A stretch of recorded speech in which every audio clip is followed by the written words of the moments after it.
Holy notification quick. What the hell? Excellent. Oh, it feels so weird to have the chat on my left.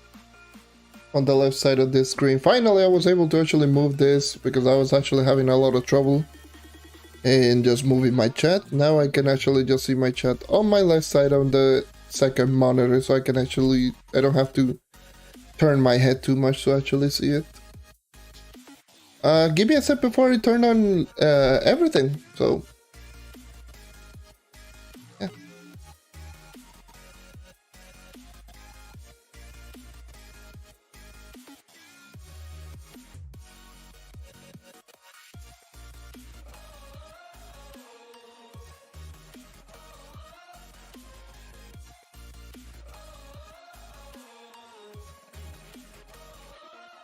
Set everything up right here.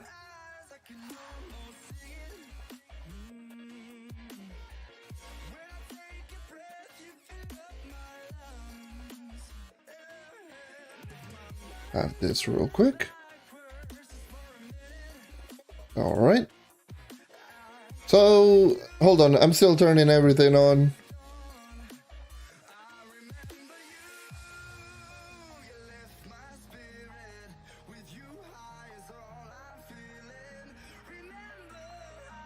All right, there we go. This is now on, I guess.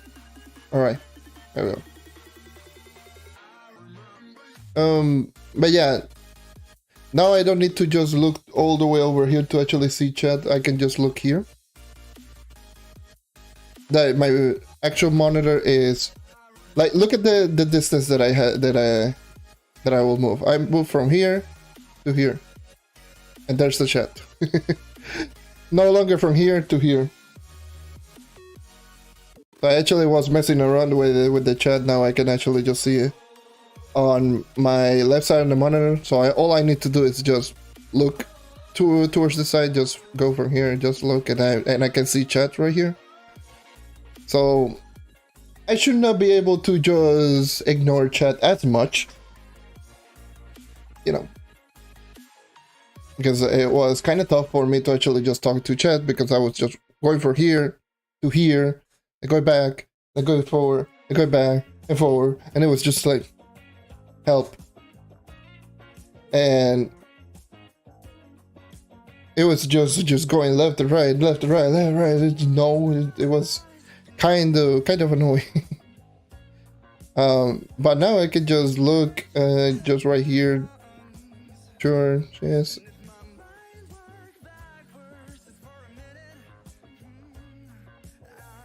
Yeah, left, right. At least for me is left, right.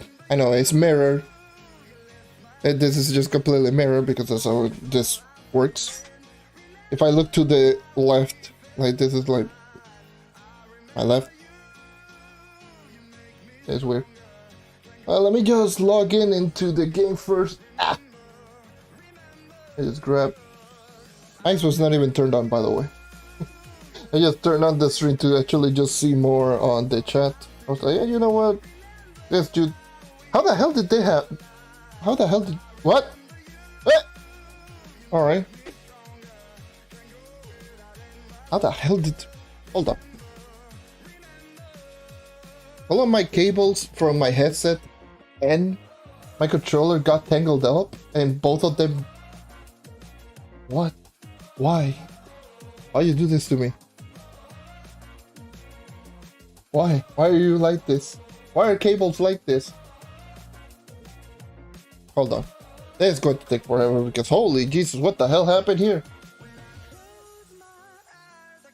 Over here. Alright. Hold on. Ah, man. How the hell did you tangle up yourself like this? What the hell? There you go. What the hell? Bruh.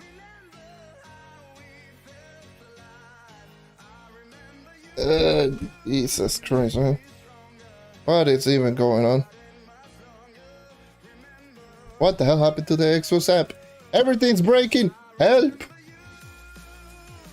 This is a scuffed stream. Professional. Hashtag.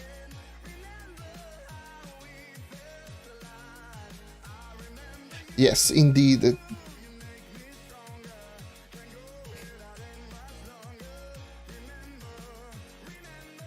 Just have this. Alright. I turn on Trove. Just have the game intact, so yeah. It's time for some weekly. I'll probably just start up with Delves. Just get that over with.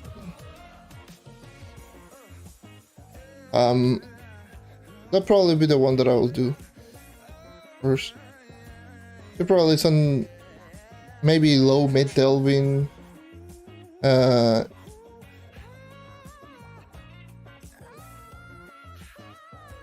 What else should I do? I know, yeah, Delves. I'll do Delves first. Yeah, I'll just get that done. Hey, how's it going, everyone? How's it going? I mean, you can join in. I don't care.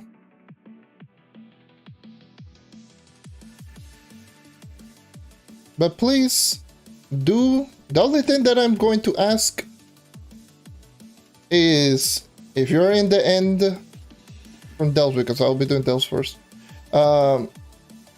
Please just press the key. Otherwise, I'm just going to leave and just do it by my own. That's all I ask. Just the key. And you stand there and just go like, yes. Yeah. Let's see. Let's open up some of this stuff. So, like I just mentioned, after ending the stream yesterday, the Unarchived stream, I actually did end up grinding a little bit more. I grinded quite a lot. 5 stars. That's what I ended up just doing for the most part.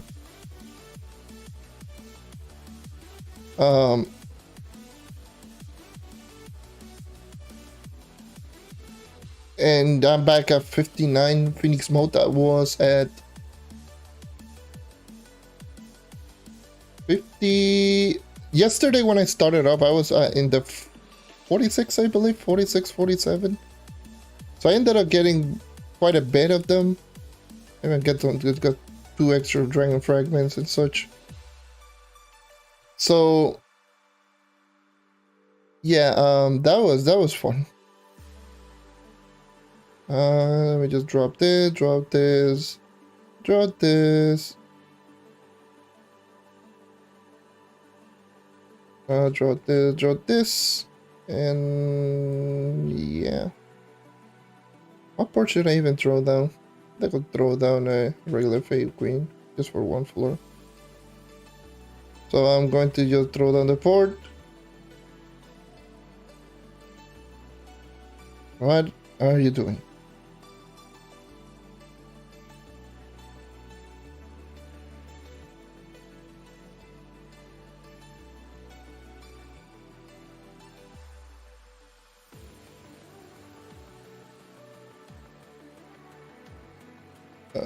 Yeah, you're behind so much fun with that night, yeah.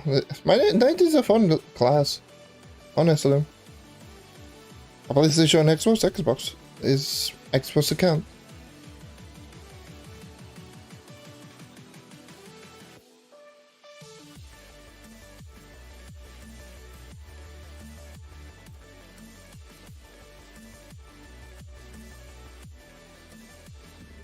You crash? Crash? While we wait, because my loadings are always the worst, let me just do a little quick. My Xbox loading are literally the worst. You know how it is. Always fun.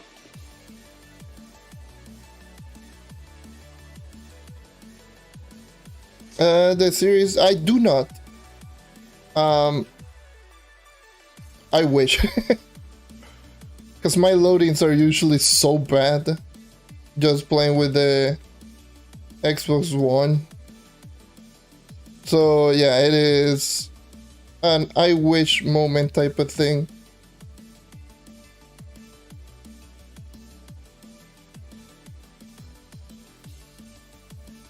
So yeah.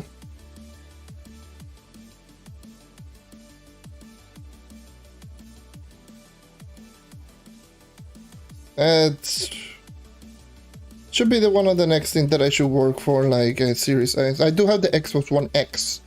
I want to add a Series S at the very least so I can actually just have good frame rate.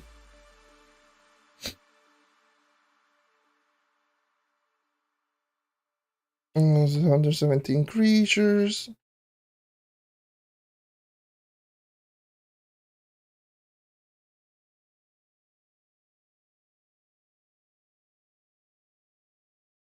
I'll leave the room to you.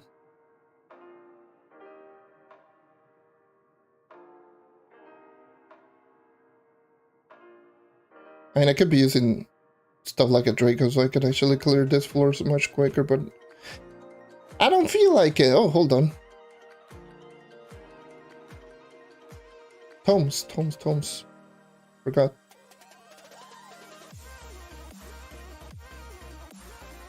Yeah, I would agree completely. I wish that they would just fix the dodge.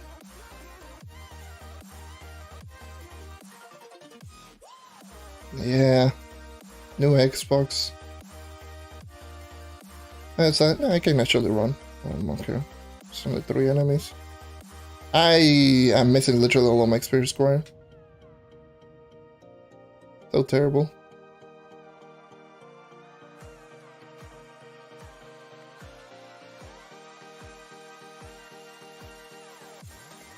But yeah, Knight having the worst dodge in the game is... That's horrible. I'm so used to it anyways, but at the same time it's...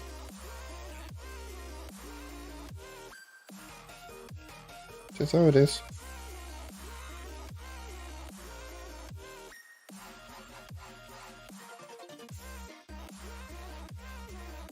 But yeah, having that new Xbox would be pretty solid. Ignore this room. Ignore next. Where do I ignore? I don't think I can ignore. I can just kill this one.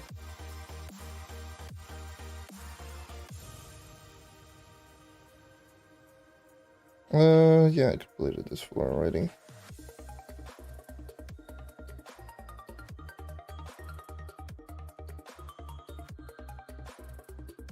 Good room done. Not a lot of iguanas.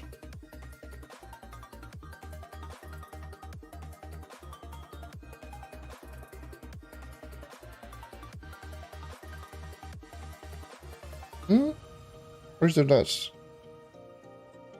I don't know why I decided to complete this room. The room is so bad.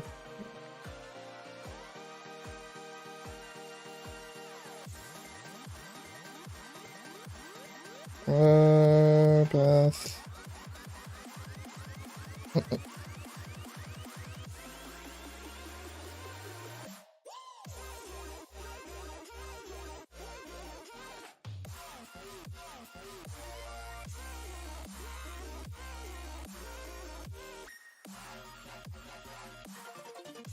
But yeah, I should be just working into potentially getting, what is it, more Phoenix modes. That's the thing that I should be working on for the most part throughout the whole week. Let me just grab my keys. Where are my keys? Yeah, there you go. Just grab the chest.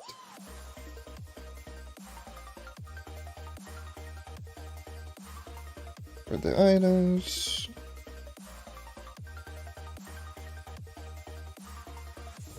Oh, it's monolith.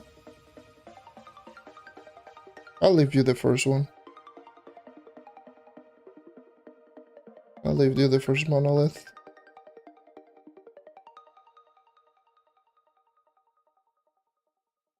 Take a second.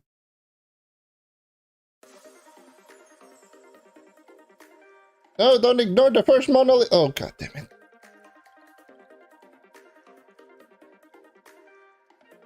I'll just head back if need be.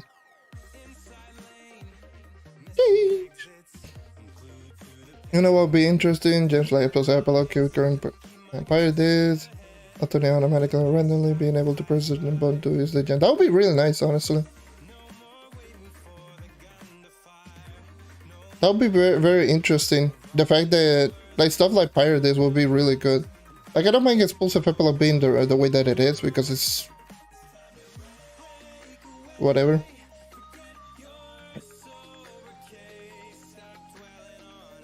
Same with like stuff like Vampire and Vanquisher. I keep it current, but Pirate Days at the very least, Pirate Days will be really nice. Because Pirate Days has a really long cooldown. It would be really nice if you were going to be able to actually just use it.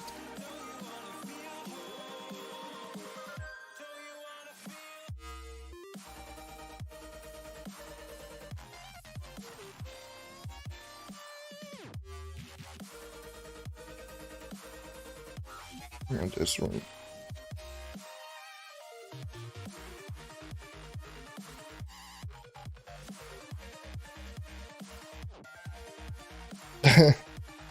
Yep. Would have been nice if you could choose whatever Empower Gem ability that you wanted. I don't mind if it is like, you know, if you use it like a resource. Similar to like the gem rerolls. But gem reroll ability, but it's not random. You can just choose whichever ability that you want. Same with being able to reroll stats and pearls using Flare Contagious Part. They should just let us choose. Because after doing a lot of rerolls, especially recently, on some of the gems, some of the crystal gems that I've actually gotten, and I've been doing some rerolls on some maximum health. And my god, it's so annoying to just get a gem out of maximum health, so I can actually just get stuff like critical hit, because it keeps going back and forth between like maximum health percentage, maximum health base, maximum health percentage. I'm like, I want crit hit. God damn it. And it's super annoying. And same with the pearls.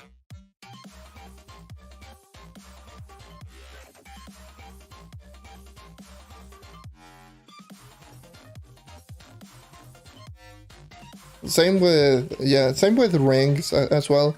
Rings, I don't know why they just removed the option for us to actually reroll.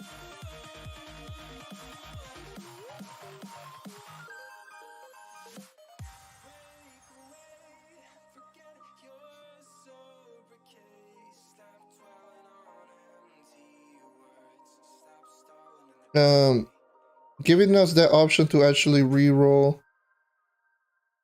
on rings is honestly, like, the pearls I don't mind. I don't care if they just give us the pearls on rings or not.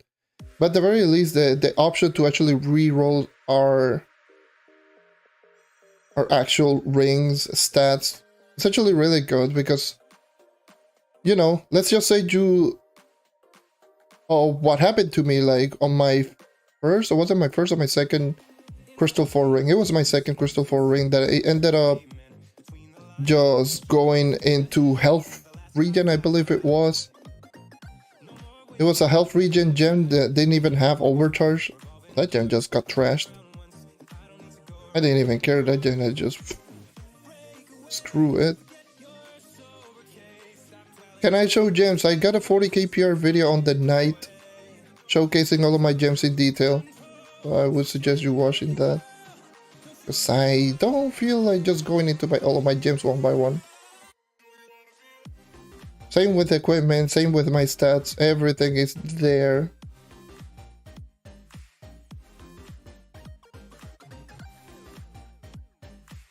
And in detail on why do I use it and all that stuff.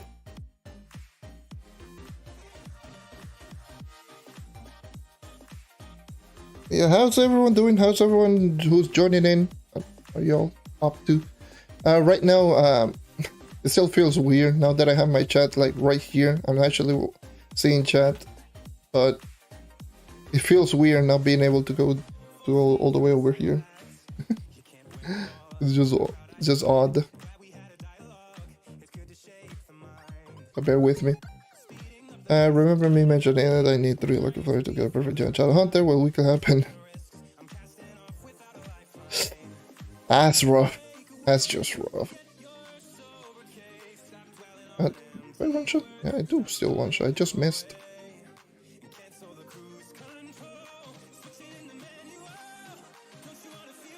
It is rough. Like flare, sparks, like all of those things are time-gated resource. Would have been nice if we got like at least the option to do like any rerolls and just pick whichever stats we wanted. Yeah, bring where.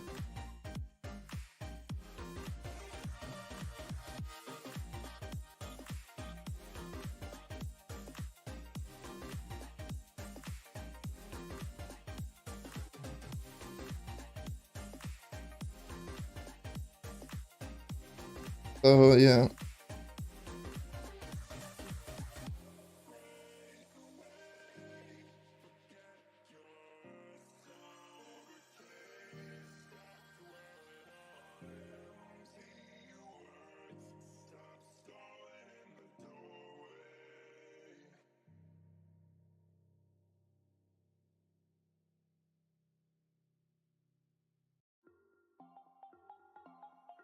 Holy Jesus, that is a tanky boy. I mean, you can just use the ref. I don't care.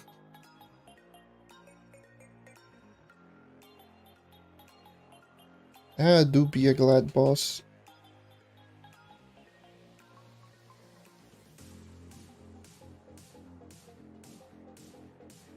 You could be building Solarian. No problem. Glad you're doing well.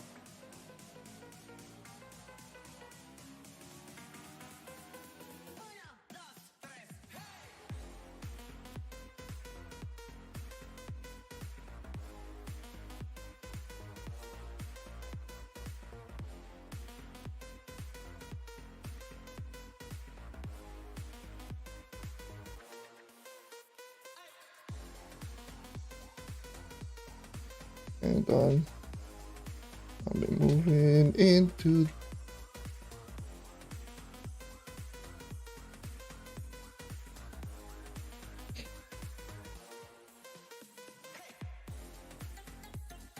Honestly, I was debating whether or not I was going to do a stream today. If I'm being 100% honest. I like... It's weeklies. It's fine. Do I even do it?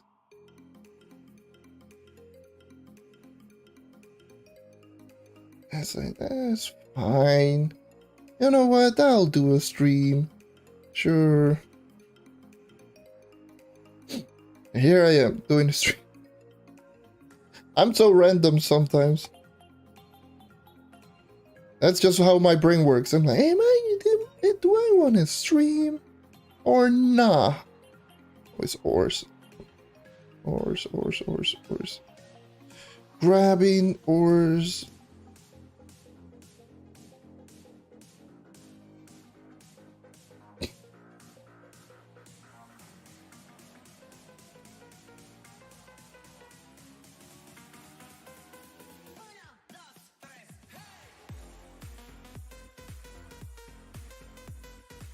Should be done? No? Maybe? Oh, I'll grab this. Alright. Good.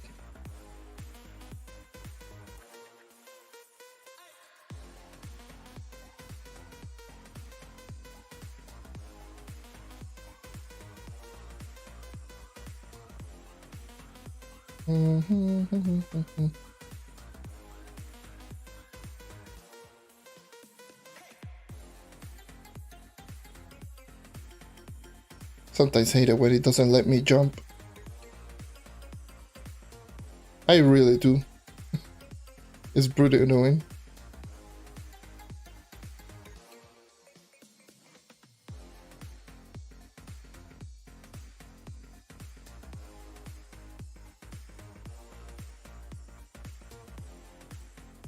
Yeah, that's also another thing that I need to just start doing. 5 stars.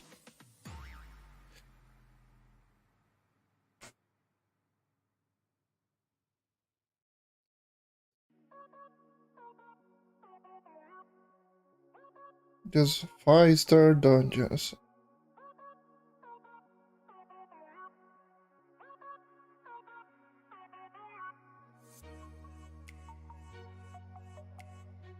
I really don't feel like, I really don't want to do like really long U10 5 stars, but I have to.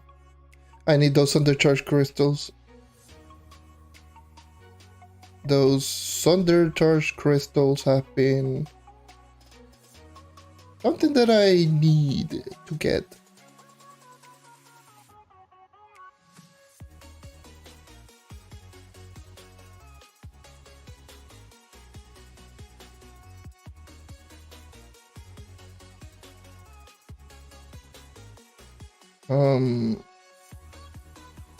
The thing is, like, I'm very close to 50 once again, because I ended up just buying the wings. Can I use them right here? No, I can't. I not bought. I crafted one of the wings that I had the mats for like so long. So yeah, I ended up just crafting that one. And which is this pairs of wings, the Skyhook gliders.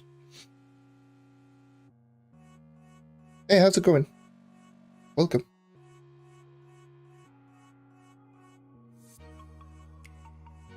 But yeah, I ended up crafting those, but those cost me, I do believe it cost me 55 on this undercharged crystal, which was how it is. Let's check summoning creatures. Oh, first room.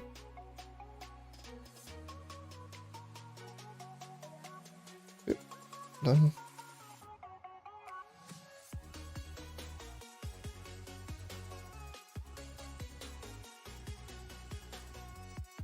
Oh yeah, also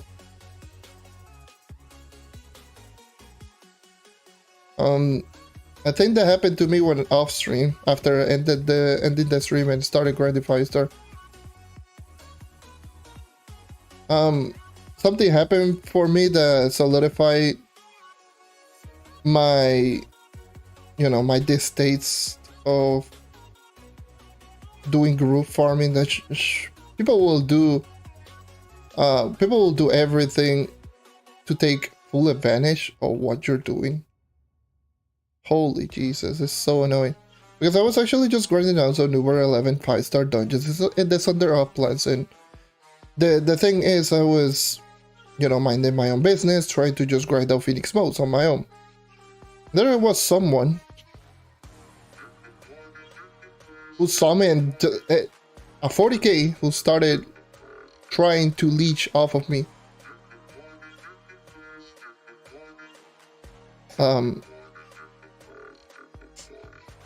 I personally didn't like that. And do I have my Solarium 40k? Yes, I do have my Solarium 40k. It's 40,084 power rank exactly.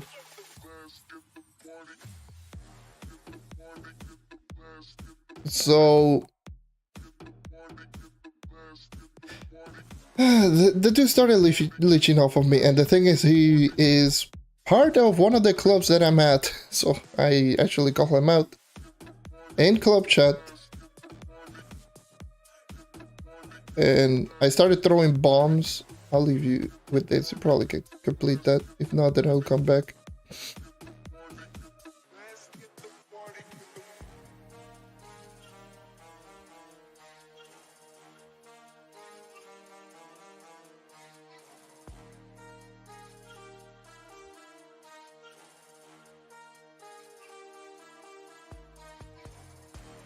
And so yeah, that was Like, I don't like that. I don't like...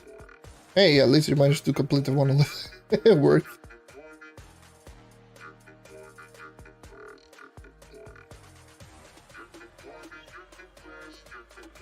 But it was like... The thing is, I don't mind people just leeching off of me. In some cases, but... If you can help me out, please do so. Please, it would be nice just if you could help me out. Especially over 11. Over 11 Thunder Uplands 5 stars. You know. Let me just open up this box. Right here. Is it WXP this week? Forgot. I leveled up already twice. I mean, technically I was very close to 1 level, so...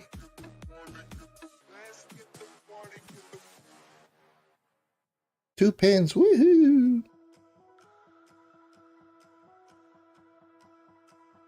That become kind of tough, but yeah, I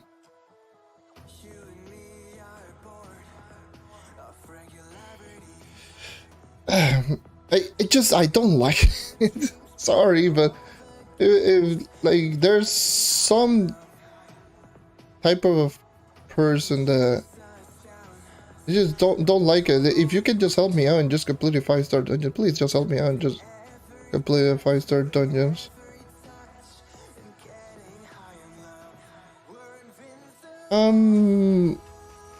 Depends on how long it will take you to take the dog outside. If it will take you like a couple of minutes, then it would be best for that would be the best option, because waiting multiple times just for the key, that would be horrible. But yeah, anyways, I did called out the person for leeching off in the 5-star, for not helping out in Thunder Upland 5 stars.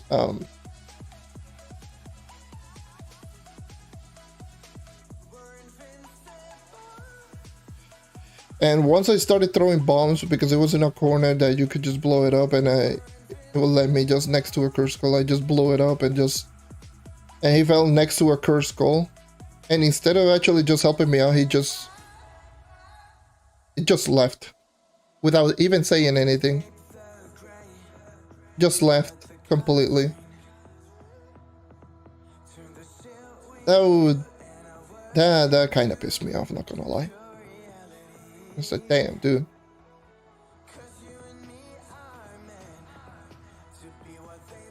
That's damn, dude. That is just not okay. Do I swap gem with other classes? No, I do not. I don't like doing so. Maybe if I want to test out something, then maybe I will do a couple of gem swaps. That's it, but in general, no. I don't do gem swaps.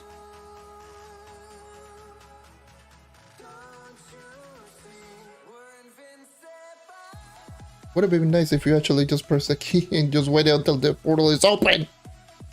Betrayal!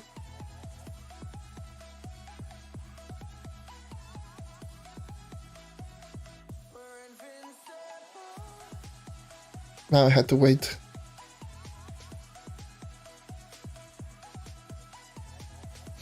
This is why.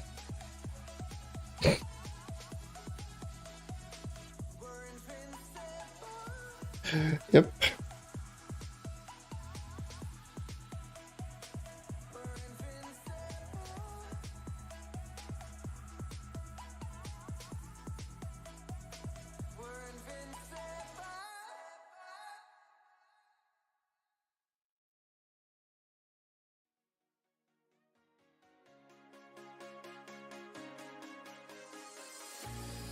Alright. And my stupid thing just glitched out again. Oh, god damn it.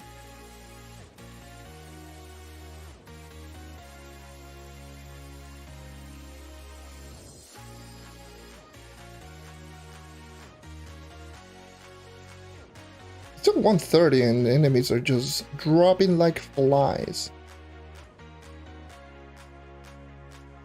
Even glide enemies, whatever. Screw that room, screw that room, screw this room. No, not really. A lot of enemies.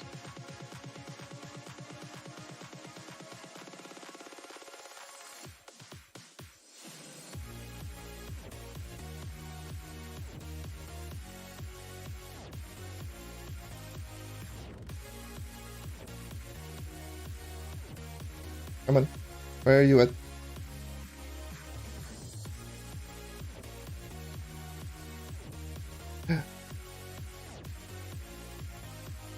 Oh boy.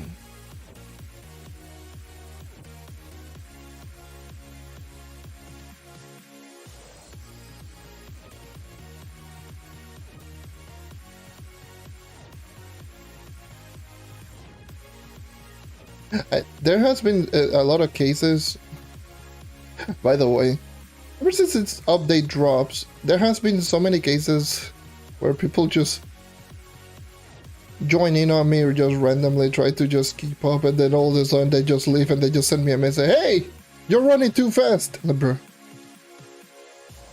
Okay, what? Why are you joining me?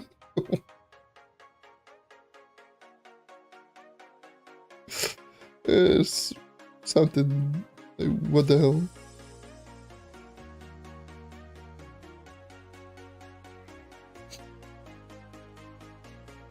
Yeah.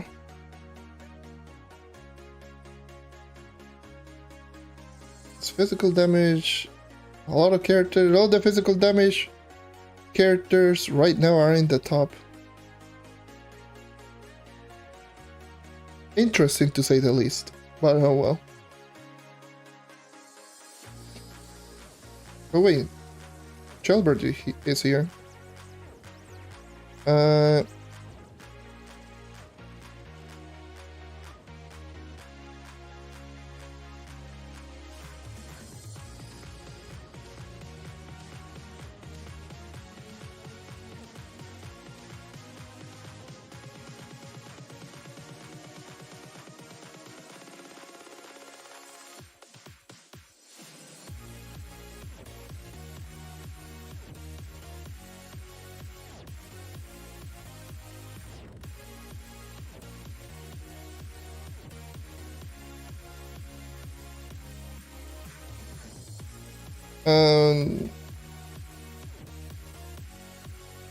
Yeah, it's odd.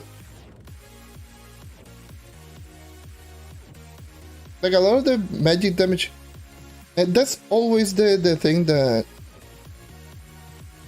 I liked before about magic damage character, before they just decided to make a lot of the characters just really strong all around. Before, like, most of the magic damage characters were just that boss killers, usually. Dino Tamer was like the anomaly for magic damage characters, but then all of a sudden, you know what would be great? Let's just put all the characters with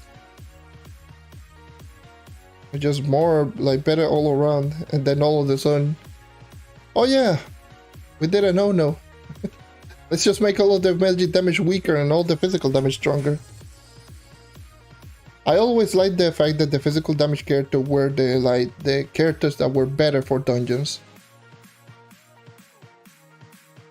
But now they are the better for dungeons, and some of them are the best in terms of DPS. So magic damage is in a big predicament at this moment, I'll just say. Even though they, like, a lot of the magic damage characters are still pretty good. But right now we're going to ask this question, if you want, like, effectiveness. Why use a magic damage character if physical damage character can do the same but better? In a lot of cases.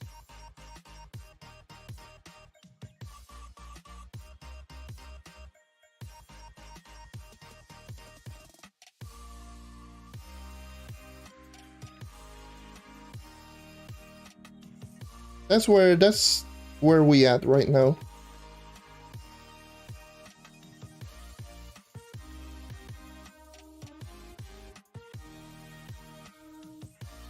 Actually, where? There's both monolith.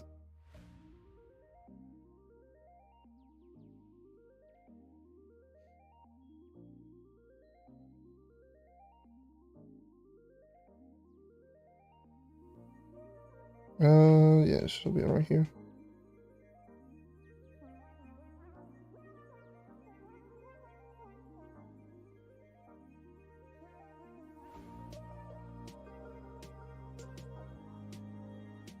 Where is it?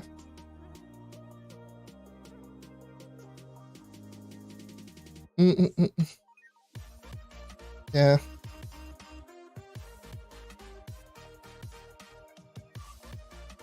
I'm just interested on what they might do in the future, because obviously they are planning of actually making, you know, another class rebalancing update. Which classes outside of the Gunslinger, because obviously Gunslinger duh, and Boomeranger duh, because it's reworked. But outside of those two characters, which of the characters do you think that needs a buff? I mean, obviously, let me just stop also outside of also Vanguardian, because I know I'm going to get the Vanguardian. So outside of those three, outside of Gunslinger, Vanguardian, and Boomeranger,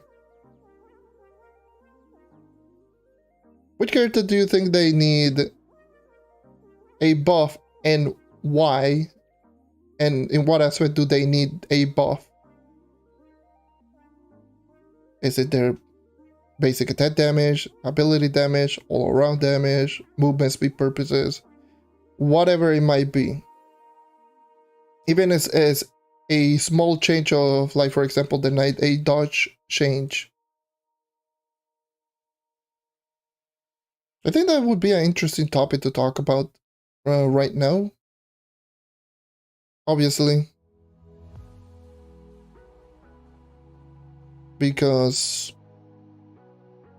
you know, definitely a lot of characters need some love once again.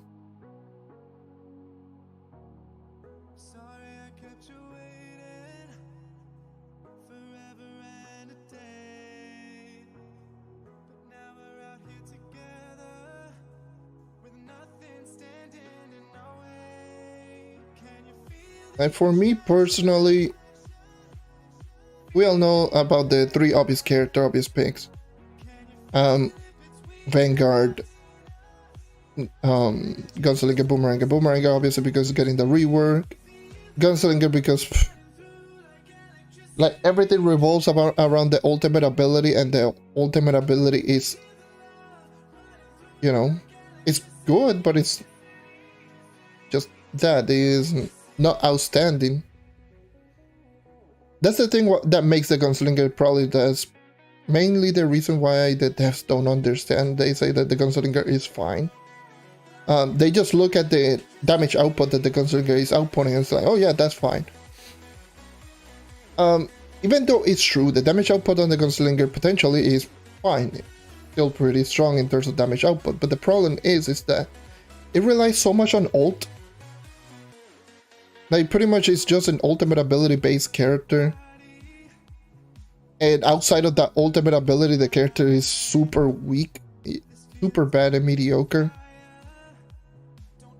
And the ultimate ability is not that is outstanding. It's not like in the case of the Chloromancer pre-patch, where the character, outside of just dishing out DPS against bosses, it was terrible. Pretty much everything else. But yeah, how's it going? Welcome. But yeah, definitely, the Chloromancer had that problem. The Gunslinger had that same problem as the Chloromancer back then, where it only is good at one thing, but the Chloromancer was outstanding at what it does. The Gunslinger is not, so that's why the Gunslinger is weak as hell.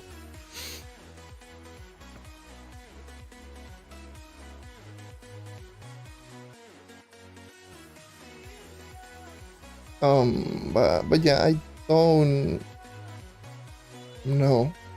Also, Vanguard is better than Bard. I mean, I can see it, but at the same time, It's just that the thing is with Vanguard is just that they also same problem. It's a class that doesn't do anything outstanding from the rest of the characters. Vanguardian is in this position right now where why use the Vanguardian where you can use Overcharged Knight?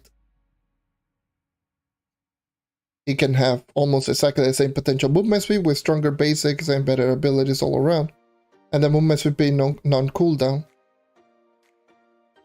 Having a better survivability and just being all around easier to use and, you know, being a starter class, meaning that it's very easy to get as well. Vanguard being much tougher to get while outputting almost the same performance, if not a little bit less, than the Overcharged Knight, which that's what I feel like. Like, if we're going like melee Vanguardian, like the melee Vanguardian has good potential. Like I-Beam still does 8 with no cooldown, fast animation speed. Force Flash is still a plus 30 movement speed that lasts for 6 seconds and gives you a 25% damage reduction. It is a character that still does, like, I do believe it's like 3.85 times damage on basic and 4.5 on uppercut. Like, you know, the numbers and the potential is still there. But let's compare that with the Overcharged Knight. Basic attack 3.85, 4.5 on uppercut, and an attacks per second of 1.5. Knight does 4.55 on 2.125 base attacks per second. Both stronger and faster with better crowd control and same range. Then if we move on to Spirit Squire versus Force Flash, with Overcharge, Spirit Squire with Overcharge is plus 25 movement speed non-cooldown for 5 seconds, and you use an ability that does 8.5. The Vanguardian is Force Flash is 8 times damage, well, 2 times damage with 30 base movement speed, 25% damage reduction on 6-second timer, but 20-second cooldown. That's a big cooldown difference. From no cooldown to 20 seconds. And then we move on with I-Beam again versus Spirit Squire, where the movement speed with Overcharge is tied to your ability that you're already using. Then, you know, Overcharge with Spirit Squire, both of them are just combined into one ability. In the case of the Vanguardian, they're separated. And seeing that Spirit Squire not only does slightly more damage, it has way much more crowd control, much more reliable, and it has more range. And obviously it does stun versus Vanguardian's I-Beam. It doesn't stun. Like, the only advantage that the Vanguardian has over the Knight in terms of like abilities, not basic attack, is going to be that the I-Beam's animation is way shorter, but it takes way too much energy as well, which is another problem with the Vanguardian. Energy problems, and like you need energy regeneration. Like, there's so many things that just makes the character just have issues, and that's why I personally don't think that that's why I think the Vanguardian needs some buffs. Like, for example, the aforementioned, what I just mentioned before, Force Flash should be permanent. If you're in melee mode, it should be permanent. Like, you should always have a plus 30 movement speed, 25% damage reduction, and essentially a built-in Pyre Disc all the time on the character. On that aspect, it's going to make the character feel much more unique and much better, because it does have like a toggle buff. Like, not a lot of characters have a toggle buff. Like, the only thing that is toggle is like the Spirit Spears on Rev, but Spirit Spear is a damaging ability, not a buff. I mean, Force Flash technically is a buff, a damage ability, but you mainly use it for buff purposes. And I feel that alone just is going to make the Vanguardian just feel better, because it's going to have always a permanent plus 30 movement speed, which is really good. a permanent 25% damage reduction while in melee mode, which encourages you to actually go close range, considering that the Vanguard has pretty terrible close range abilities. Well, it has range problems and crowd control problems. Force Flash is going to give you that crowd control, it's going to give you that little bit extra damage, that movement speed that it needs, and the damage reduction, which allows you to go a little bit closer.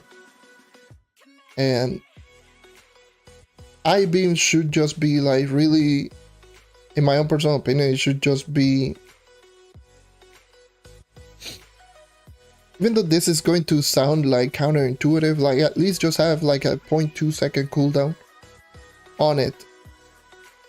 The thing is like a lot of people that have problem with the Vanguardian is that the Vanguardian's issues comes in the fact that you can't spam I-beam, and being able to spam I-beam just causes a lot of problems. Because you can easily just over spam the ability and just literally half of your I-beam will not register. Having like a 0.2 second cooldown or maybe even a 0.1, so people are more limited to actually not being able to over spam the ability and the ability actually works would be a good step. Because the way that the Vanguardian's I-beam works is only if you don't spam, which is tough to go around considering that the character's ability is, you know, extremely spammable. It's not so much a fault at the character, but it's more so a fault of the servers, where if you spam so crazy, like a lot, only one hit is going to register, so what's the point in spamming? Adding like a 0.1 second, 0.2 second cooldown to limit the players to actually just over spam the ability would be a great step. I wouldn't put in like half a second cooldown because that would be a little bit too much at that point. But yeah.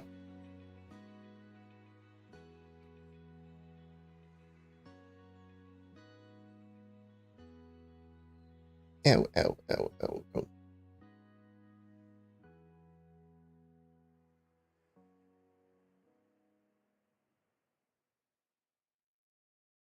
That's just how it is with the Vanguardian. The Vanguardian is just good, but everything that it does, like one character can do it just better all around. Which doesn't necessarily make the character bad per se, because it's not like it's unusable. It's not like the same problem as Gunslinger, where Gunslinger is actually a bad character unless you're using ult. It's just, it feels somewhat outclassed by other classes. Like, before Shadowy Spotlight, Vanguard and Knight were pretty much neck and neck. Both characters were just so similar that you could literally just put in a list and just showcase how similar both characters really were. But then Shadowy Spotlight came around and one character just received more favors than other.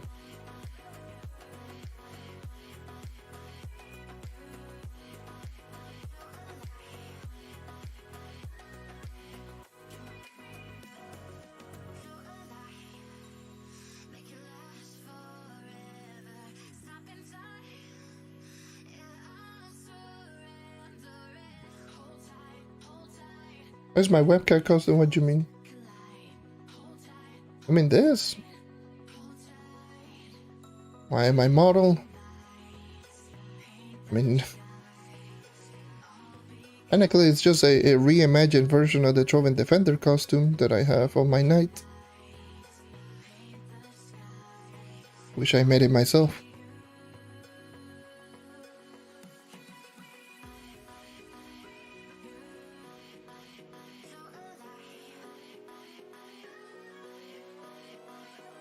Yeah, usually a lot of people just don't play the Bard because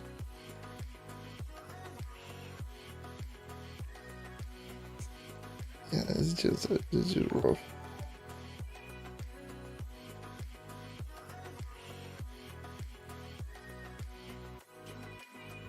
Thank you for the sub.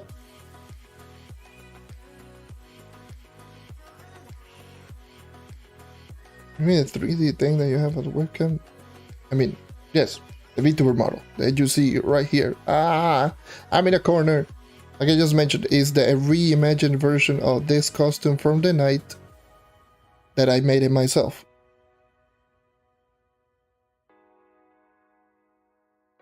There's no particular name behind it, but yes.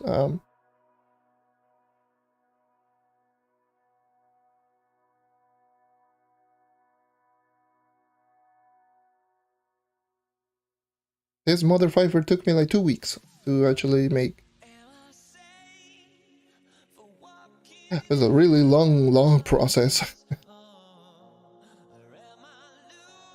Very long process.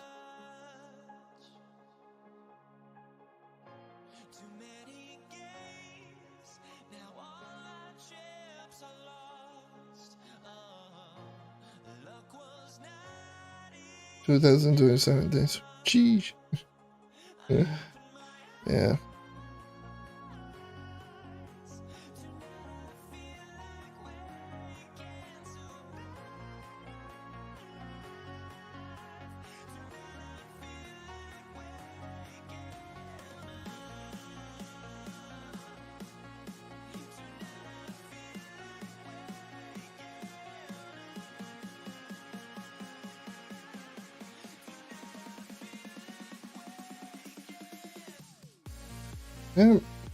Yeah, that's what it is.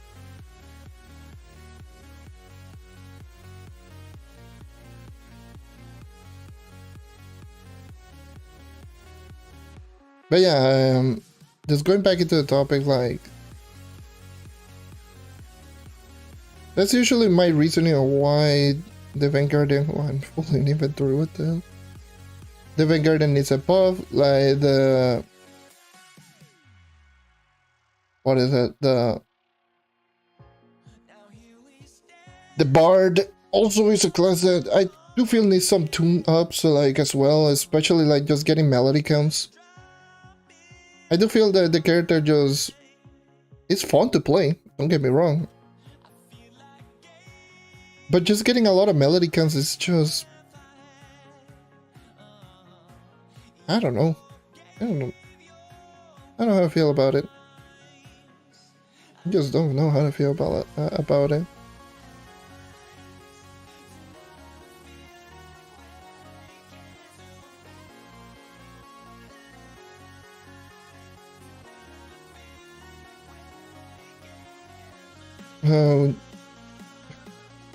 Probably he got it from the total plays batch that you can actually see in game.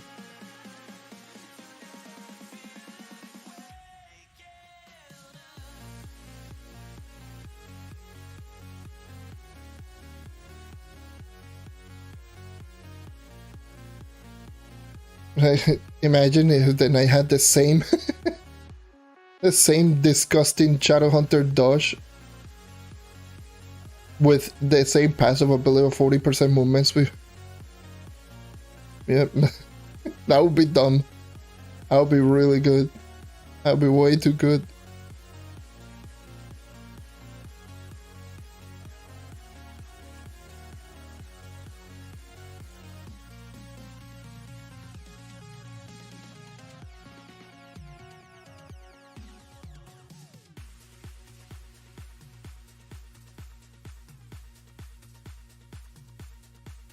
Just imagine the knight with Shadowhunter with 40% movement speed buff. It's already ridiculously good in dungeon grinding, imagine. With a percentage movement speed buff of almost the same as the Neon Ninja. Ok.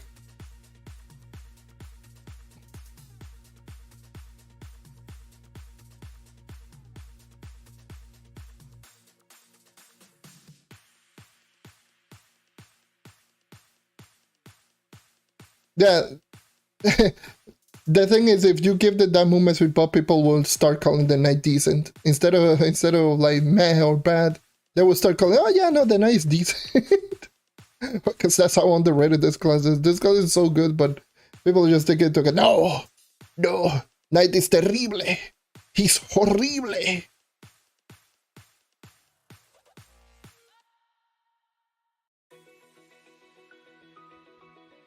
And I'm already done.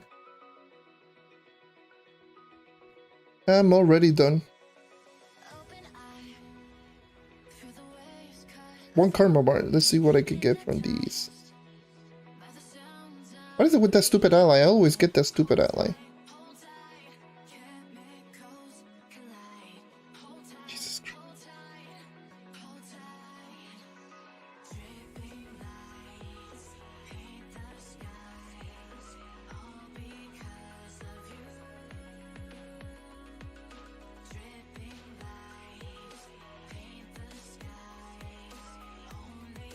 Horrible, basura.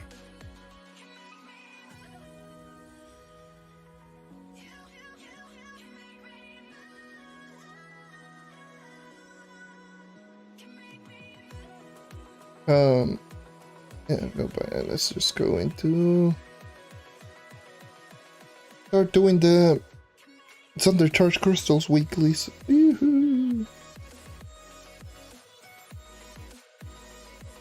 Actually, I'm curious. How many days plays I do have with on the batch? You mentioned that.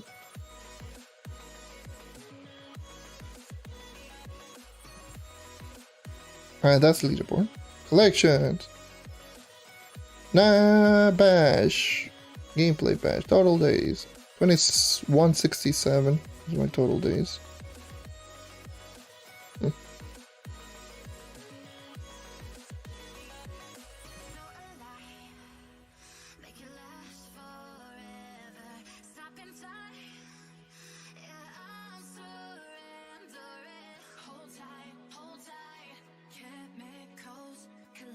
Uh, 2167, so 2167 days.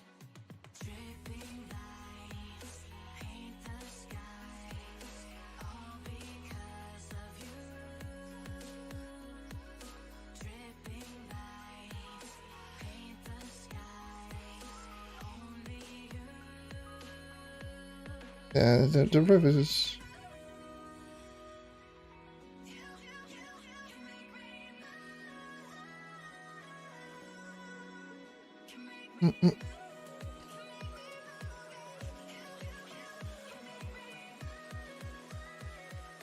Who I think is the most overrated class? Ooh, that is a question.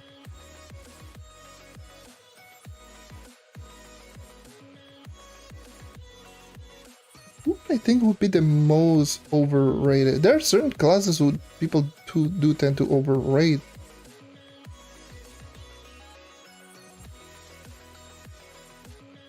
But probably a class that I always keep bringing it up is I think it should be Dino Tamer, maybe.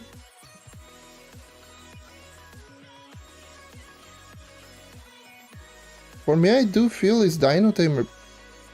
People still think to this day that Dino Tamer is among the top of the top in terms of like speed farming. Better than characters that clearly is not better. So I feel for me, maybe it should be Dino Tamer. Like, it's a good class, don't get me wrong, but people just still put it in such a pedestal to a point that it's just kind of annoying.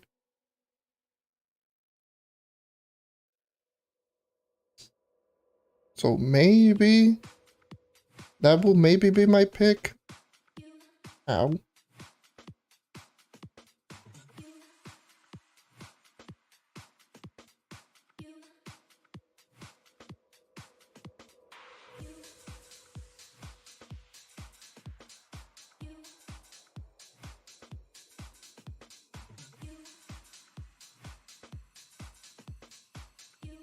Yeah, especially nowadays. Especially nowadays with Dino Tamer that has to use Arcane. And if the Dino Tamer has to use Arcane, it's moving less, like, slower than Overcharged Knight. So... Where's what? Oh, nice. My first boss. This happened the same thing last... last week. It was the same thing. You know what? I'll use the Shadow Hunter. I want to shoot through walls.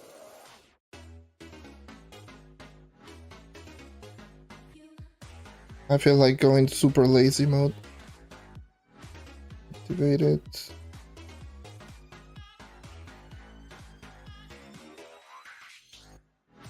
This same thing happened like last week.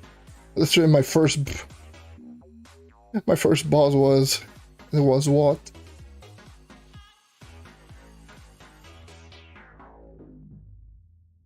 Oh, and I keep pressing the sun snare.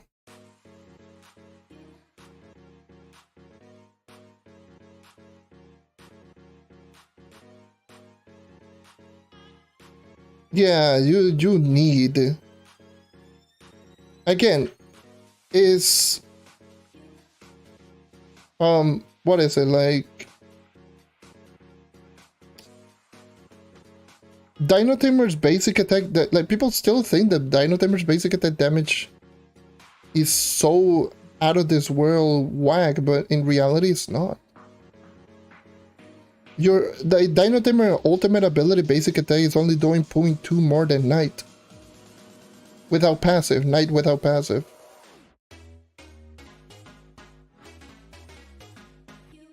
So I should know I need to use Martial Emblem to kill. I mean, I can't kill without it, but I need Martial Emblem to start killing with the basic.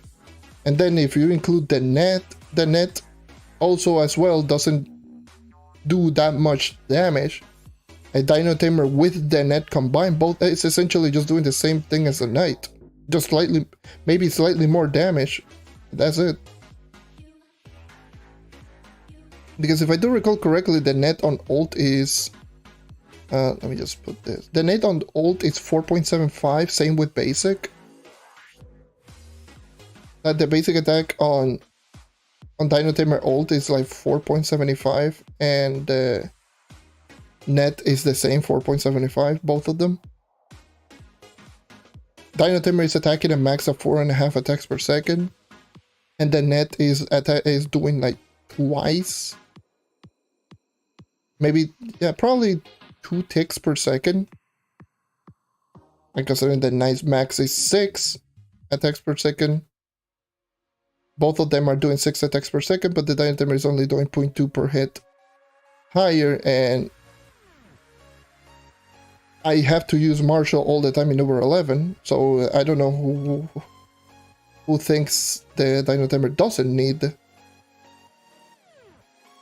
that. And not only that, the Dino Tamer, in order to do max damage on basic, you had to hit directly. It's not something that you had to rely on AoE.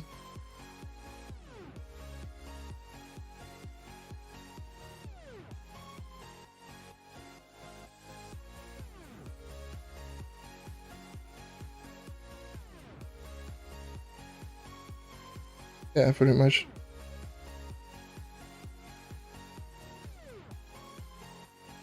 Like, I had this argument a little bit like a while back. This is before Paragon update even came out. Like, this is before Overcharge was the thing. I was just saying, you know, Knight is much closer to the Dino Tamer than what everyone thinks. And you know, there was someone that swear by the Dino Tamer who was just, no, you crazy, what the hell are you saying? Dino Tamer is just way better, leagues ahead essentially, and that's not true. Especially not now. Especially not now.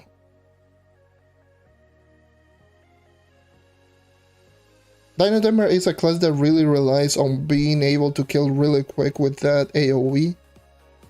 Maybe 1 or 2 shot, and considering that you cannot do that in over 11.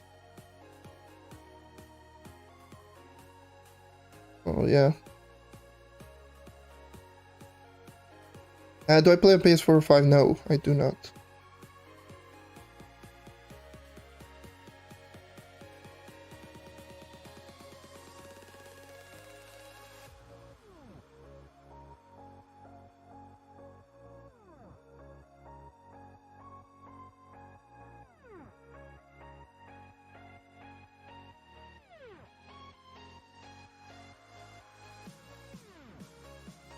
But yeah, so yeah, I do feel that's what makes, in my eyes, the Dino Tamer the most overrated class currently right now.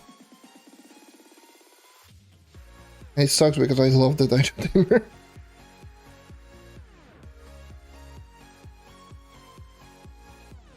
Dino Tamer is in my top 2 favorite Magic classes, and my top 5 overall classes in terms of like enjoyment. But we had to call it spades. We had to just be real with ourselves.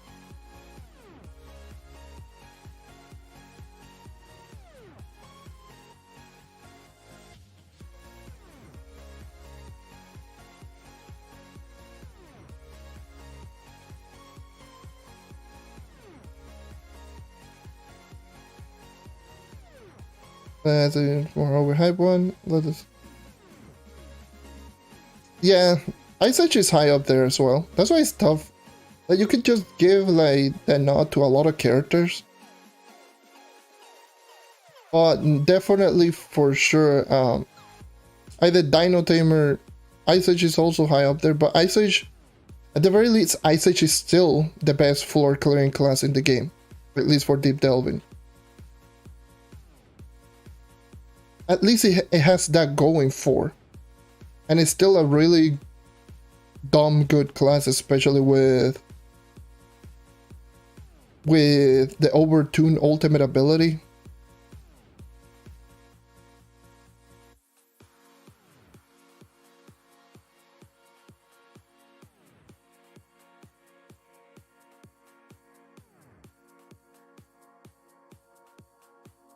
I mean, I'm not talking about strictly purple name. Deep delve is not only purple name, it is high delves, very high delving.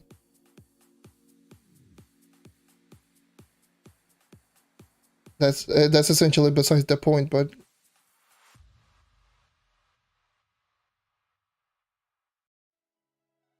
still, the class is still. What would I consider deep delving? Close to the 170 range. Starting 160, 170 range, that's what I would consider deep delving. Areas where probably I would say 160. Starting 160, I would probably say that's when you start going into the deeper delves.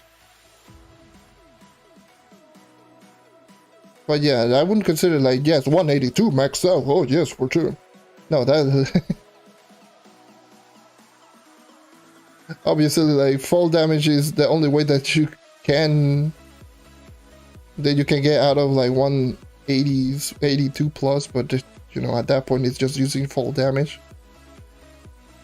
At that point, no character is just greater than other. It's just pretty much every character can do it. It's just the enemies being dumb.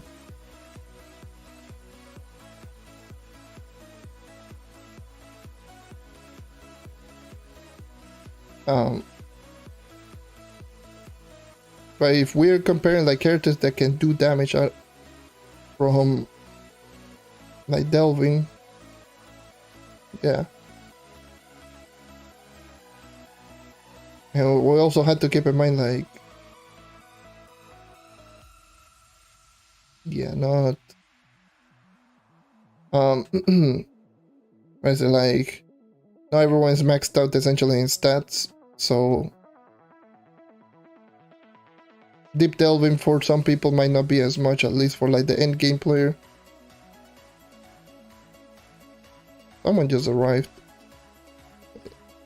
Can you complete that? Thank you.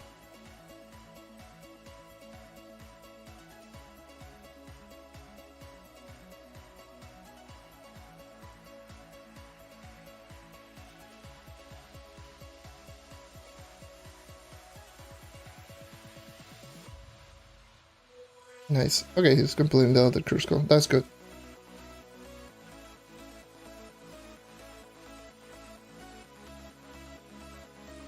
Doesn't mean I'm going to wait it out. I'm going to be fast. So please do keep in notice. Who's it? Okay. Anyways. Yeah, it's Yeah, just to answer the question, do I think Ganda is overrated? Yes. Yes, most definitely. Way too overrated, in fact.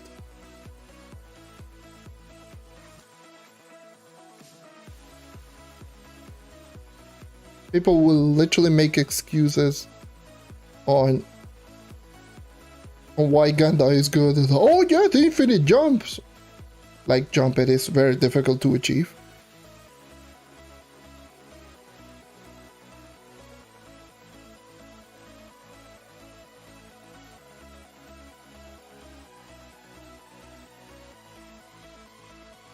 But you can stay up in the air like crazy.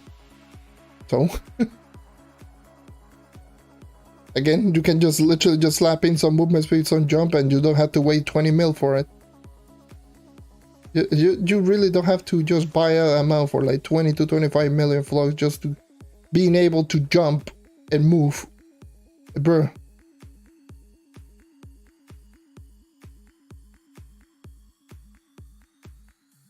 Yes, Ganda is heavily overrated.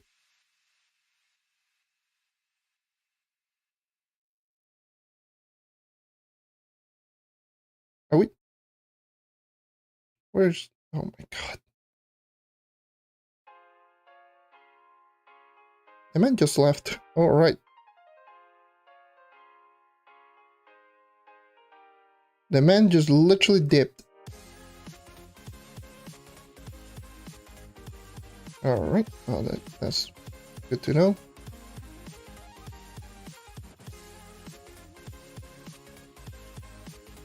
Let me put in DDP.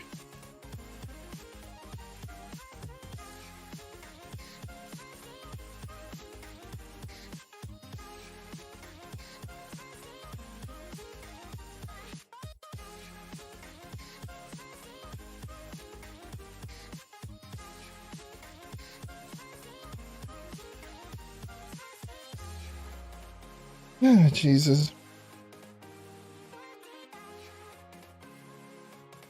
We're going to be here for a while now. This is how it is with these fives. Here we go.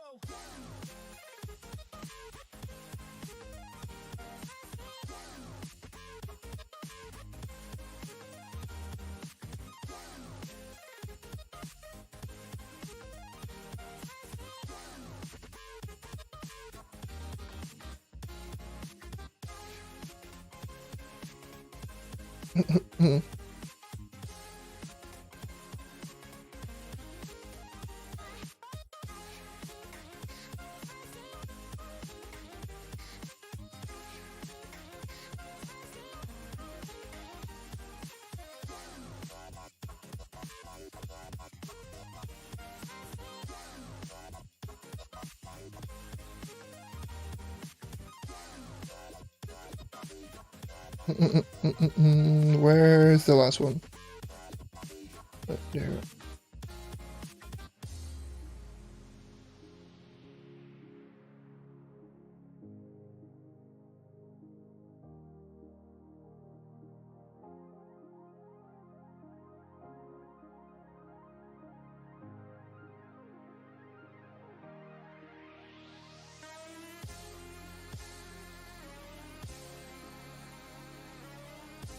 Yeah, same. Like after doing some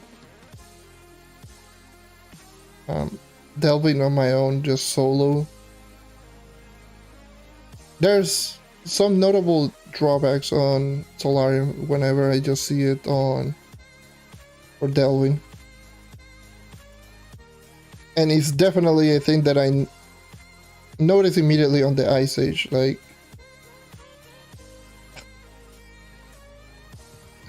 Solarium has to be mostly, in a lot of cases, just close range because of prismatic blast if you want to do the highest burst.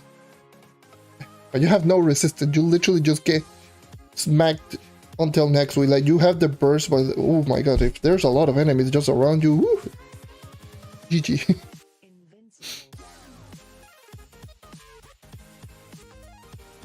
So yeah, So you had to either jump around like an idiot and just use basic and maybe just hit with one prismatic blast, or just have class jump do the work for you, which loses burst damage, but hey.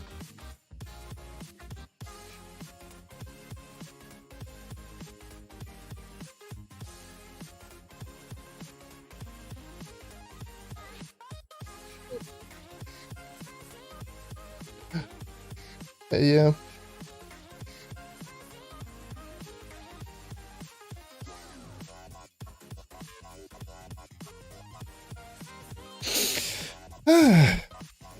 Oh well. God damn, it's hot as hell in here.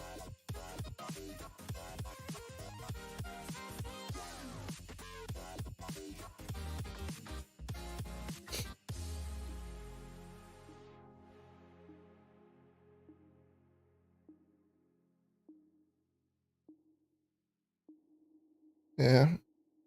Yeah, with Solarian you have to do that. Otherwise you're going to get smacked until next week. That's not even going to be funny. Let the Phoenix do everything with prismatic, with like the prismatic link.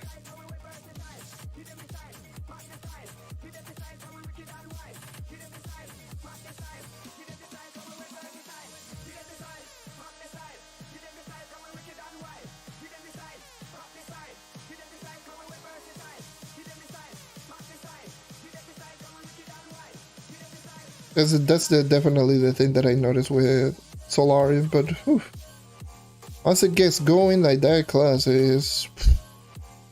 I will not be 100%, like I will not be surprised in the slightest if the class gets toned down in the next class rebalancing update. I will not be surprised, and I will not be surprised if people are just going to go super pissed about it. I'm just saying this right now. If the Solarian is going to get toned down, there's going to be all of the many quote-unquote Solarian mains going like, oh yeah, my Solarian, terrible DPS, no. Yes. Here we go again. Here we go with the Shadowhunter BS again. Oh yeah, speaking of the Shadowhunter, remember when people were just complaining about the Shadowhunter being not so good? Look where everyone's at right now.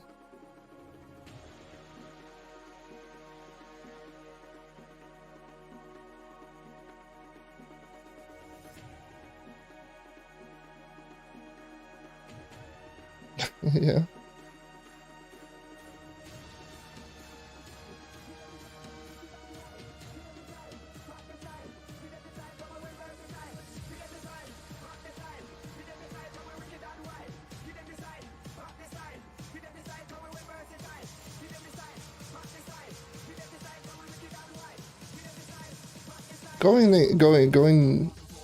Essentially going Puerto Rican is the best way that I can just sometimes express myself. I swear to God.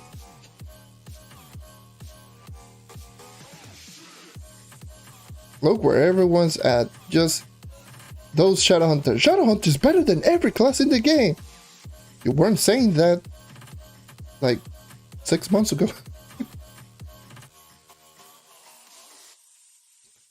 You weren't saying that 6 months ago. You were, everyone's complaining. Shadowhunter was mid. Oh my God, the class is mid. Yeah.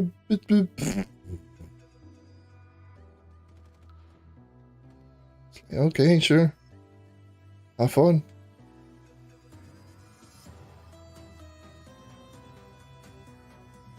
Just give it a minute until people really realize that it's not that bad. Then look what happened. Guess who was right?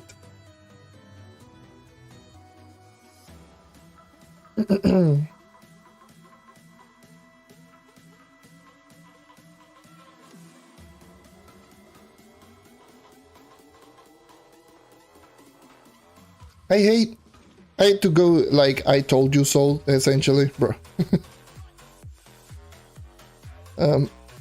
I hate doing that. I hate like, I told you so essentially, but my god. There are so many cases where I'm like, is this it? It's going to happen. That's going to be the thing. But no, people say, no, I don't believe you. Oh, and it's just like,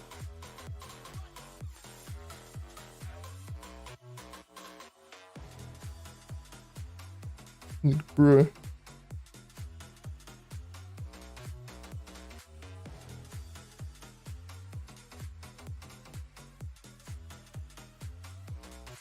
You should know the amount of arguments that I went through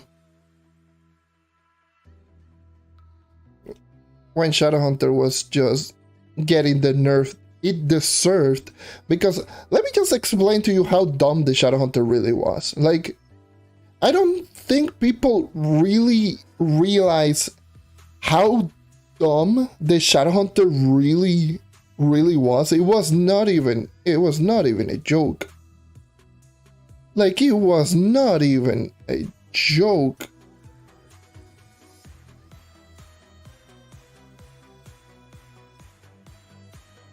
Like, wasn't the damage multiplication on basic attack at one point 3.25 or 3.5? I believe it was 3.25.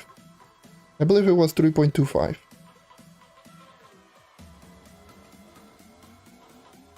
It had a movement speed buff of, I do believe, 60% or 65% at one point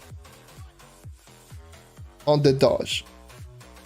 The ultimate ability used to tick twice as fast and dealt more damage than it does right now.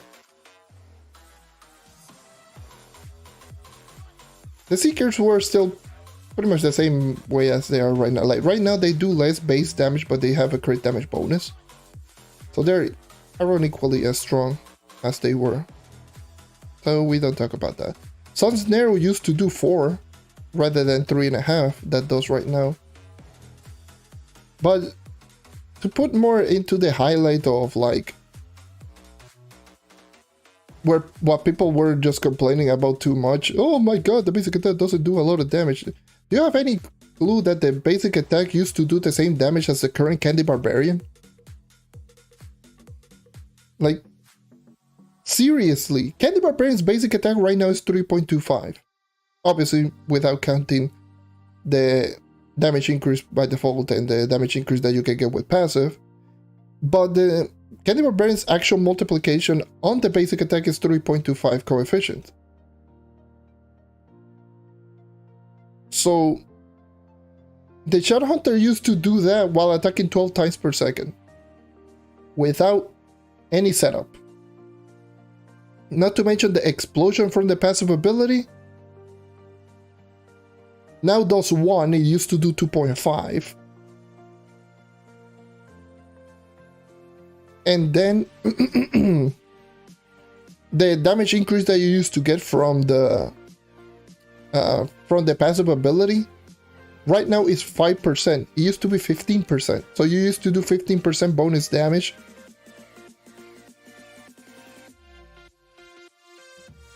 With a 3.25 basic attack and an explosion that dealt 2.5. With a 60 goddamn percent movement speed buff, 65%. With a ultimate ability that used to tick twice as fast and dealt more damage than it does right now. And people were saying that was a fine character, where right now a much heavily nerfed version of that character is still considered like the best all-around class in the game. That's why like people were just out of their goddamn minds when they were just like, no, Shadowhunter was completely fine, definitely. Yes, a 3.25 basic attack, 12 attacks per second with no setup required. And not to mention a double ultimate ability, essentially. With a 50% damage increase. Yes, of course. That was definitely completely balanced.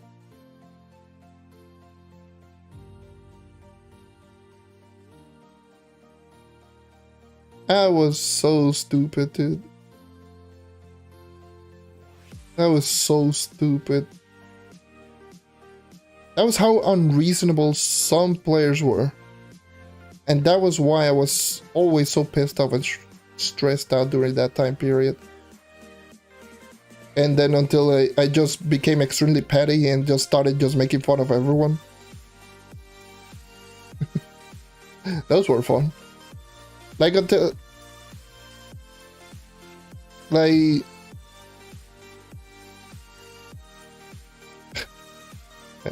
The thing is, like, I pretty much just... I was trying my best just to help everyone out. But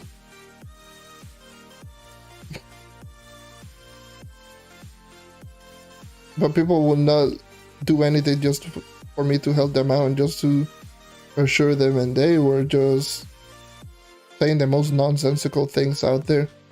It just got to the point I was like, screw it.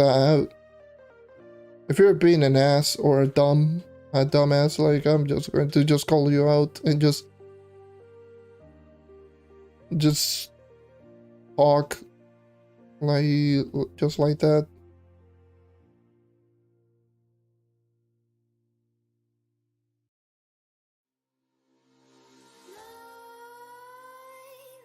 Why would I say the easiest? Because Shadowhunter. Not even close. Shadowhunter's so easy.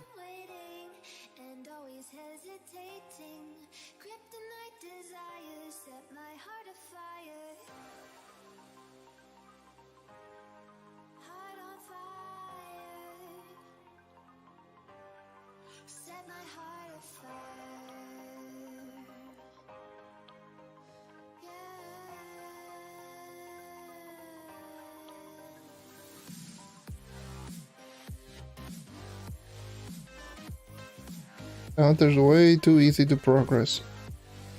Heck, check my progression PC guide.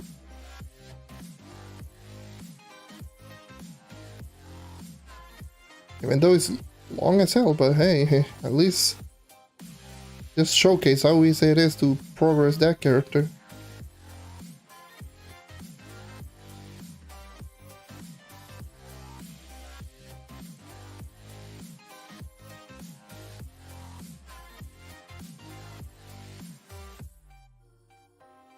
I'm missing a curse. Cool.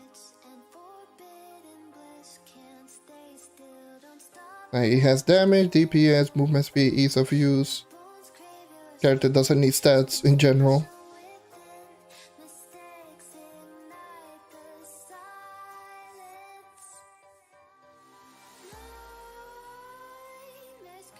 Overtune as hell, but hey, at least it's good. At least it's good.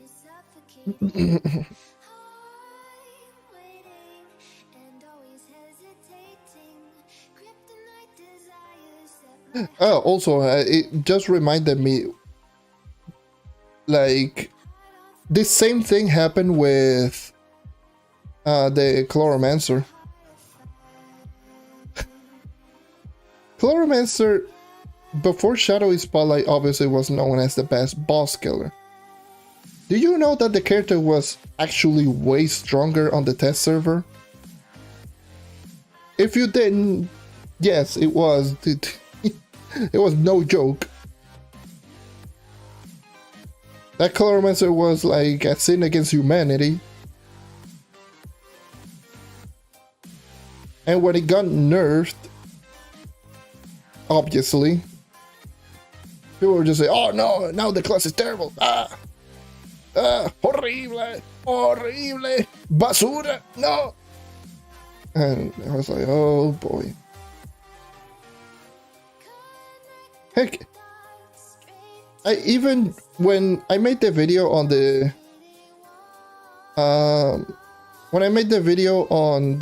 what is it, on the Chloromancer, and I called it out like, you know, the character is overpowered. There were a lot of people who said, "Oh, the character is not overpowered." I got some dislikes on that video just because of me just saying, you know, slightly overpowered, because it was. No, terrible. No, what are you saying? They should not nerf it. They should just keep it the way that it is.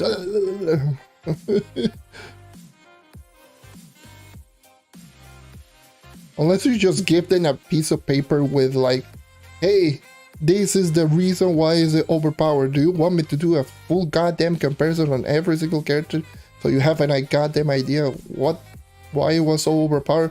Why is a 4.54 green Gatling 4.54 limit green Gatling was just completely ridiculous? I don't know.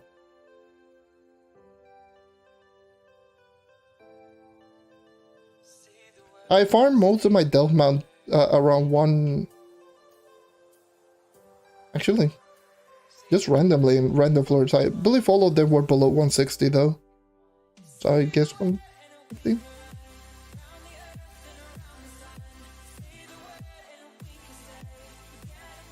But yeah, that was an actual thing, and people were just complaining about it. Oh no, terrible.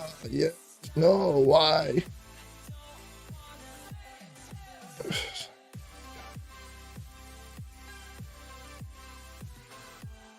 Yes, definitely, for sure. A 4 times green Gatling that does. That sounds so dumb.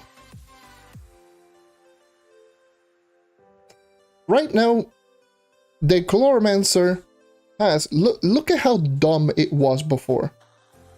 Right now, Chloromancer's DPS, well, not DPS, big green Gatling for the ultimate ability does 2.25 times damage multiplier, and the limit was 2. Or the limit is 2. Back then on the test server, the character literally did double the damage and the limit was double with less cooldown.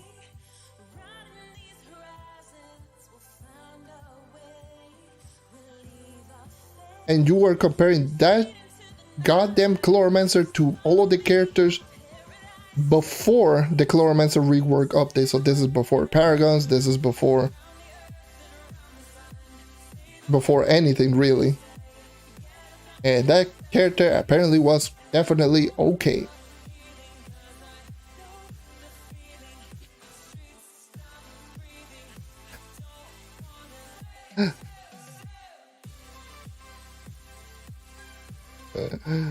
Oh boy. Just for the simple fact that, heck, even just the damage alone, it just should have been like a red flag to, hey, that damage doesn't look okay.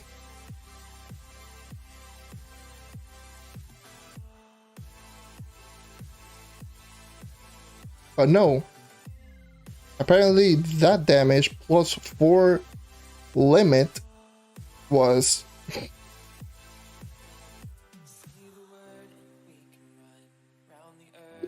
was apparently fine. And when it got nerfed to 3.8 and 3 limit, 3.8 still, and 3 plant limit. Oh no, the class is terrible, huh? No, I'm not using it. No. It was terrible all this time, and now it's somewhat good. Now that it is somewhat good, it got nerfed. Oh no, I'm not using it. Terrible.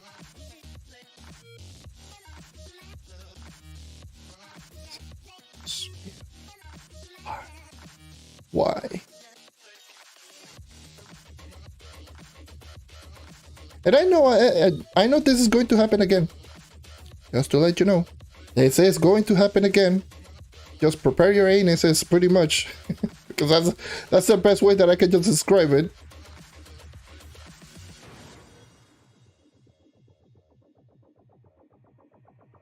Everyone's is just going to go, oh!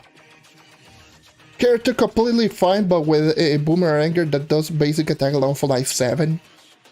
And attacks 3 times faster. They say, yes, now! Boomeranger completely good, and they just nerf it to like, oh yes, 5 times damage multiplier basic. Oh no, terrible!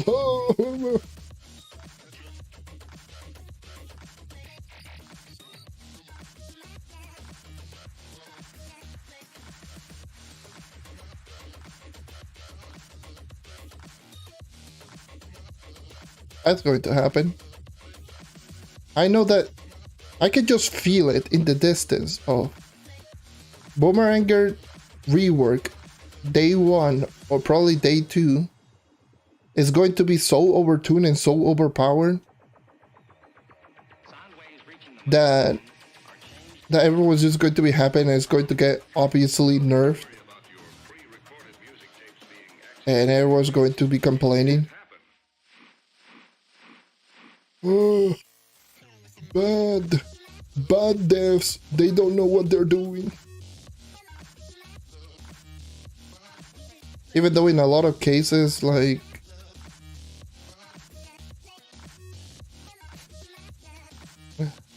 in a lot of cases, most of the stuff that got rebalanced were mostly because of the players that did testing. What the hell?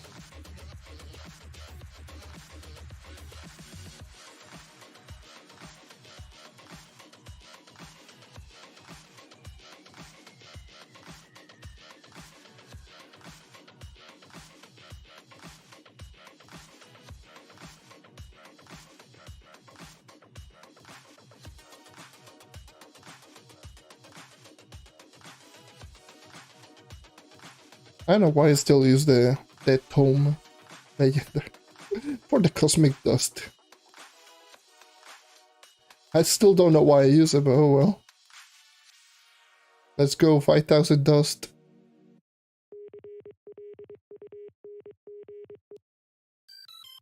It's not like that's 1/6 of a gem spark.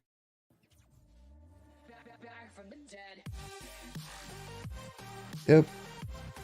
Tomes definitely don't need a rebalancing. Who told you that they need a rebalancing? Waiting a complete week for 40 big bombs. Oh yes, my favorite. Ladies and gentlemen, you're all invited to go fucking mental on this motherfucking drop.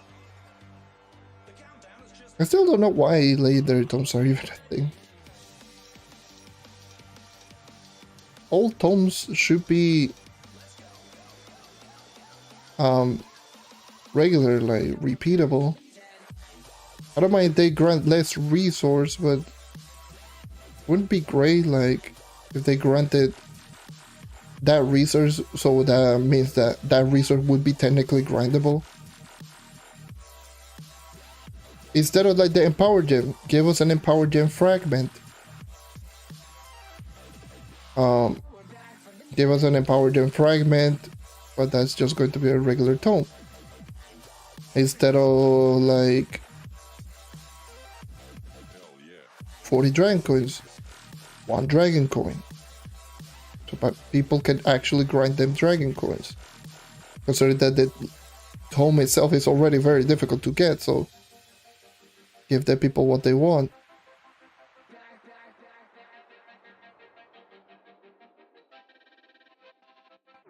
Some of the things, obviously, like the Trove Wonder ones, that's definitely something that maybe needs to be looked at, because imagine just always getting like 1 Trove Wonder every now and then. I mean, that would be nice, honestly. Honestly, for me, I wouldn't care too much if they just did it or not. But I can see that just being just terrible to some people. I mean, I guess the Trove Wonder tome is difficult to get, to say the least.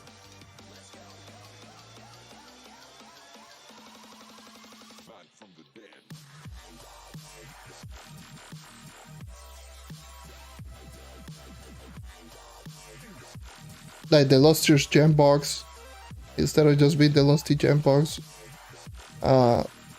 it could be nice if it was like a Gem Booster Box tome. A downgrade, but you can just repeatedly keep grinding, so you can keep getting Gem Boosters, Life and Power Gems and such. Again, with the one that I have right now, the Bomber Royale. 1 coin for Bomber Royale. Would have been nice if they removed the one from season 1 and just keep it only season 2, or the blast coin.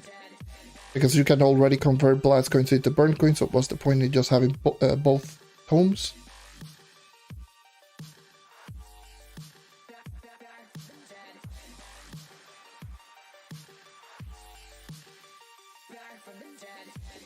What else? What other tome? Like a Bound Brilliance tome? Wouldn't that be great? That would be a definitely hard option. Like, which tome should I use? There will be so many good options out there. If they just put it like that, but right now it's like, oh yes. let's just go out of our way to get a legendary tome for 100 fishing lures. Okay. 100 fishing lures. For 1 week. Sure.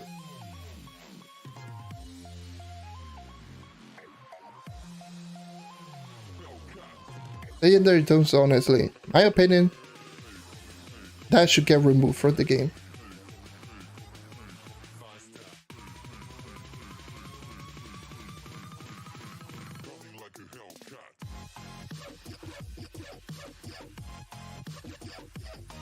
Imagine if it was like there was a grindable tome for the unnatural devices on this area, or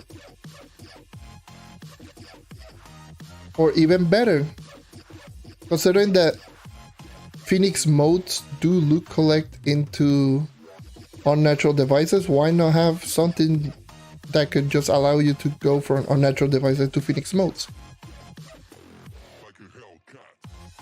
I don't know, that would be kind of great, because the Phoenix modes are untradeable and unnatural devices are tradable. That would make essentially just Phoenix modes tradable, rather than you having to go through all of this all the time.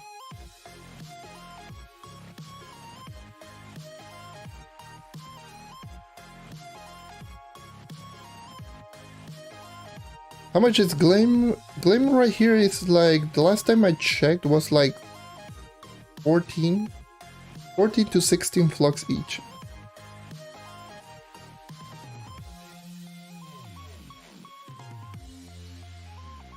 And I had to just go back into that tome once again because I ran out of Gleam.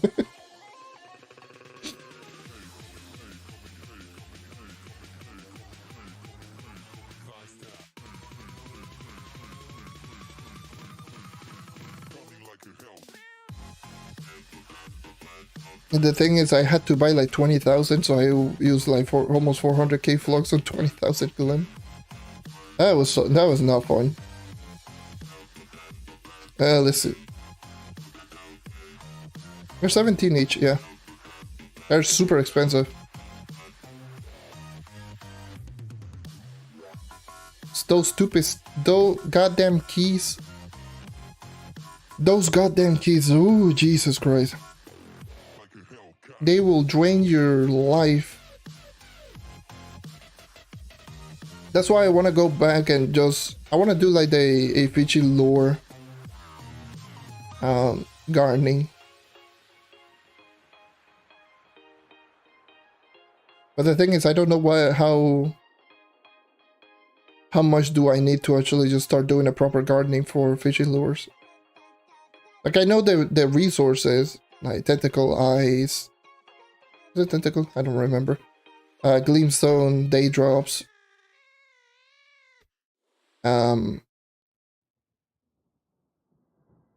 Crystals. Like, all of those resources. Like, I do have the resources. I just don't know what is like. How much of each plant do you have to get? Like, similar to like the nitro farm, I believe it was like, if I do recall correctly, like 64 seeds of nitro, like 32 on the unnatural device. No, unnatural device. It's the growers, bro. And then 5 on the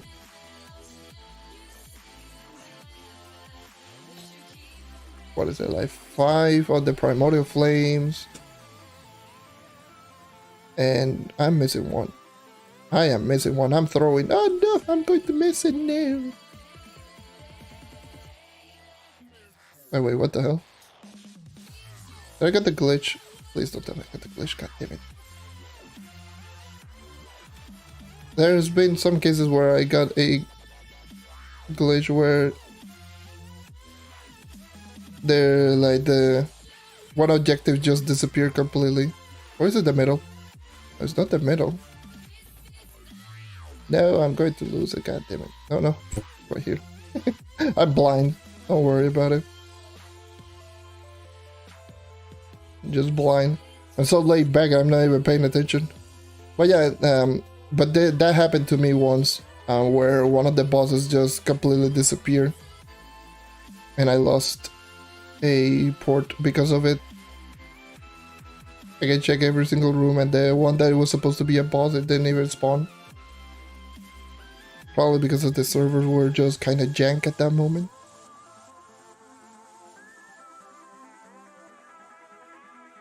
I was like, oh no, not again, please.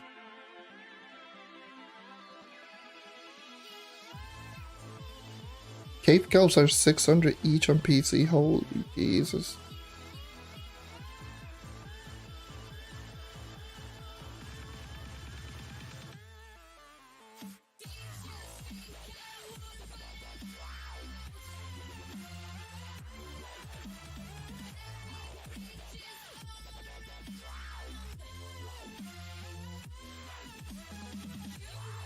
Oh, please game don't lag like that.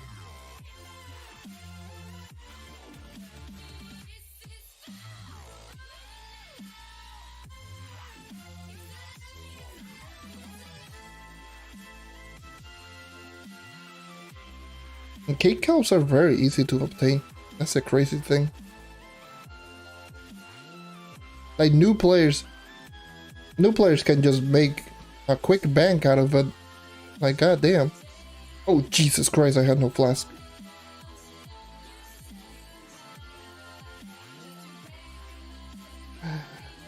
What the hell?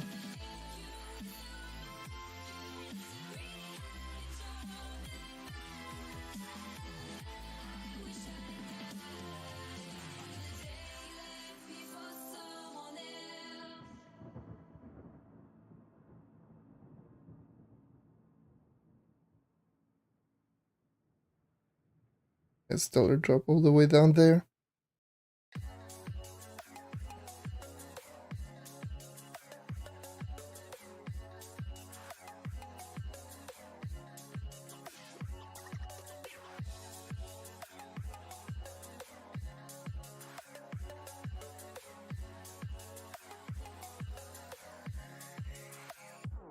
I'm gonna throw my memories away. Now I feel I'm done, and I am cursed by every day till my time is gone. I've never felt this way before, and now I know this all for sure. I won't forget your last betray. Yeah, I don't need to swap.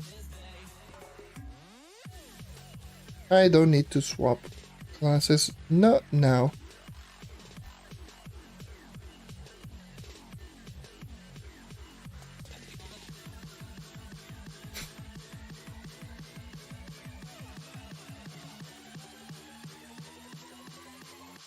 Oh boy.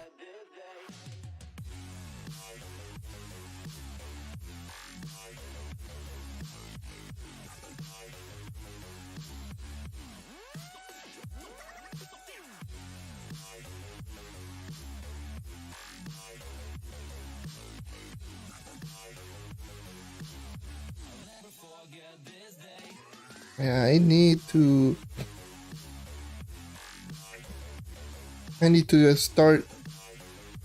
I don't know if anyone has the spreadsheet for what are the amount of seeds that you do need in order to actually just start making a fishing lure one. A fishing lure gardening.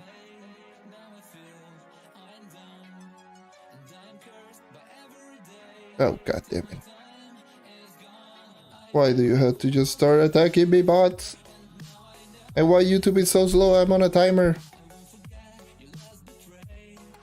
And YouTube just froze. God damn it. I'm on a timer, YouTube froze, and bots are attacking me. Oh, great. Come on.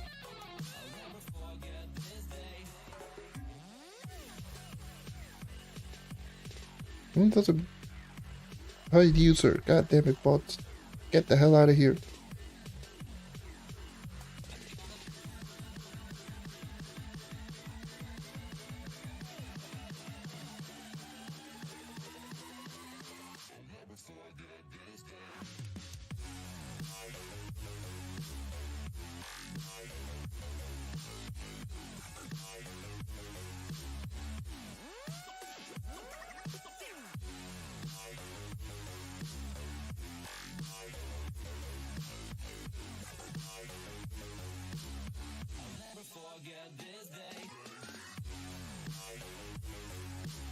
Alright. Jesus. I think yeah, yes, I'll just swap tonight now.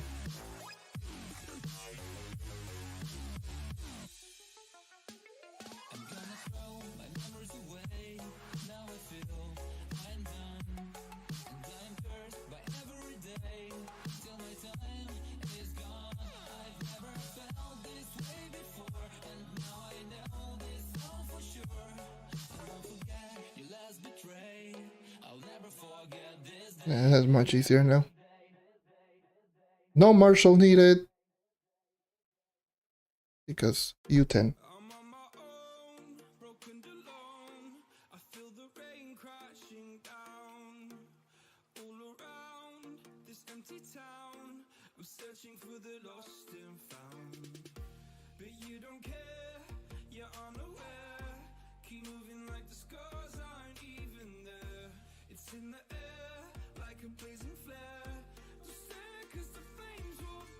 What? Die.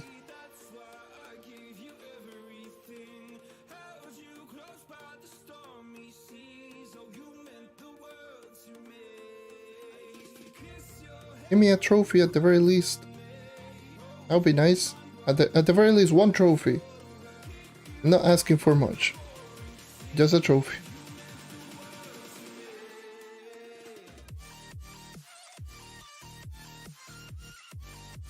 How much is a what trophy anyways? Or also the hairstyle would be nice. I don't know if anyone has ever gotten the hairstyle. Was it just there for the sake of being there?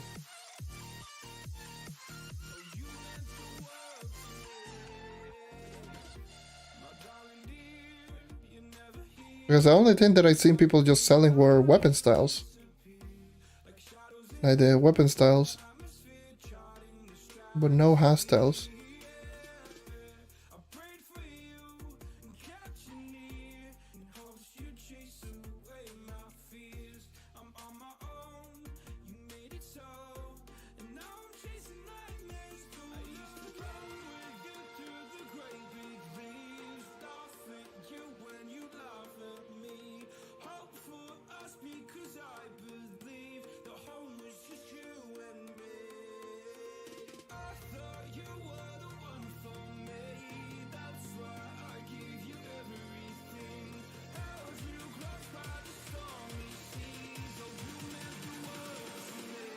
Ow.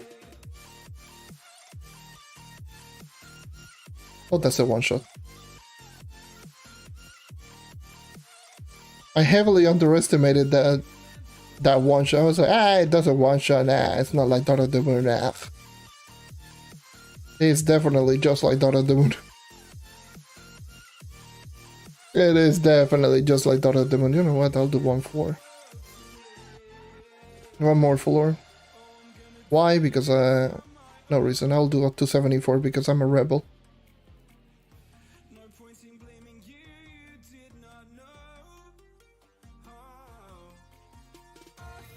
But yeah, that happened.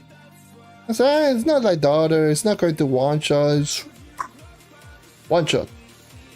Get the hell out of here. Oh. Well, that happened. Oh.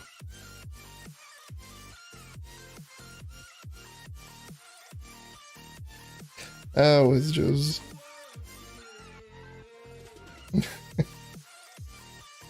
that was fun.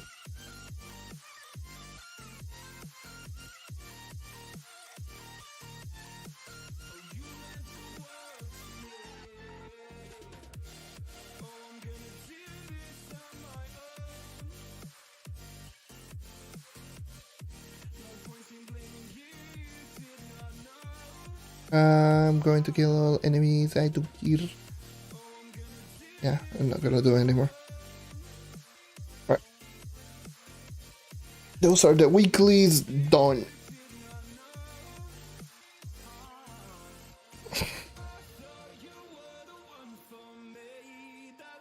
At the very least, those weeklies in particular. I should have now enough coins for just to get myself the mount from Bomariel, which I'm still missing, by the way. 136, yes, most definitely. I need 100.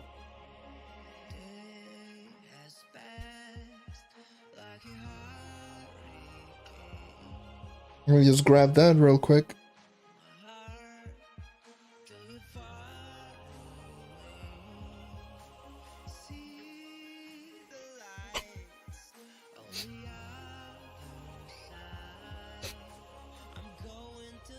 Get some easy mastery points. Where the hell am I going? I should be going here.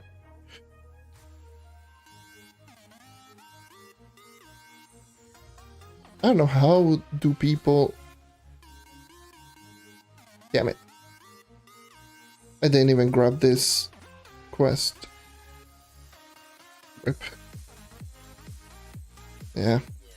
Grab this.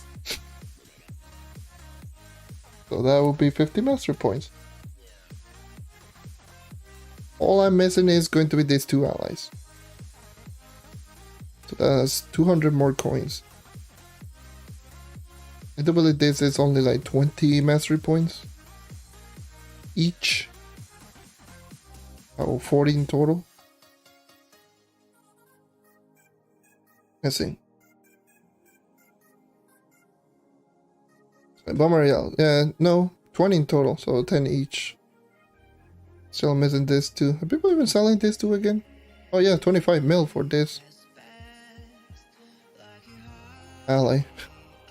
Definitely, I'll buy that. Mm-hmm.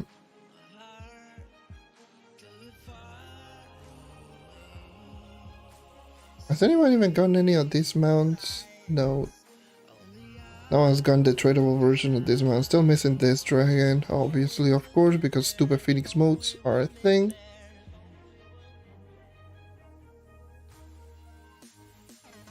Yeah.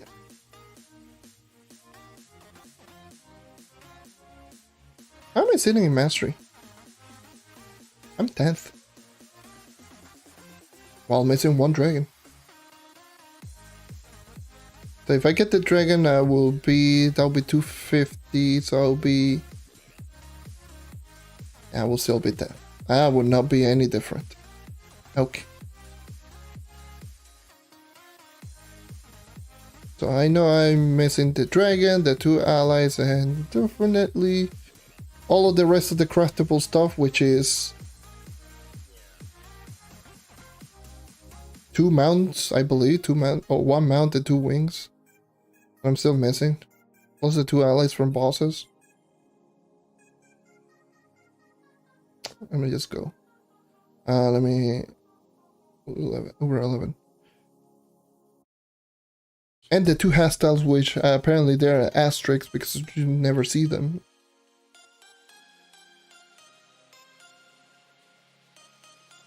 Right. These 2.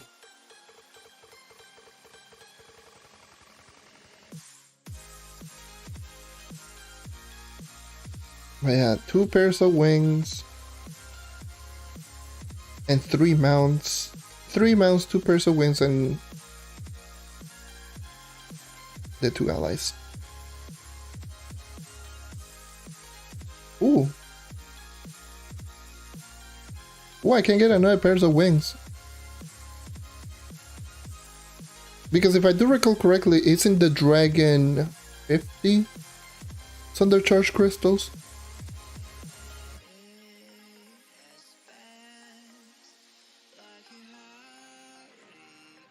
I'll be using my Radiant Soul, but who cares? The Radiant Souls are very easy to get. And I crash. Goddamn Trove. You cannot navigate to a menu without even crashing. That's always fun.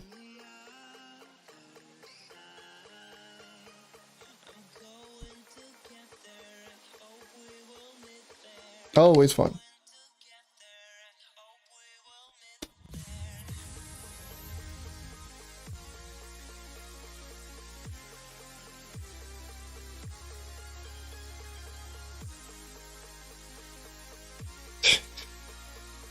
But at least I can actually just get one of them, because the resources that I'm missing is very easy. It's just the ore and the irradiant power cell. The power cell. Whatever. And I can get both of them. What the hell did I even sell?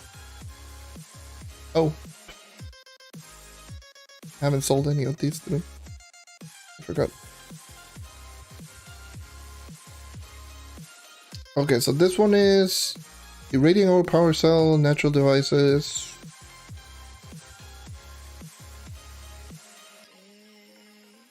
If I spend a little bit of flux, I can actually just get this mount, which is another 100. And it will only cost me 40 Thundercharge crystals, so that will be more in line. I don't think it matters too much. Like, it has plenty of recipes. So I should be able... Let me just navigate a little bit towards some of the outposts right here, see if I can actually...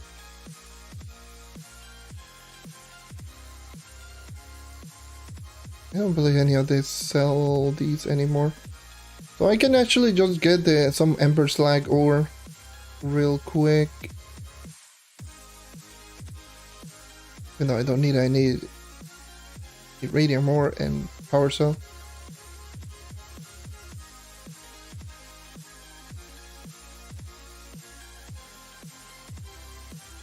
I need to check. Let me just go into the hub, because I am not sure if it is 50 Thundercharge Crystal.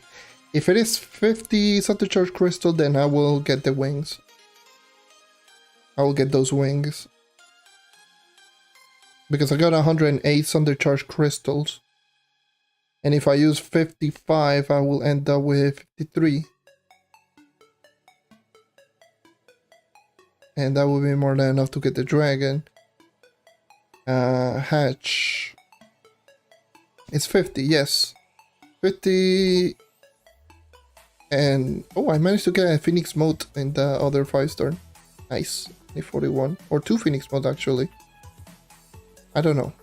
Right, I got Phoenix modes.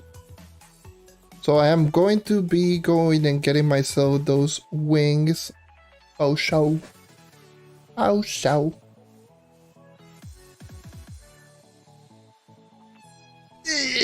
Jesus Christ, I gotta stretch. Ah, help.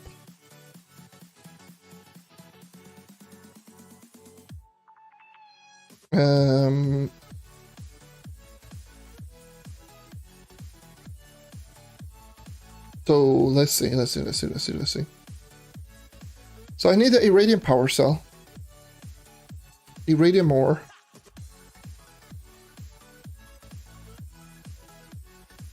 Let me just grab those 2 power cells, and let me just use all of my recipes, because I've been grinding some recipes on some... God damn it, I don't have my bombs on me. Let me just put in my bombs. My bombs. Just grab these.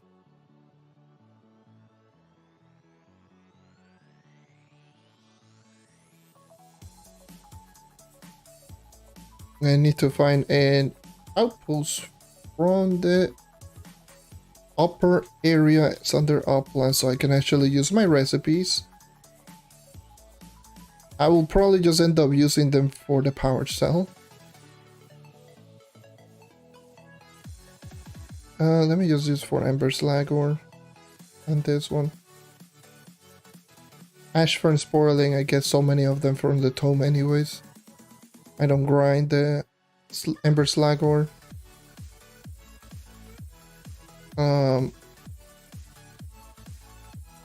Change flash. Not at the very moment I will do that, because otherwise I will die.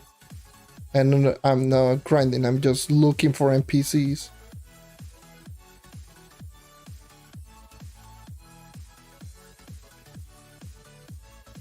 So yeah. Just mainly just looking for NPCs or looking for this outpost. Alright. Parcel.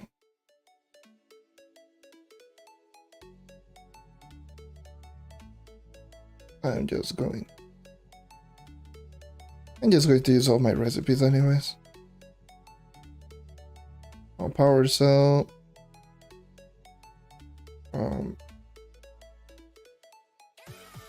Alright, so I need 200 more power cell and the 600 more on the other thing, the irradiant or irradiant. So 600 of those ore. I still haven't dropped in price too much actually. I'm going to buy all of you. How much do I need again? I forgot. 100, 200, 200. Give or take. Can you not sell like a lot at once? That's 70 now, I just cannot. Probably doesn't. Whatever, 500k. Who cares? 500k. Still got 4 mil. Doesn't matter.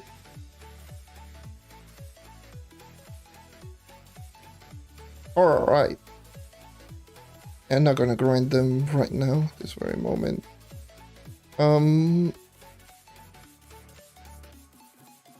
I could be using an origin port potion instead.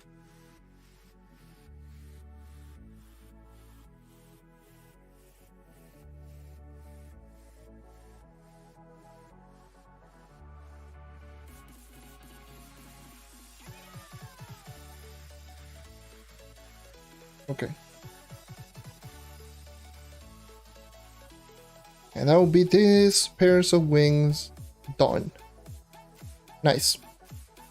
So I got 53 of the undercharged crystals. So if I end up getting the mount, these are the cool wings, right? Yeah, these wings are pretty cool. I like the design of these pairs of wings quite a lot. I almost danced. But yeah, I like the design of this pairs of wings. And you put them really close to the obby so you can actually just tell how like blurry some of the details are, but really like realistically, like it looks pretty nice.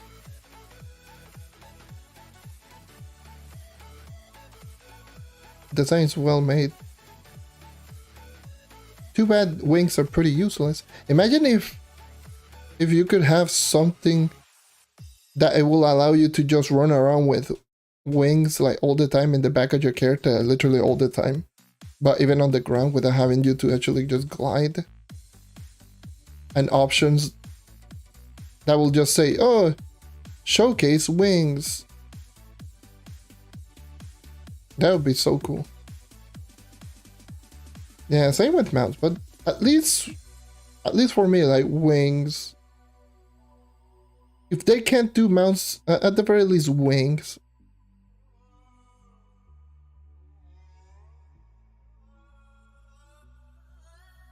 There are certain wings that are just not only very rare to get,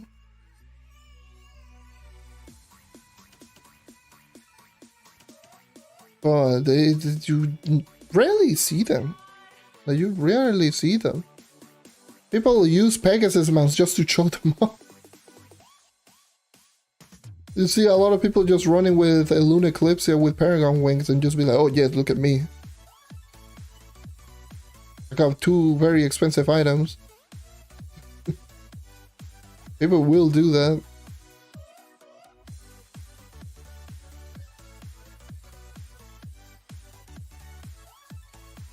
We need... Let me just stretch. I swear, the aim on those turrets is ridiculous. Let me just use my wings and let me just stretch a little bit. Ah! But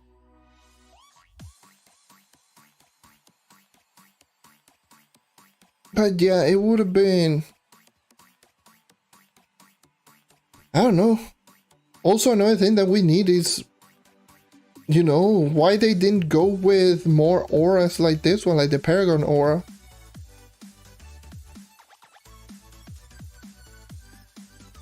Please don't abandon this idea on this aura.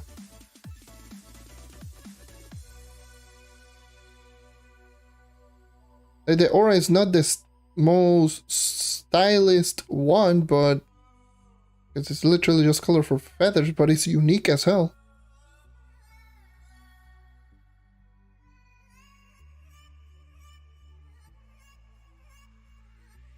Please give us more customization.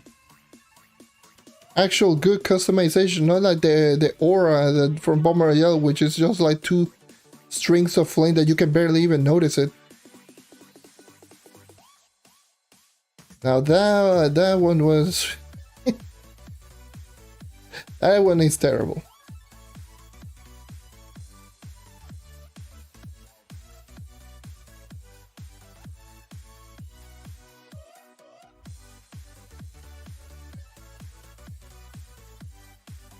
That one is just terrible.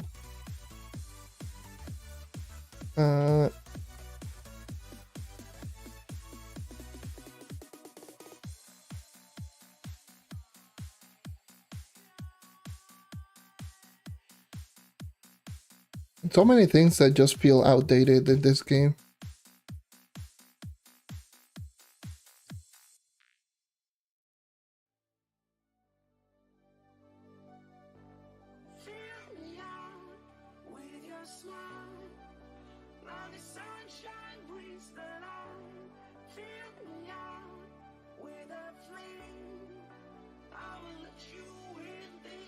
What's the level?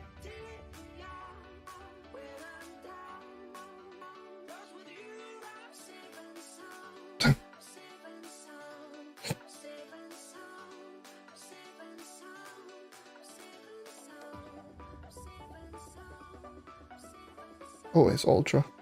Nice.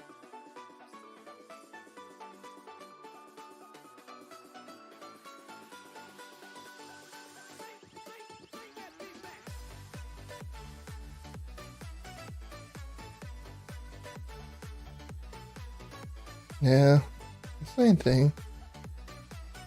There's so many things in this game that, you know, they can look really cool, but they're just useless. And mounts in general, like, there's so many pretty unique mounts out there, but it's pretty much for the most part they're useless. Heck, even as far as just making us not being able to use wings and just use very specific wings and mounts that allows us to not get the, you know, the wing effect, so allows you to use our wings normally. They're still kind of useless for the most part.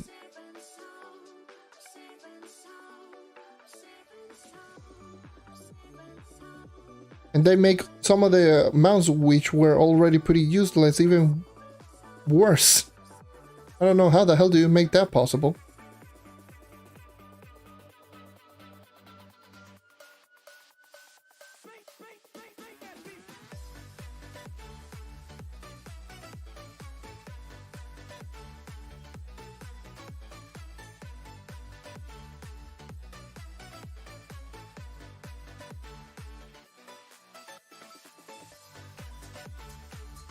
Please, it would be nice if they just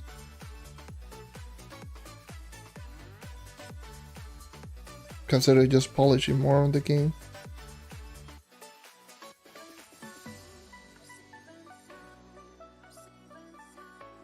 That would be great.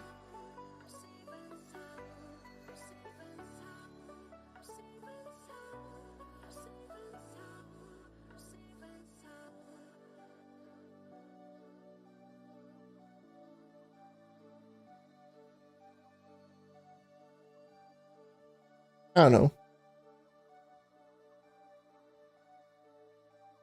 There's so many things in this game that you can just add it into the game and it's just going to immediately just not make it insanely like, oh my god, Trove, game of the year, whatever, but it's some quality of life stuff that is like, oh, nice touch. I like that. I like this little touch here and there on the character. Oh yes, I like the customization. Oh, I like how this character looks. Oh, what is those wings? Yada yada yada. It's like customization, especially in a game like this one, is super important. Bonus XP, I believe so. I believe it is 2 times the XP week.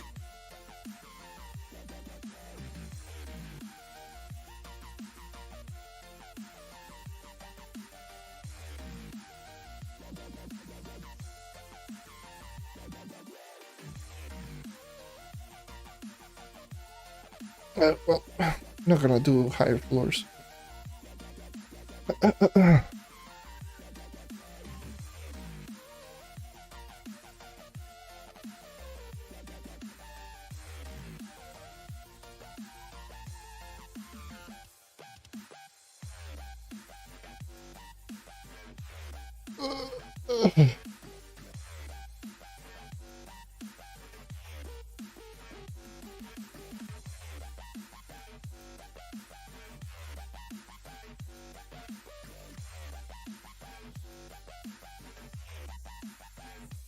Oh, if these boxes weren't, you know, I don't know why they just don't make it so that, oh yeah, if you participated, you could just leave and you can just get the reward once the 5-star is over instead of just having to wait a goddamn minute.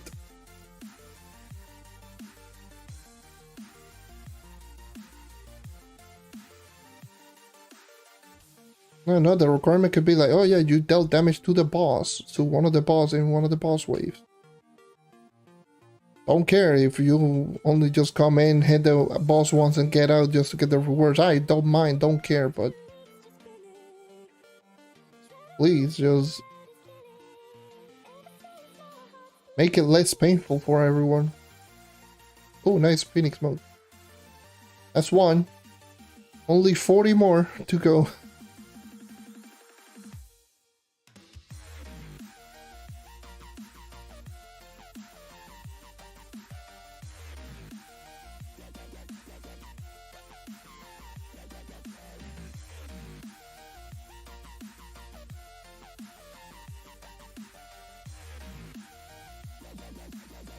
If I get at least just 10 per day, you know, by the weekend I should have this dragon completed.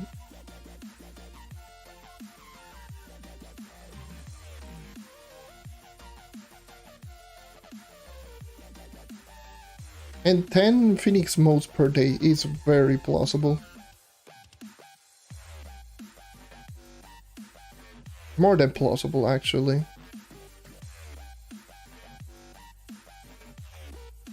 Can you not?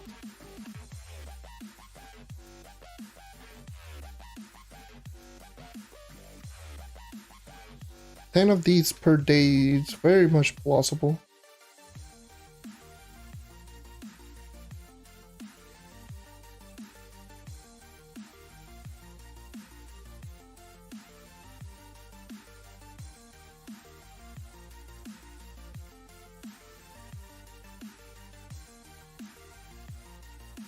If it weren't for the simple fact that they are a multiple of the actual enemies, from the other 5-star that just pretty much just ruined the other 5-star. This would have been a lot better because there's so many other enemies that they shouldn't be there. Do I need to remind that they shouldn't even be there in the first place?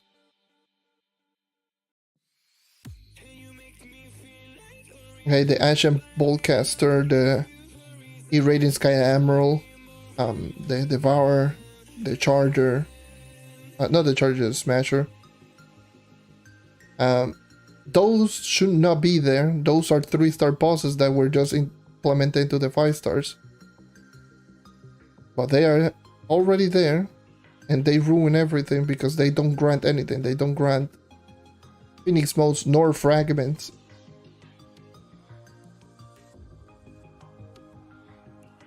Maybe they could grant Phoenix Mode, but they are extremely low chances. And speaking of modes, I got one. Nice.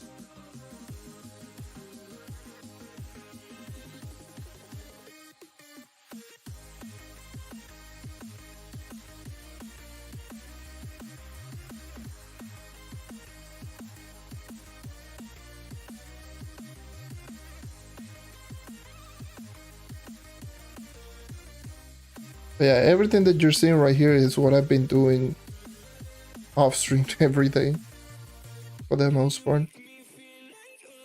Blame this for the reasoning of the delay of some of the videos.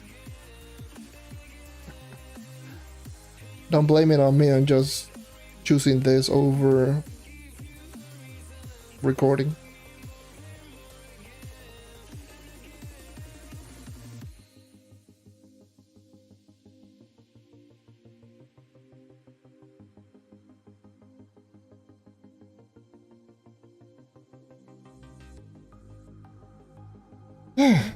Like, do you have any idea? Like, thank God this model doesn't actually showcase how laid back I really am.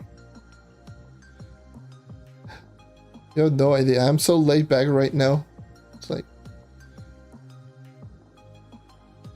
yes, just completely in my zen. Like, right now you're seeing me right over here, but in reality, like, if I sit completely straight, look at the difference. So this is me right now where I'm at, but if I sit completely straight,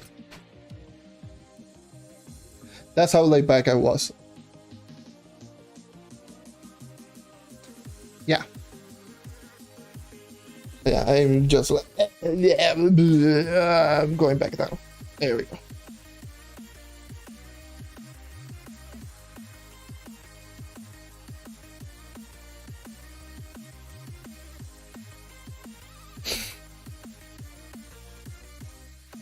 Yep, there we go.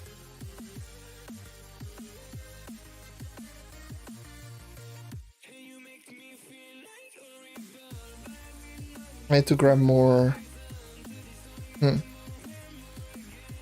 Let me see something. I could go north. Yeah, I could go north here.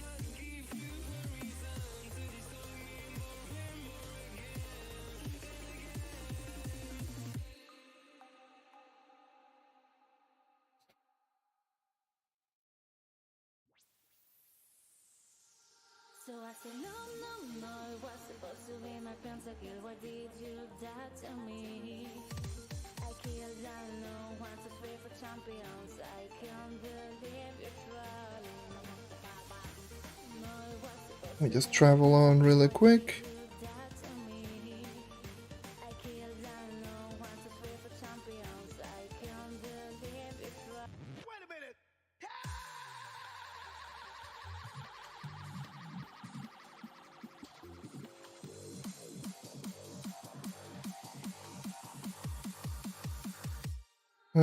Jesus, that's a lot of this biome.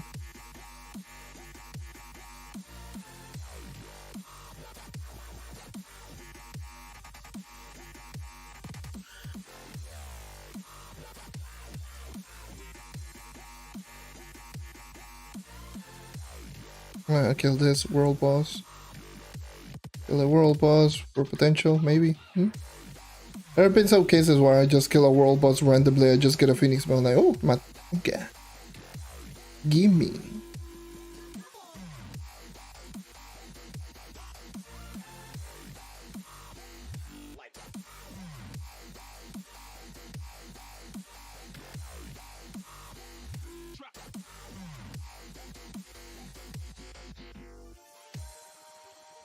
Ow, can you not?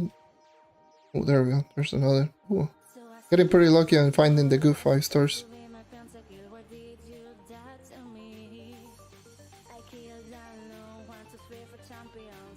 I wouldn't say the same thing yesterday. And finding one of these was like, it was like literally finding a Ganda. It was like finding a good 5 star in Geo topside.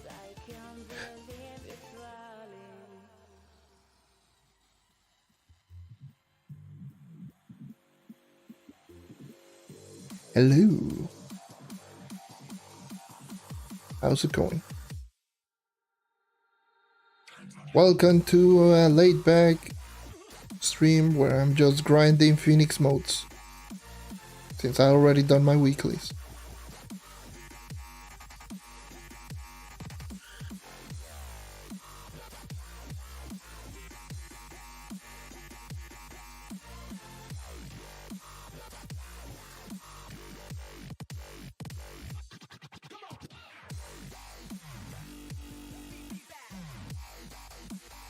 There's a burnt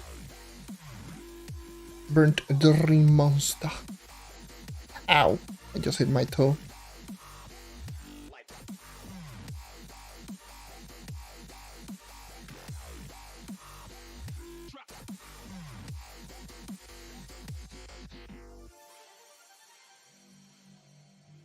Stop lowering my attack speed, god damn you.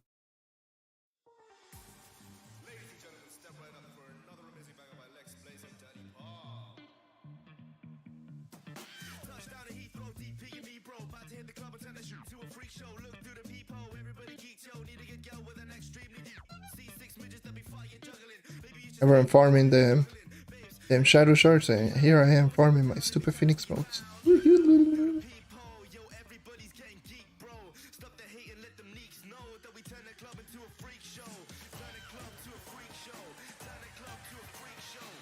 Oh, nice. Being done with all those damn geo tools. Being done with the geode.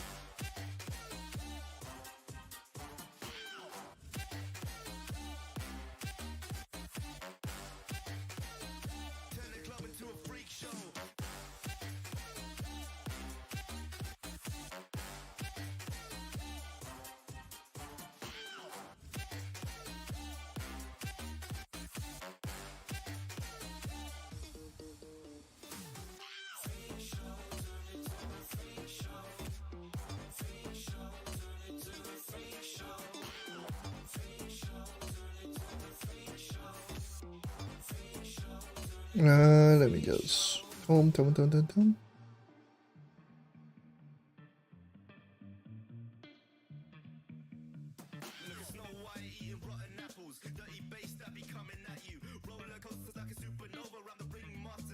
It kills 750. Damn. It's so disgusting. You can easily just make a disgustingly huge bank from cave kelps.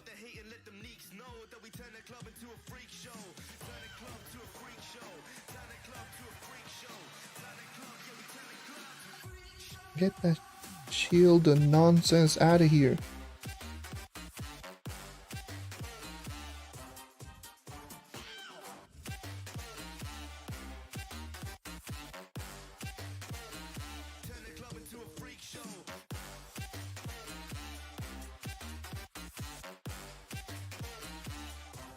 Like cave kelps are so easy to get. That's the thing.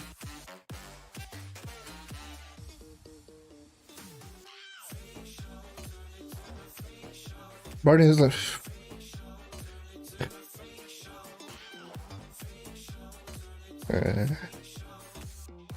oh boy.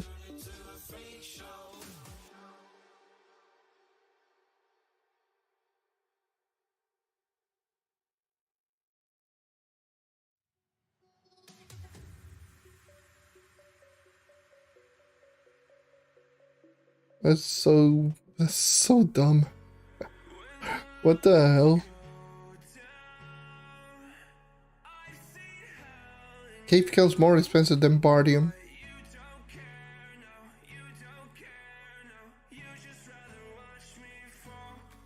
Like I can't understand the difference between the two, how important one over the other is, but my god, like cave cups are so easy to get. You can just go Verdant Banes, just have a Vacamatic and just go look for plant layers in tiers from 1 to 3, I believe it is. 2 to 4. 1 to 4, I don't know. I don't remember, like 1 to 3, yeah.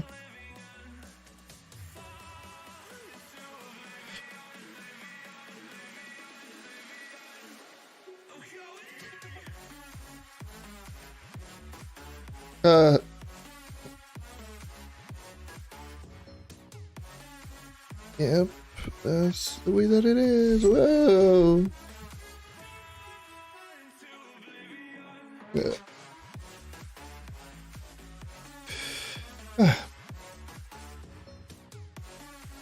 How do you get a Paragon Workbench? That's how you get a Orkin. Just go into a Paragon Workbench, look at all of the resources, toggle the materials and how to get each and every single one, because I don't remember how to get the materials or what are the materials needed for Orkin. Paragon Workbench. I got to Flux making method. I mean, check what is going to be good in the market at the moment. Check what is good in the market at that moment. And then I just usually grind those. If not, if there isn't something that I just want to do at that moment, then I just go Geo Topside. Just have Magic Find Grind and just go Geo Topside and do speed farming.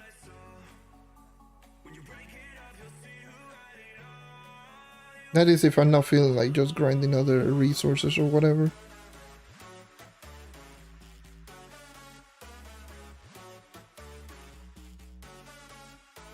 I mean, if what module should you just focus on?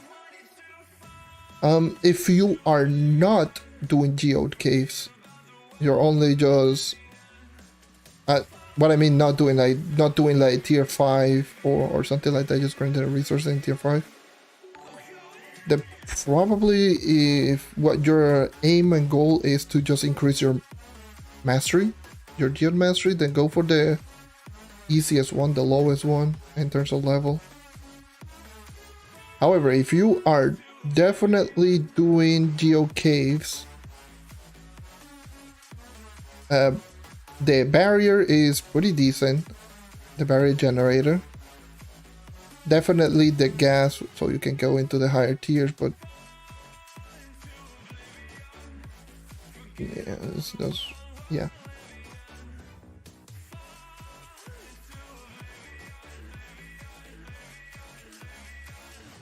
I'm not gonna buy all of this stuff. Sorry for the... I will not spend my flows all willy-nilly.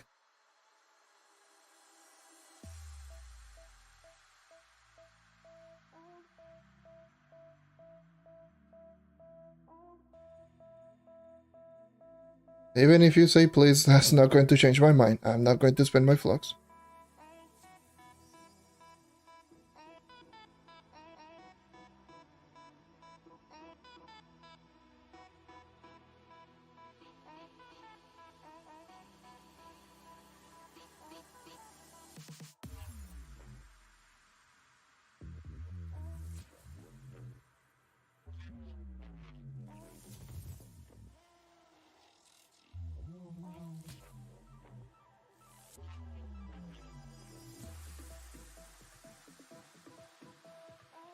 Consider that I'm also in the debate of actually just spending blocks on my own for credit punches so I can finish Bomber Royale.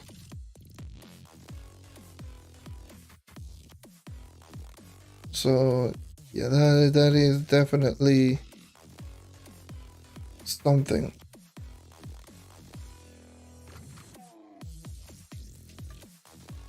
Anyways, Jesus, I'm kind of just falling like a little bit tired right now.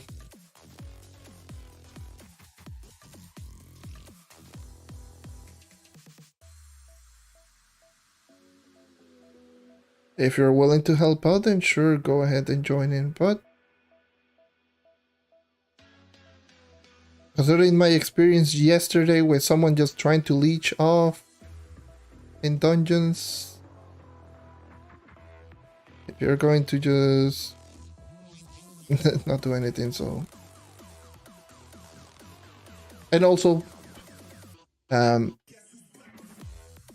which platform you're playing as well.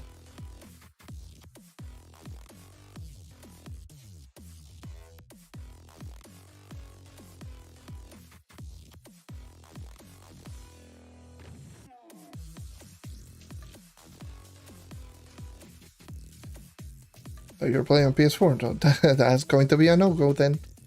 I'm playing on Xbox, so I wouldn't be able to buy anything, nor you cannot join in because I'm playing on Xbox.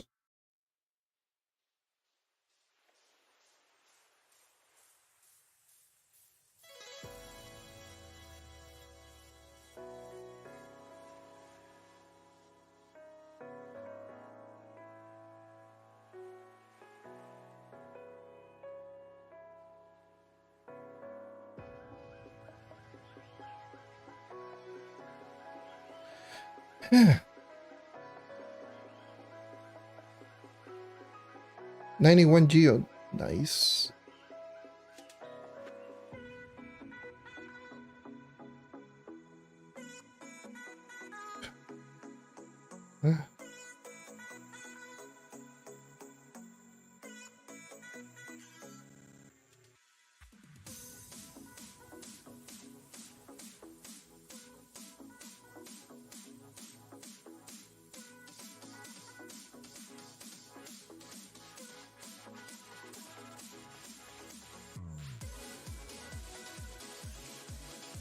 Oh boy. Anyways.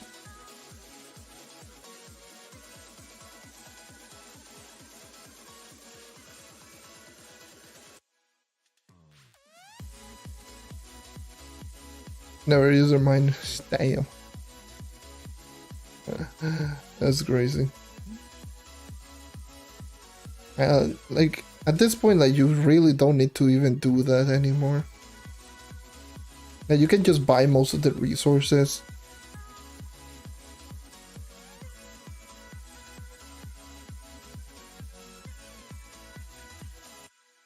The geodes, they really need to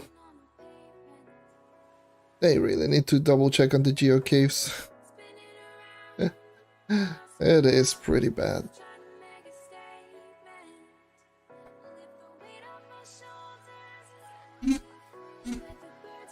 They are pretty bad. They are really, really bad.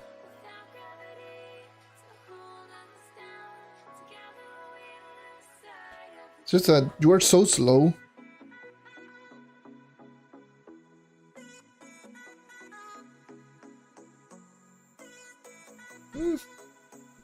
Being forgotten, I don't think that would be a good idea considering how important it is to actually increase geomastery.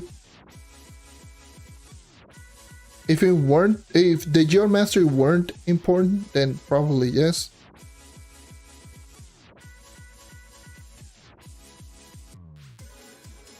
But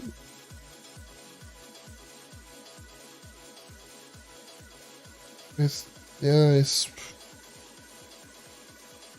just bad. Honestly, just bad. It's really bad.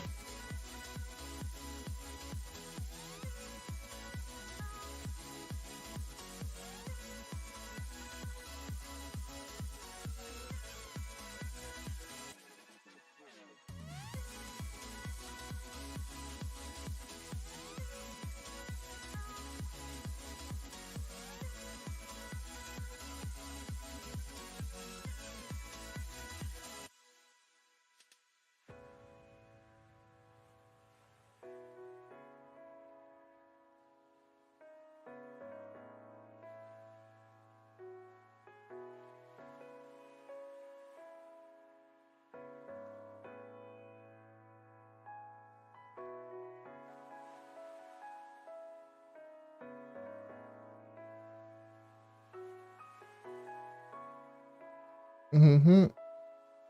Place my dreams among the stars while I'm standing on the pavement. Spinning around, lost and found, just trying to make a statement. And geocase is only there for if you want some flaws, or if you want to make, you know, if you want to make some flaws, then yeah, that's where the geocase is going to be. Right? My god, it is. It's just that it is so slow. It feels so out of place. It really makes no sense. Gotta leave it to Trying Worlds for dropping an update that makes no sense.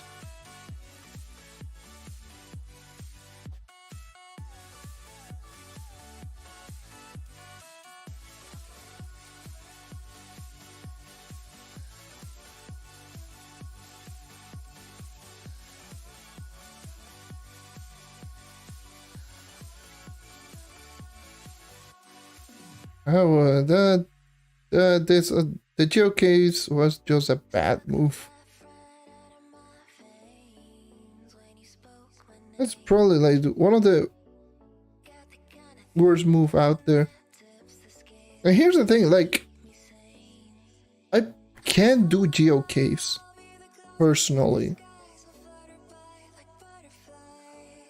Yeah, if I don't pay too much mind and attention, I can just do geocave from time to time, but if given the option, what would I prefer? Doing geocaves or doing delves?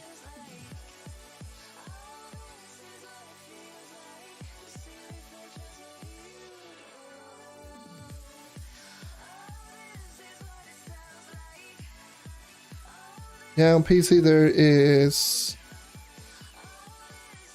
my PC with alt accounts that you can just go crazy.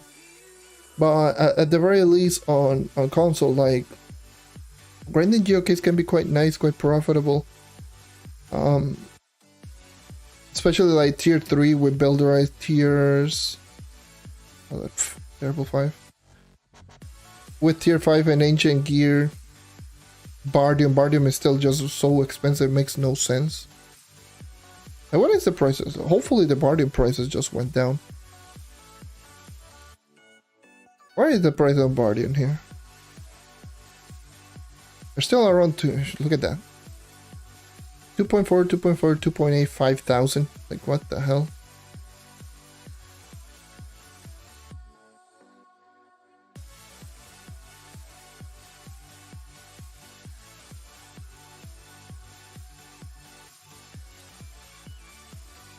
Getting pretty lucky in finding these 5 stars, by the way.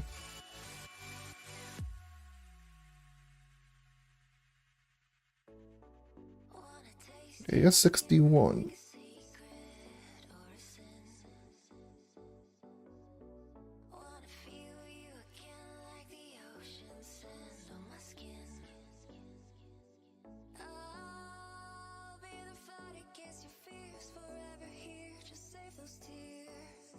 Yeah, builderites are pretty good in prices. There are better options. There are better options out there, but it's not like it's bad. Like geocaves is something that you really barely need any setup to actually just start making flux out of it.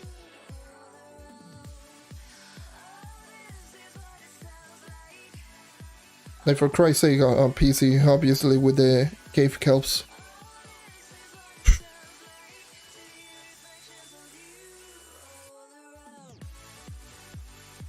$700. I still can't believe like 700 on each cave kelp. That's just wrong in so many ways.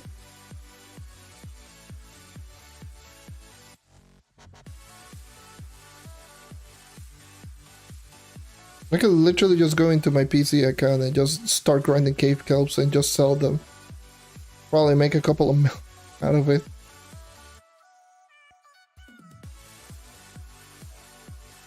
Like, you can very easily get over 1,000 of those cave kelps per hour. 1,000 cave kelp at 750 each, that's 750k flux an hour. That's around the same rates that I was going literally yesterday on Geotop site. And that's very easily you can get 1000 cave kills per hour. Like, it's not even a joke how easy you can actually get them.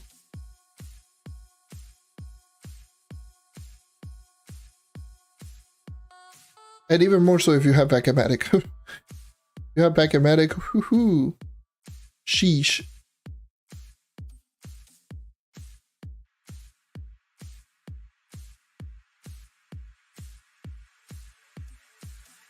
Just run around. Only look for plant layers, especially starting tier 2. And verdant veins and just Bacamatic, boom, easy. Got like 70 or 80 of them in just one fell swoop. 70 or 80 of them. How much we're talking? A lot.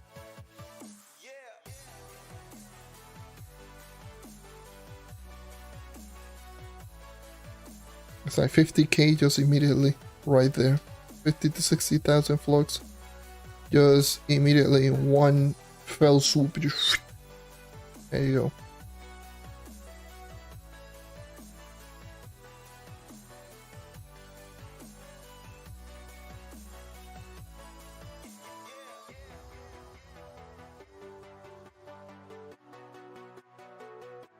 And not counting gathering day, where gathering day.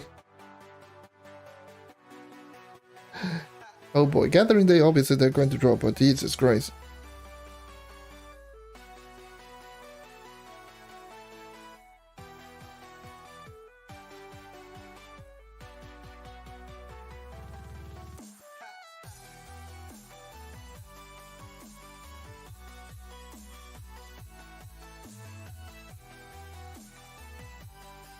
I remember when the Resource Acrobat Parks were at 400 each. Oh my god. Acrobat Bark at 400 each. Oh my god. That was quick banks right there. That is like the tier 2 to 4 Moonglow Grotto resource.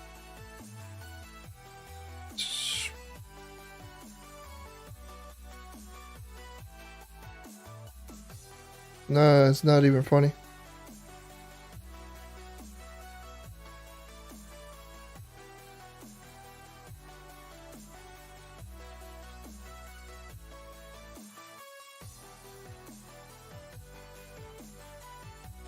And on PC, like, as well, if I do recall correctly, well, on PC you put in something and it will sell almost immediately, no matter what the hell you're putting, because people that do a lot of market flip and what else, like people that actually need the resource.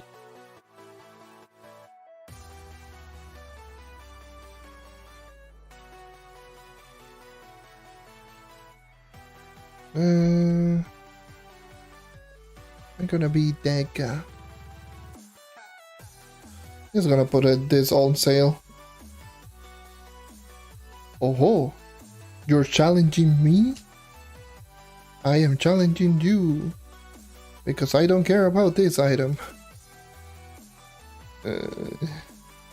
Ho ho, you're challenging me? I am challenging you as well. Ha ha.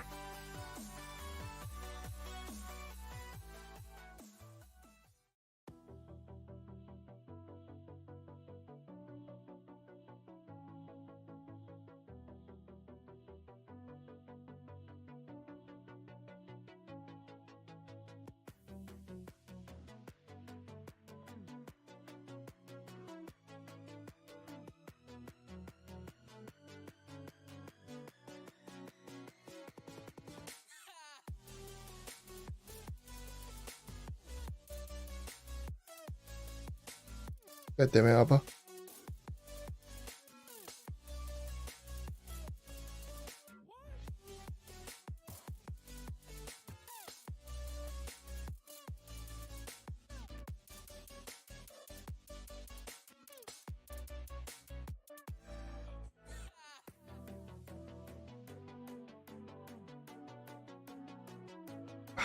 Yes, of course.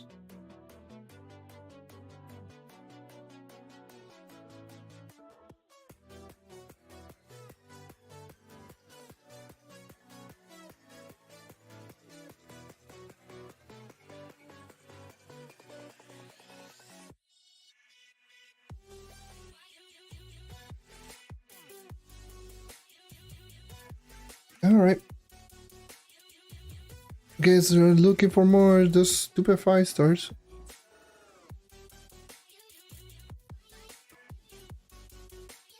Looking for more, please. Just good RNG, plus.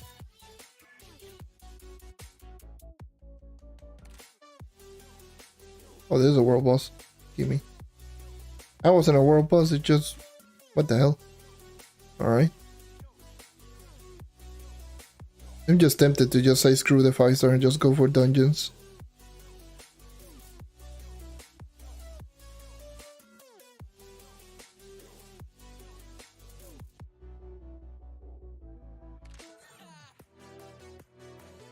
Or maybe just a tad bit.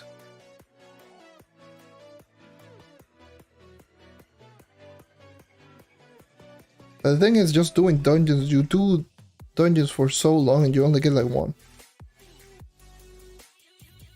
And for some reason, like, she's really bad. The drop rates. The drop rates are just so bad.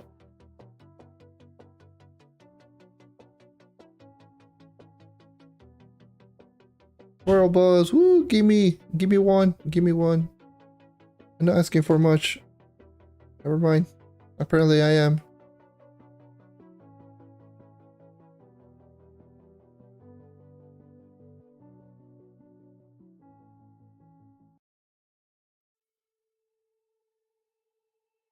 Come on, 1 good 5. Give me one good 5.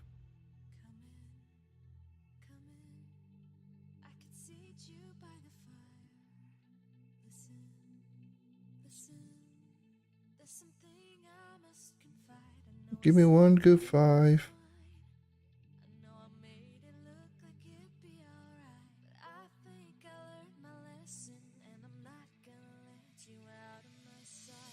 No, world boss. Give me. Give me 1 drop. Maybe? I mean, a trophy. I'll take those. We always take trophies. Those are 8 radiant souls.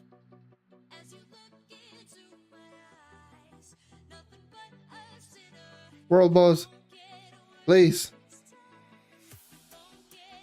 No. I did 1 lap. Nothing here. God damn it. I guess I'll just do dungeons. Oh, world boss, give me. Yeah, I'll do some dungeons for now. I'll leave the 5 for later, the 5 farm.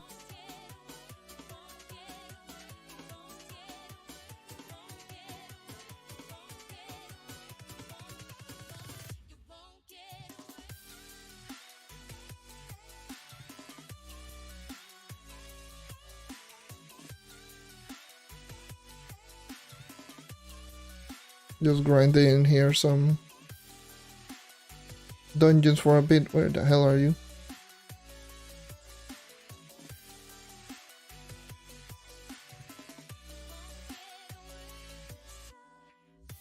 Oh, there you are.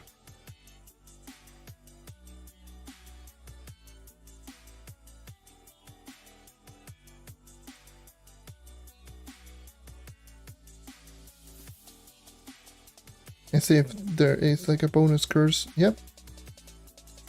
This 3-star usually has some bonus curse goals here and there.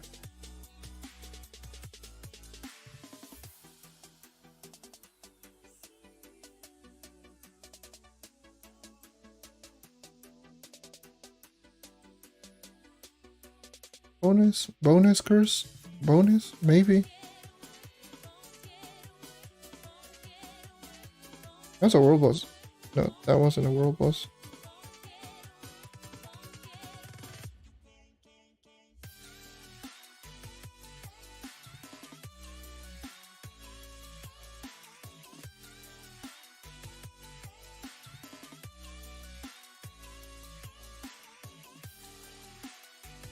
The Ashen Smasher. That was a world boss down there.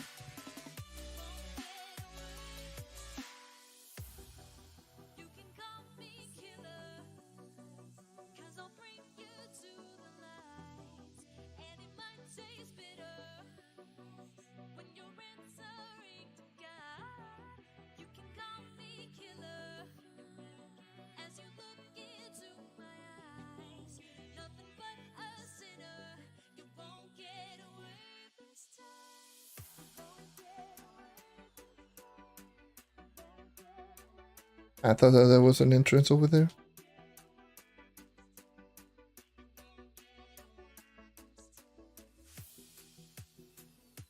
I mean, just praying for at least a couple of drops here and there. Maybe at least one or two. That would be great.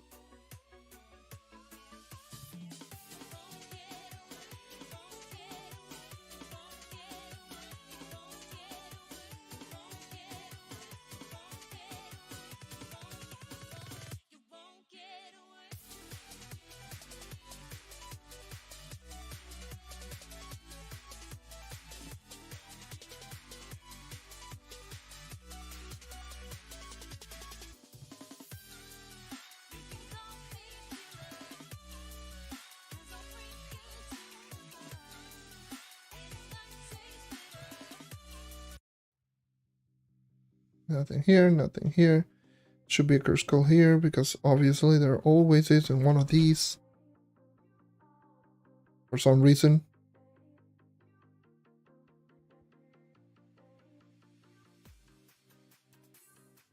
Do I end up being able to one-shot? Not really, actually. I don't mind.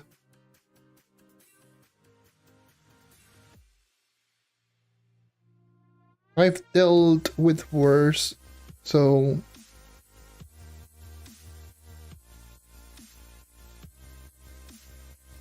I think I like it more that, you know, we're not literally just one-shotting anything and everything. Sure, makes certain abilities a little bit less useful. But I find it fine. I think it's good.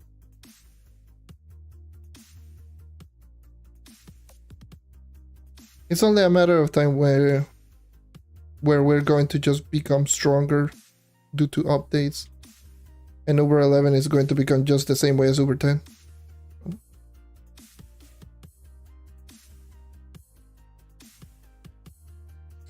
Is it people say that you need 35 KPR to solo Uber 11? Is that true? Probably I will say yes. I mean, you can solo at 30,000, but it takes so long. It's more so if you do have the light requirement. Like if you do have around 7, I would probably say 7 to 8,000 light. My recommendation I would probably say around 77,000, 7,500. And you can start soloing Uber 11, probably Geo Topside, and maybe Elemental Worlds quite consistently.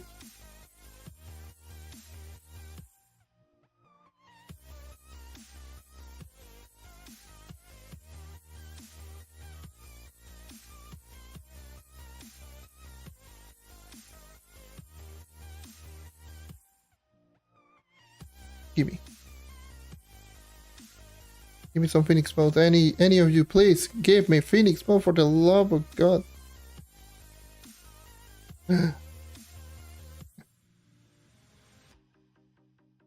That would be great.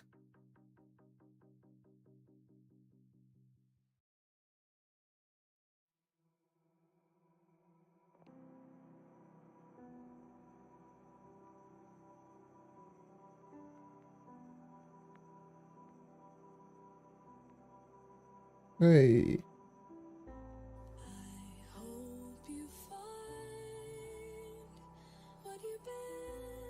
I mean, sure, I'll do this dungeon then.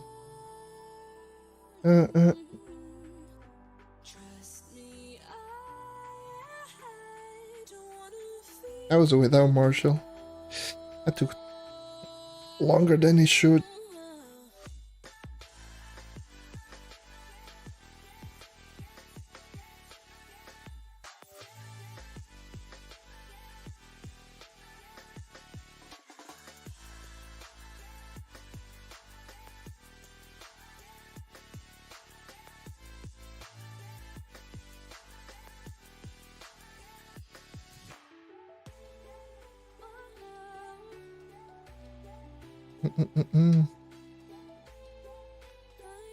Please keep giving me those world bosses. Hell yeah.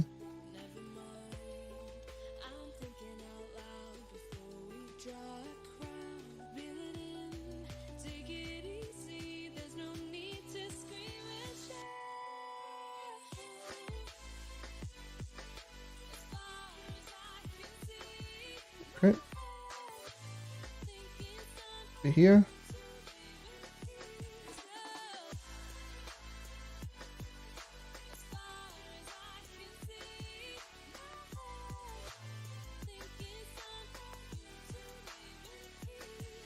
Why did they have to make Phoenix mode so disgusting?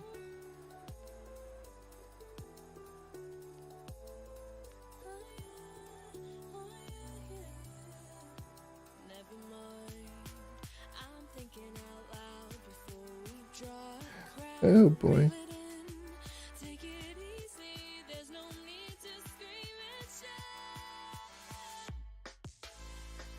If Thunder Uplands weren't so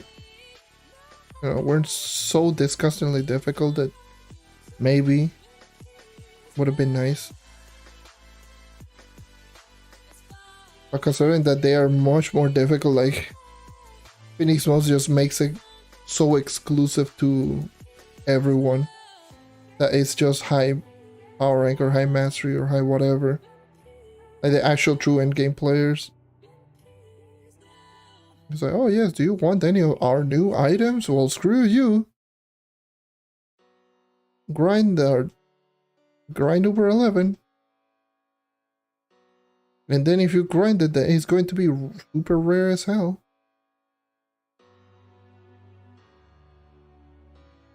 And you need what is it like?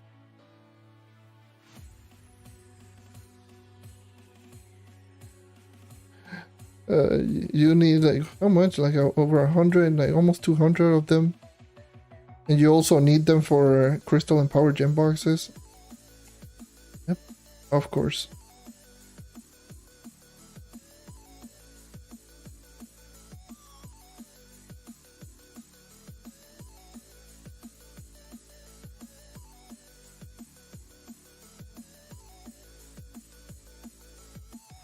Phoenix modes are very rare.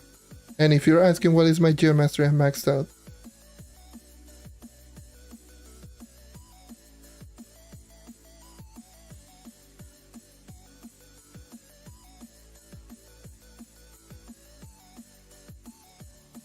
Like, not as in Geode 100, as in, you know, tied with everyone for max mastery.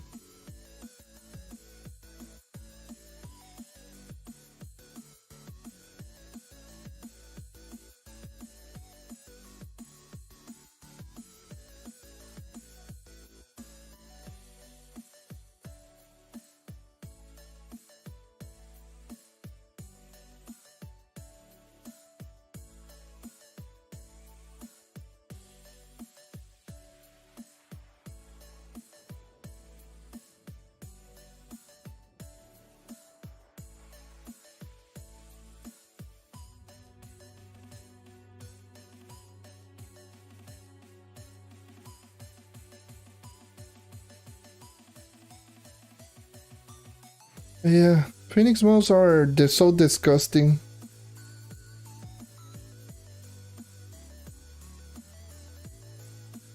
Considering that you use them for crystal and power gem boxes, You use them for obviously the 2 dragons, mounts, and such.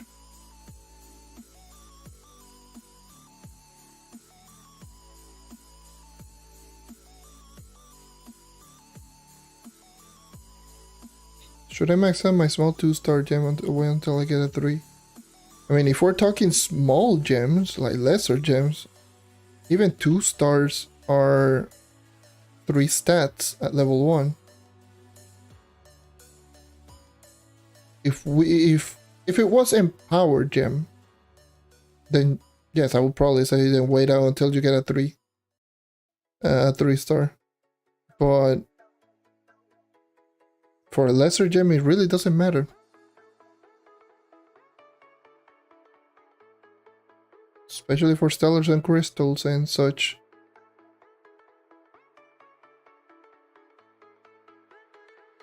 Two or 3-star really doesn't matter.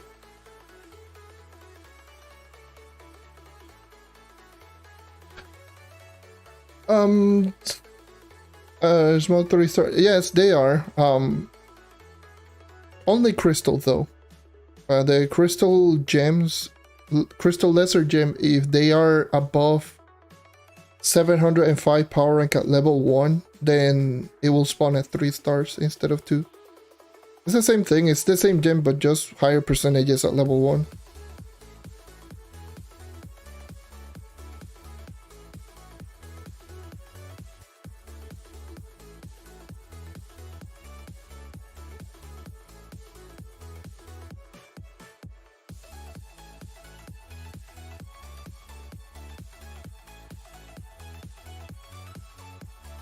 Which, considering how many 3-star crystal gems that I've leveled up already, yeah, just waiting for one in particular is not even worth it, because that gem could easily turn to be mediocre at level 15, which is the important level. Level 15 is usually where, like, if you care so much about power rank, then that's what the level that you should go for.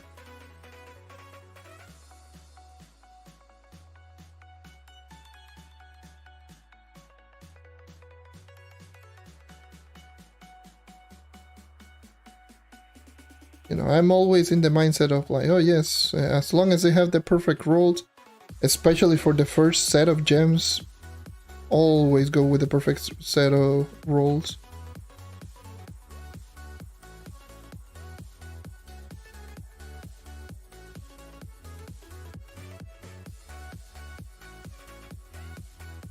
And then use those, and if you are feeling like getting a new set of gems, then go for them. Like, usually the way that I just approach it is I just get a gem to a level that is pretty easy to attain without needing to use gem boosters. For example, in the case of crystal gems, I get my gems to level 25. If it is like a perfect roll but the power rank is still kind of hit or miss, like I could easily get a better one, that I just level it up to level 25 to see if I can potentially get a better one, like with the same rolls and stats but just higher power rank, so I just save up augmentations. That's usually what I end up doing.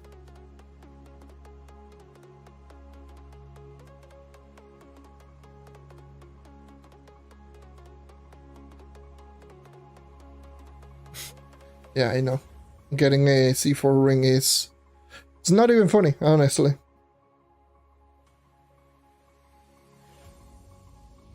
It is not even funny.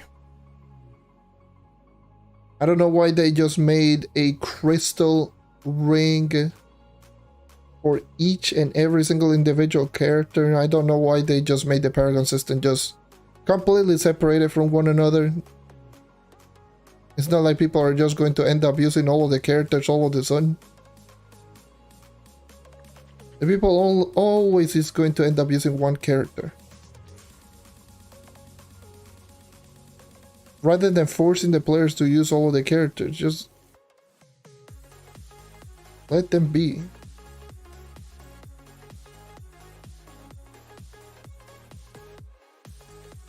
And honestly, if you have the flux, like a lot of flux to spend that on them, maybe, yeah, sure. It wouldn't be the first thing in my priority list when it comes to things that I would end up buying.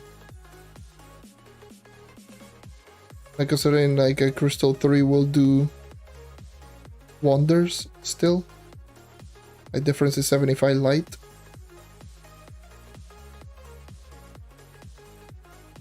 But if you really want to max out the light, then go for it. Getting one is horrible. What the hell am I doing? Getting one in the first place is horrible, and getting the flux is going to be that much easier than just getting the stupid ring, just crafting it. And just crafting it on your own.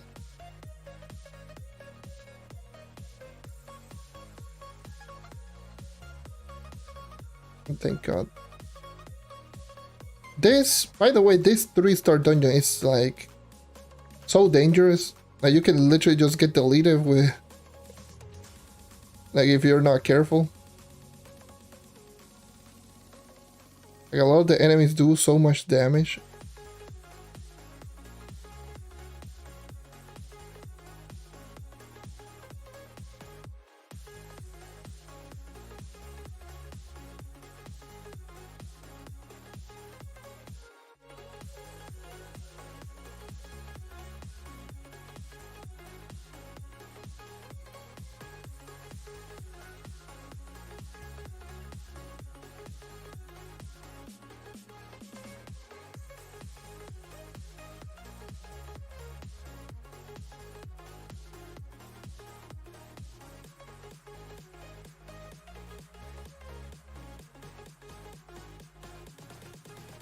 Yeah.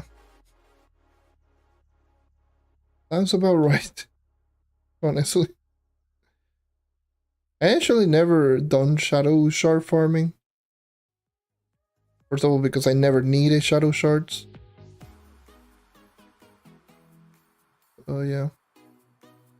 SS is shadow shards. Is just having a group of people going into a delve. And just having all of them just grab, you know, shadow shards and crystals. It's a good crystal and shadow shard farming. Like if you need crystals for geocaves, then it's a good double, it's a good combination of both flux and helping you out in progression.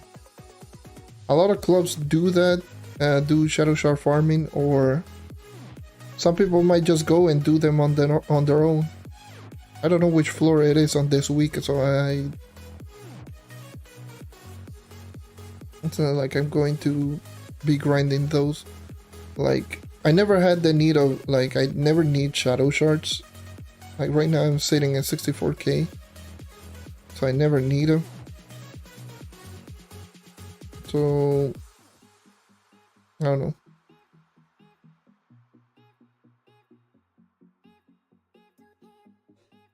But yeah, they can just help you out in getting a lot of crystals, so you can use them to progress into the geocaves, and then just make a quick flux on the side, because shadow shards are used like crazy.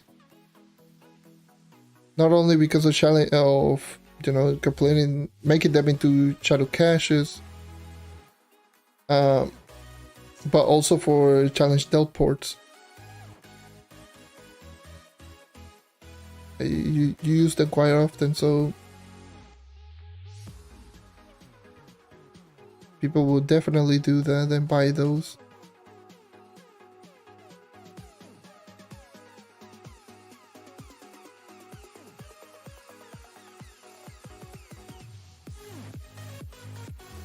Yeah. Boxes open week for the leaderboard as well. That's the thing that people will just end up buying a lot of boxes for, so they can just be in that leaderboard.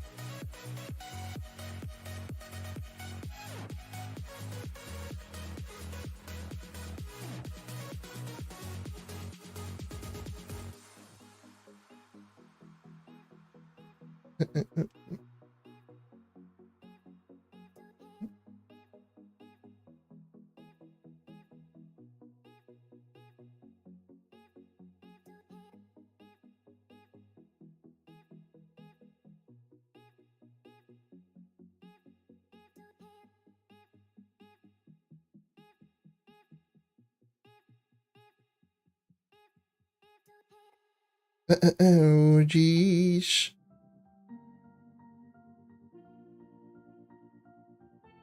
But yeah, tomorrow probably will consider just starting grinding some moonlight bulbs, so I can start doing my fishing lure gardening, or my fishing lure.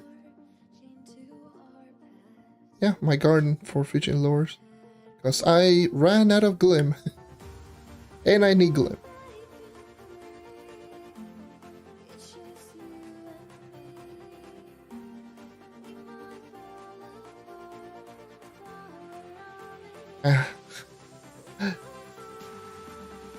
I had so many glim, and all of them just went down the drain just crafting stupid keys.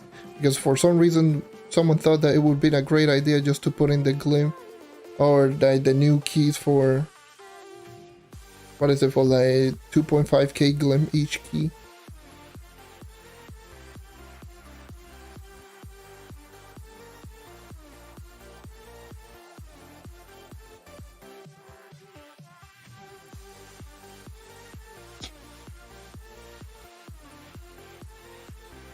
Like fishing, here's the thing, fishing in here on Xbox is such a disgustingly good profit.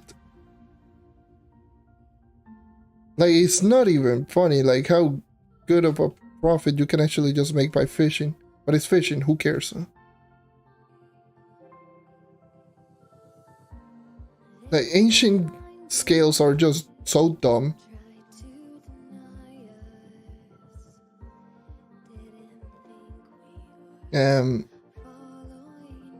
Ancient, like the glim is super expensive, and you can just profit glim easily.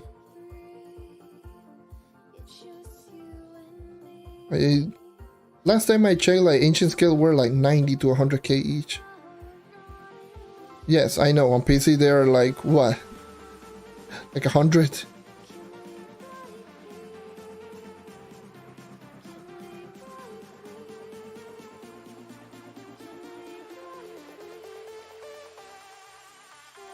And like 80, 90 flux each. No, here's like 90,000, 100,000 per ancient scale.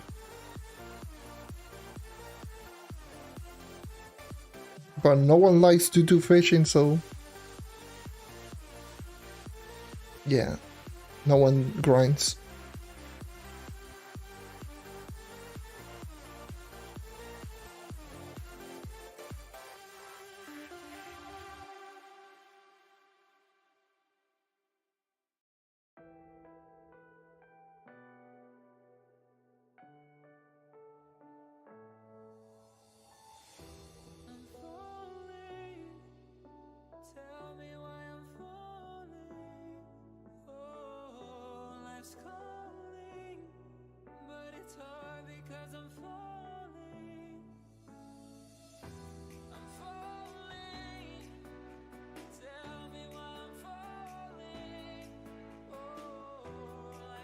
Come on, give me drops.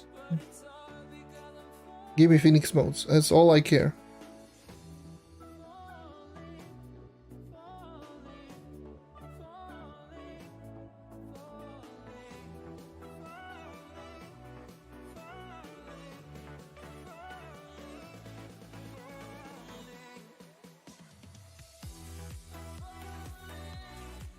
I think I pirate this. It's so dumb.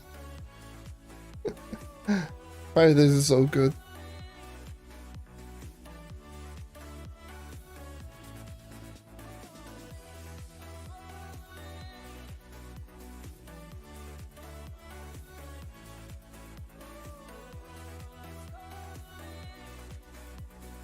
Um,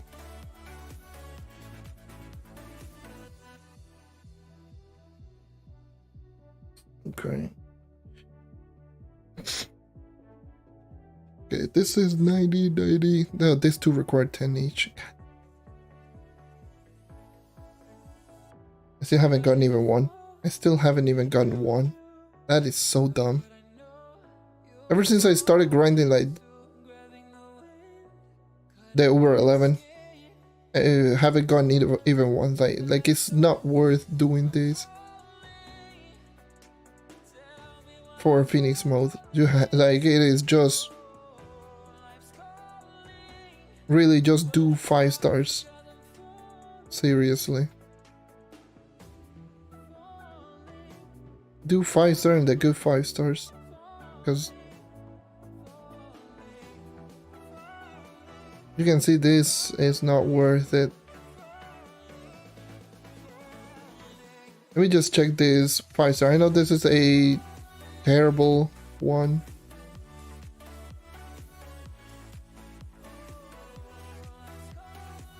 Yeah, this is a terrible 5. But I'm going to check if for a miraculous reason or something there is a I don't know, I get a waters under I don't know.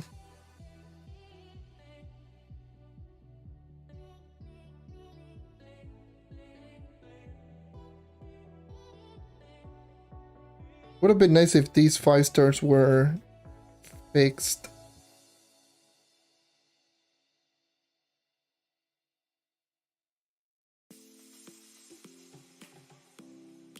Because this 5 star in particular is not too difficult. Once you actually know where every single spawn is located, like it's actually not too difficult. Like, it's very easy telegraphed where to actually just go.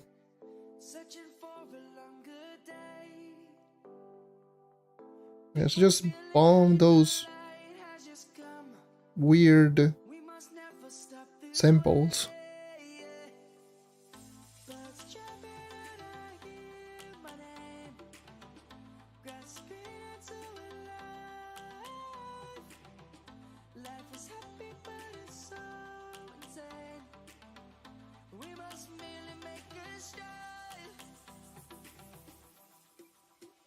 Yeah, this is what we end up with. These bosses should not be in this 5 star, but they are there.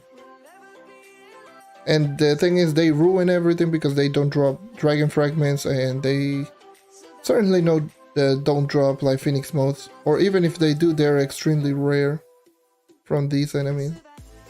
And they're just taking space on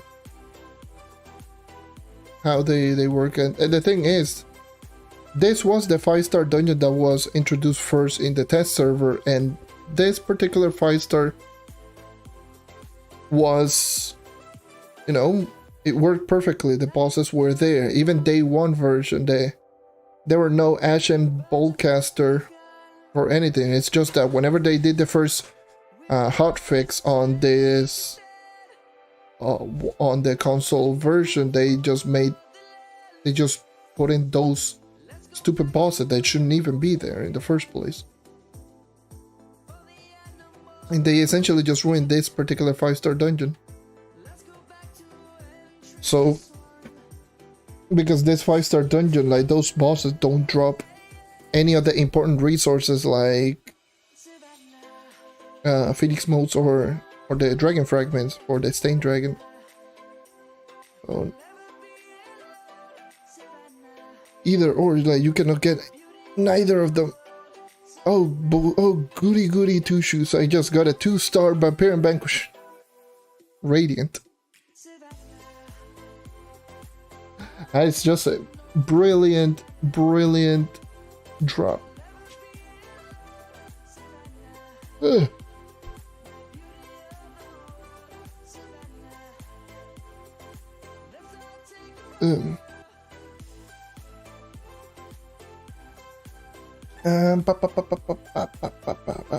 Okay. Let's go north then.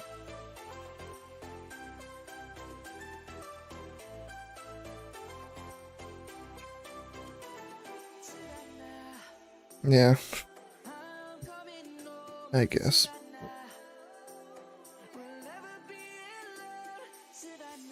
World balls, gimme. Nope.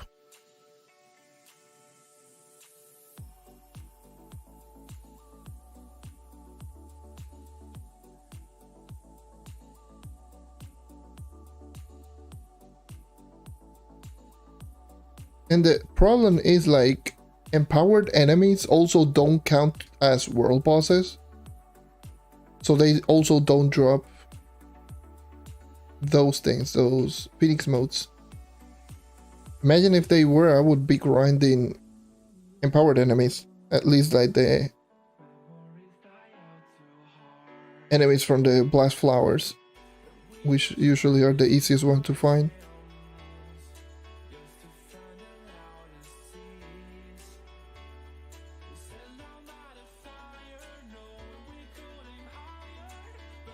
But no, apparently no. That's how it is.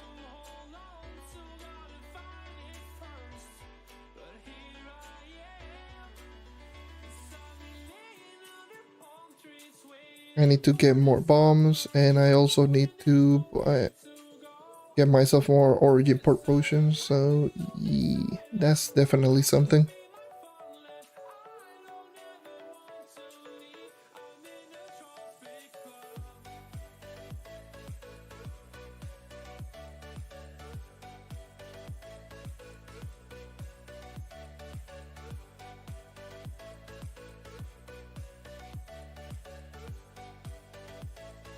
Oh, there's one south up. Terrible 5-star. It's just a waste. Honestly, it's just a waste. I don't know why. It's a waste, man. How much Phoenix modes do I need for the dragon? I need 39.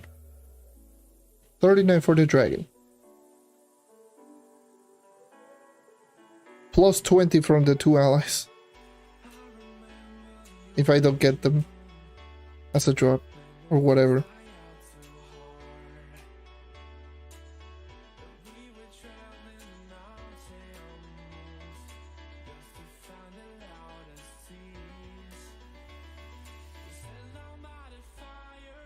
But yeah, 39 of them for the dragon.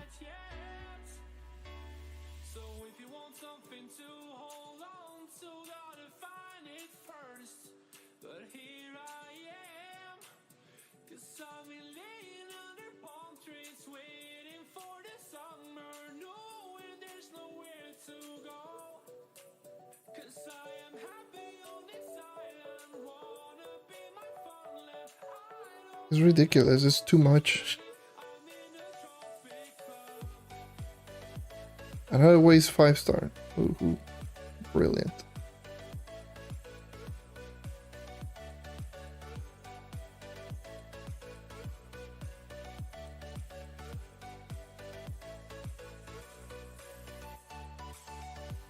Yeah, it's a 100 total for one dragon. And there's a 50 for another dragon, but I already got the other dragon.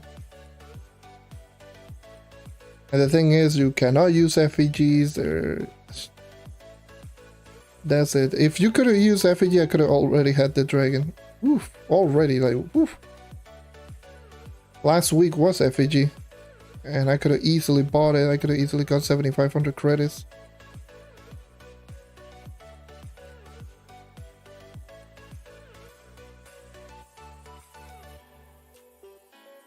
What the hell?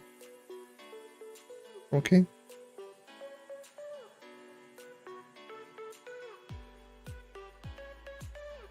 Oh, I got no flask.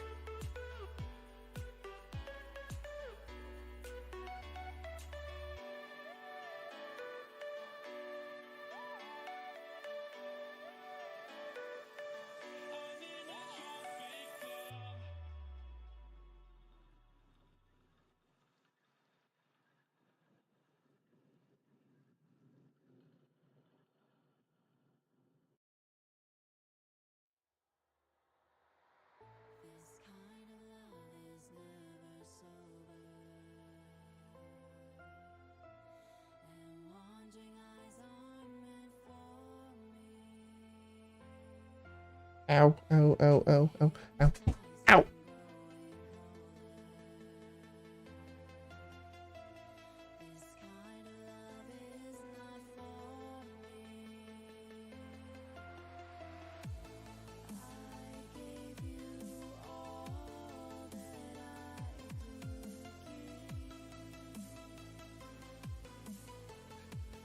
I don't know.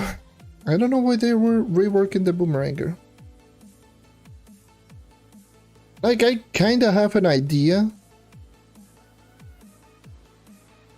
on why. But yeah, right now it just feels odd. Because I do believe they already had the boomeranger on list as the character that was going to get reworked ever since the Chloromancer rework. So I believe they did the Chloromancer rework. They already had noted of which character they wanted to just have reworked. So Lunar Lancer, and then it was Shadowhunter. I believe it was that order. I don't remember actually.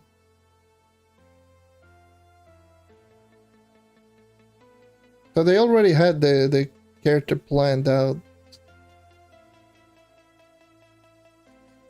But incidentally, like they kept buffing the damage and more and more and more and more, and to the point that right now in hindsight it just makes no sense. Like, it makes no sense now just to have it reworked considering how good it is.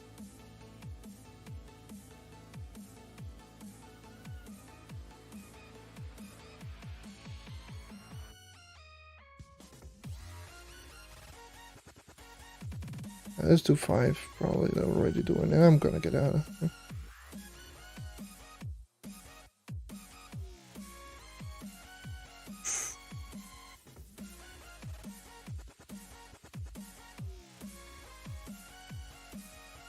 Can I even get out of here?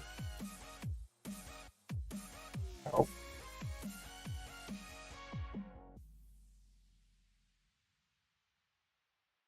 Like right now, Boomeranger, in terms of its positioning, how much damage does it do, how good it is, it's like I wouldn't put him high, but I wouldn't put him low. I would put him definitely in the average to maybe slightly above average. The only good thing that it has is definitely like the potential burst crowd control DPS, like the crowd control burst DPS. That's now that on its own makes no sense. Oh, there's a good one. There's a good 5.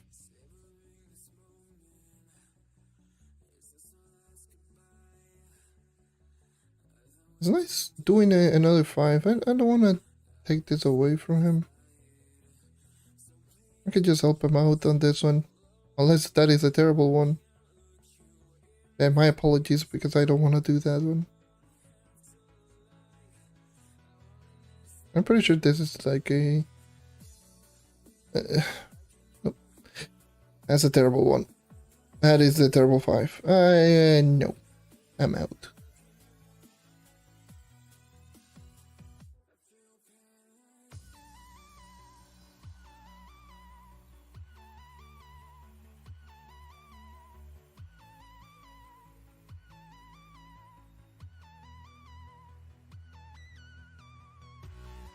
Yeah,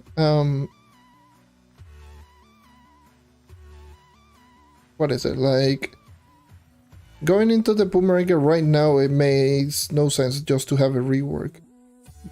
But, I mean, I'm not complaining if the character gets reworked.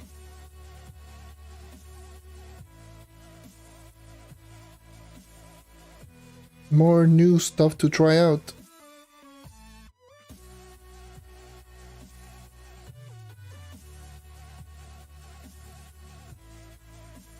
The thing that made the Boomeranger good was Blast Bolt, definitely. Like, if it weren't for Blast Bolt, then definitely I would say, yeah, sure, rework it makes sense.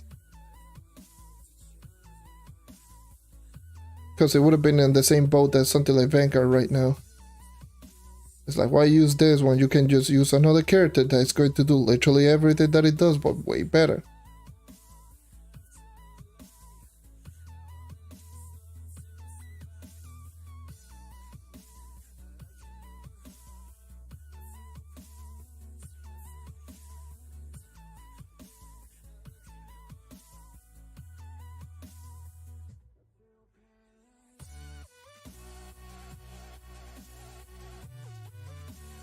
Uh,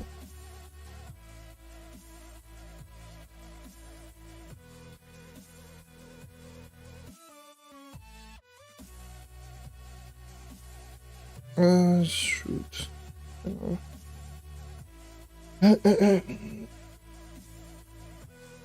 only thing that the Boomerang has good is like it's just that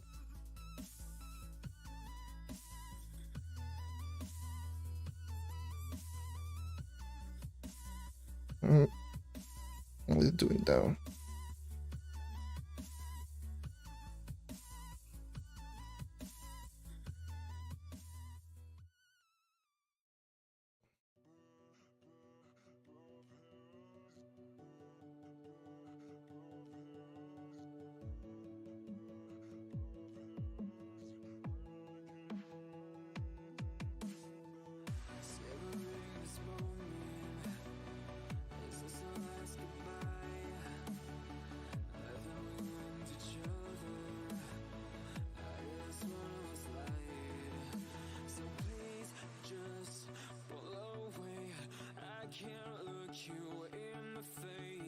Yeah, Vanguarding needs just tune up or just some small changes. Like Vanguarding is already good enough on what it does,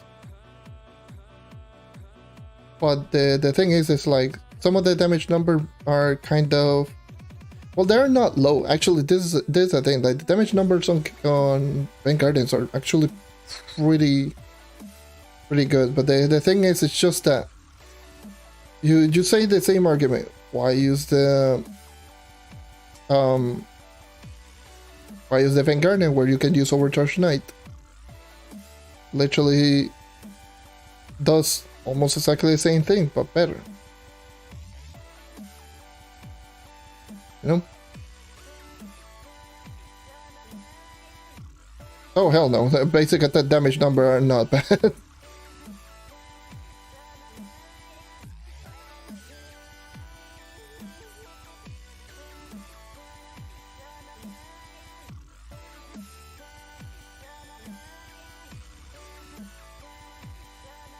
Yeah, I can go higher. Who cares? We can go to 13. Yeah, melee is like 3.8, 4.5 uppercut. Like it's really good. Saying the damage is bad is like saying pretty much every single basic attack is on most characters. That's higher than most characters actually. The problem with Vanguard is just crowd control on that basic attack. Now that is horrible. And also it's not a slow basic. Like I do believe base attacks per second is 1.5. On 1.5 base attacks per second is average pretty much for the most part. So damage is good, the crowd control is just horrible. It's not, and also it's not so much the range, it's literally that crowd control. You literally only hit in front of you, which is the same issue that I had with pre-patch pre-rework Lunar Lancer. It was horrible.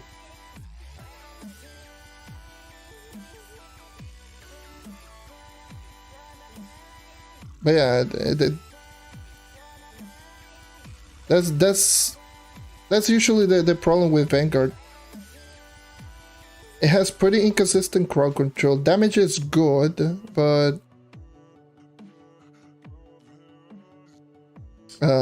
damage is good. crowd control is lackluster and very susceptible to lag, and not to mention very inconsistent movement speed.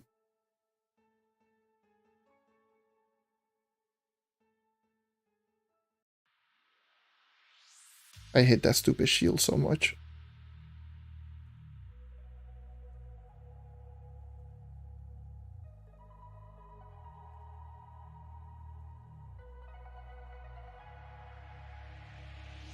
Oh, give me those move. Give me that XP buff and that damage buff, because I do believe. Does it? No, it doesn't grant. I thought it granted.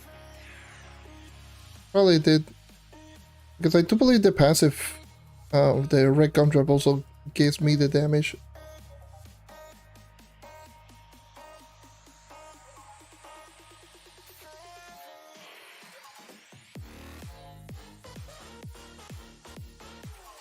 I can't even brand giving damage buff, that's just so insane. It has a 30% damage increase, which is a very sheesh.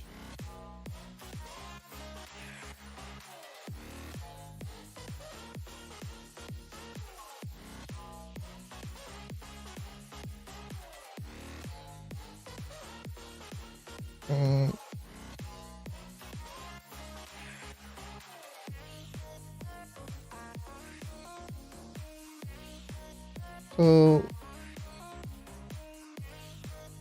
yeah, there we go.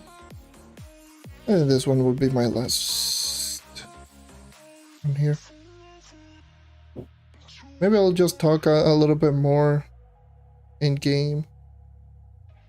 Maybe I'll just be my Claw just attacking a target dummy just to showcase some things, but yeah, I think that would be this last one for today in terms of stream grinding. We've almost been grinding for 4 hours now. Maybe we can just chat a little bit. Nice, don't run too much.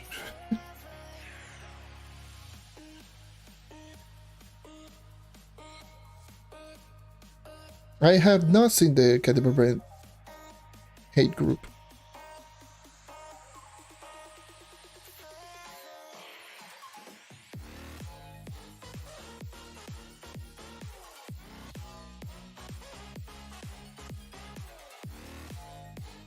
Get the refill flask very soon. And take the brunt of the whole damage. Let me just refill flask quick.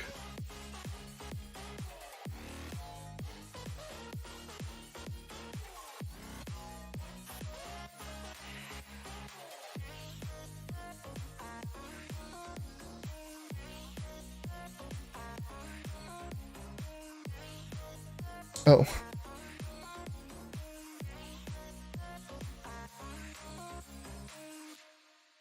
I want to know the reasonings why. That's the thing.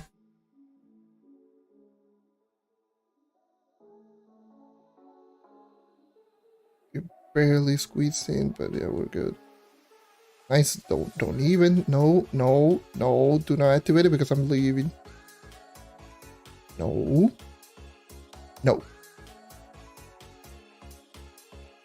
He out. I'm just gonna grab the boxes and yeah. Just go to the club.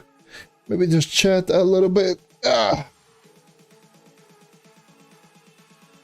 Now, what did I ended up getting on the Discord? Questions.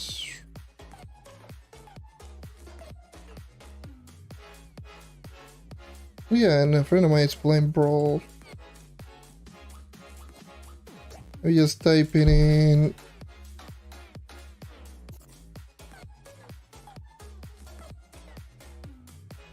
Let him know. Alright. Nice. Go head back into my club.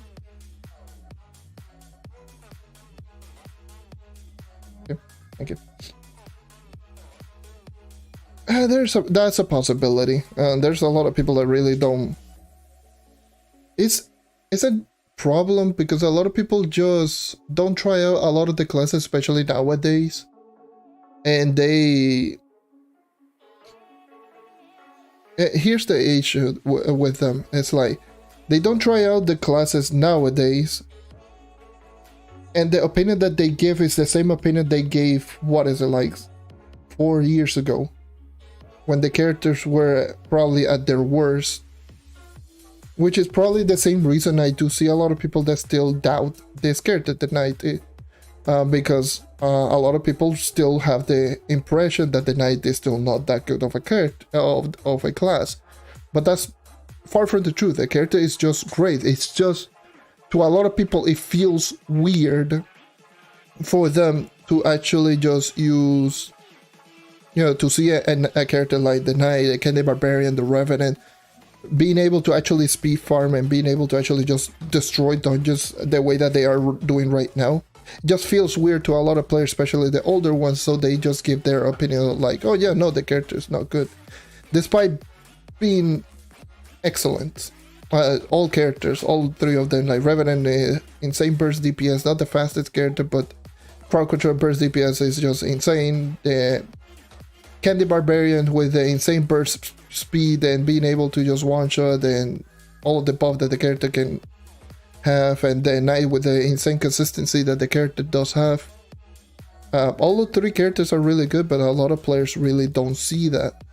They just see like, oh yeah, no, this character like 2 years ago used to do a basic attack, or two, like this character like 4 years ago, let's just put in the Knight, yeah, this character like 4 years ago, back in my day in 2017, because those back in my day players that do see everywhere, and back in my day 2017 I wasn't that good. Oh yes, because reasons.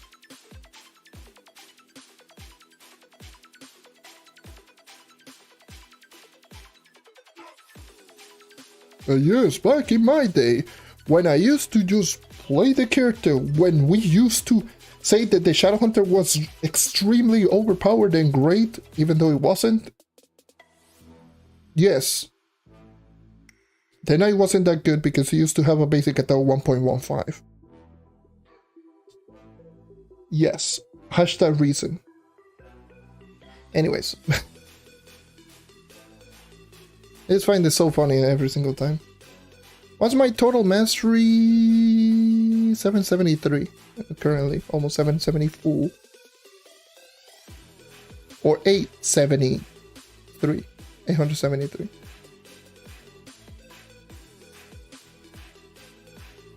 Yeah, and Shadowhunter was always been like around an average class. For the most part, just easy to use, average class.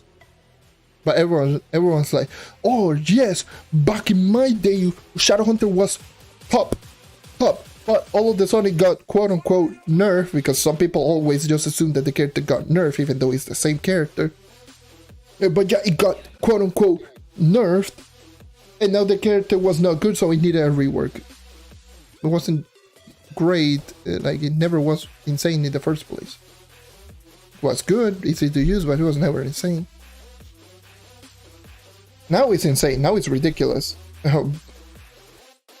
Considering that the character got nerfed 4 times in the test server, and now it's just a shell of a former self, and now everyone's like, oh yes, no, Shadowhunter's top tier class. Even though everyone was complaining about it in the Shadowy Spotlight when they kept getting nerfed. I'm not gonna go into that rabbit hole once again.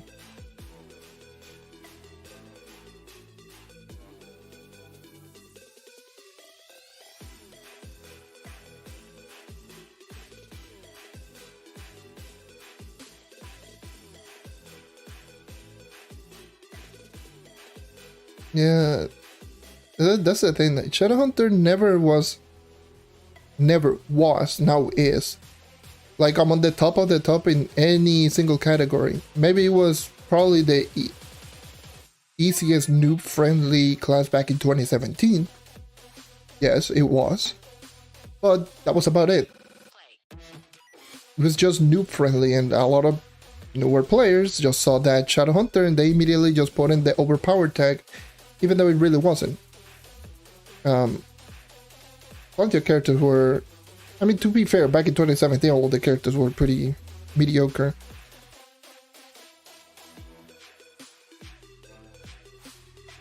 So yeah.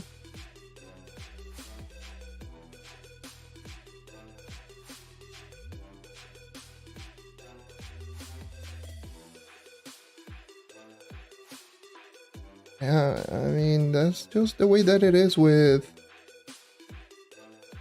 the character.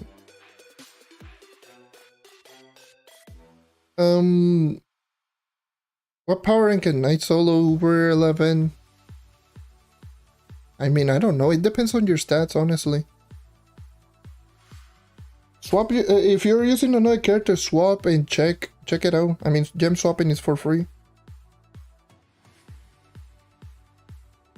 Like, I was able to do over 11 quite comfortably with mediocre stat at 38. So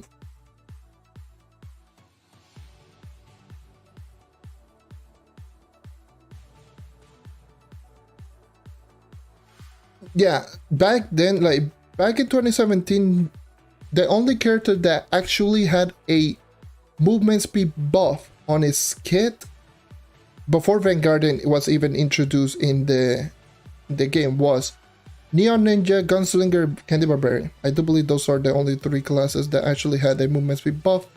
The other class was Lunar Lancer technically because it does have 16 base movement speed by default, higher than most characters. So maybe that one. And yeah. Oh yeah, Dino Tamer. No, Dino Tamer actually didn't have a movement speed buff. No.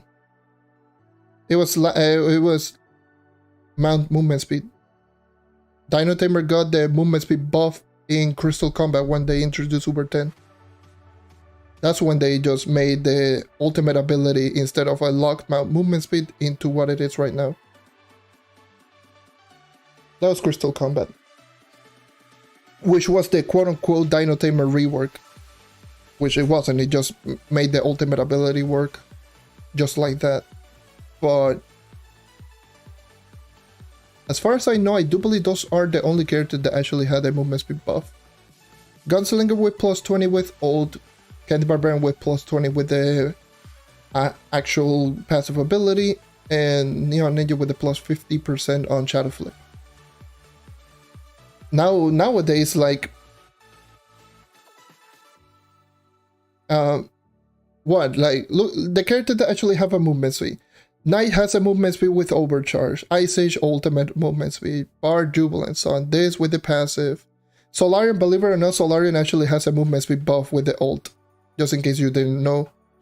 I don't have Trailblazing, as you can tell right around here. It's only plus 10, but there's a movement speed. Oh, also Draco. Draco back then actually had a movement speed with the ult. And Lunar Lancer with the passive ability if you transform, now that I remember. But yeah, 101. If I actually just go ahead and just activate right here, you can actually see that my movement speed just kept increasing. It just caps out at plus 10. So I just refill my energy, as you can tell. 111. So Solarian also technically does have a movement speed buff of plus 10, which is interesting. Draco has a movement speed buff with both the passive lava movement speed buff, which I also forgot, and the the old Candy Barbarian with the passive ability. Revenant is one of the few classes that still doesn't have a movement speed buff. Speed Spear is not a movement speed buff. Dino Tamer with all. Chloromancer doesn't have it. Tomb Racer doesn't have it. Boomeranger has a plus 3 by default, but who cares? Fate Trickster, if you count the blink as a movement speed buff. Gunslinger with ult. Vanguardian with Force Flash. Pirate Captain with 3 by default, similar to the Boomeranger, but doesn't have anything else. Neon Ninja, Shadow Flame, Lunar Lancer with both Need for Speed and the ultimate ability, and obviously by default. And not to mention now that we have subclass like the Bard subclass that actually can give a potential movement speed buff on every single class, then yeah, now every single class is just...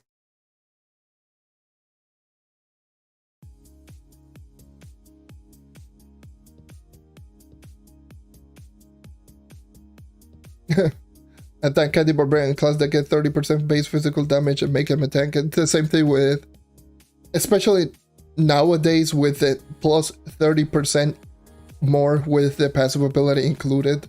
Now it makes less sense to have a tank Candy Barbarian. You had plus 30% physical damage by default, and then other 30% from the passive, like tank. What? Okay. That makes... I just find it so funny, it makes no sense.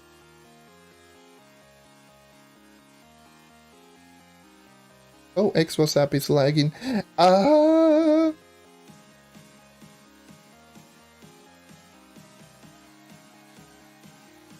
It would be nice if they could just retool some of the class gem on some of the classes. That would be pretty interesting if they actually just focus on an update to make some of the other class gem just better. You know what? Hold on.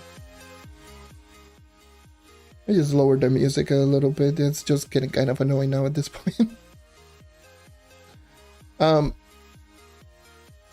But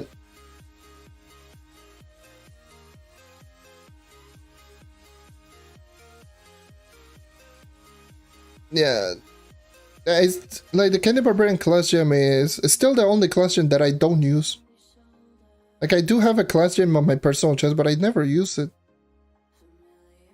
I mean, I never use Sugar Crash anyways, but because it's a laggy mess. But I never use, you know, this class gem. Like, I always thought that a good class gem for the Candy Barbarian would be like toggle ability, make vanilla swirl with, or make the character just have the pull ability similar to the class gem. Instead of just having you to hold down the ability, you can just activate the ability and it will just immediately have the pulling effect, so it will combine perfectly with spin to win. So you will pull literally everything and just kill everything with spin to win. That would be really cool. That would be a very interesting class gem. You know, it works exactly the same way as it is right now. You know, as in a pulling ability, but you can do stuff, you can do all of your stuff in the same way as the ref. But no. Yes, you have to press and hold down the ability. It makes no sense. But yeah, there's other class gems that actually just... that makes no sense.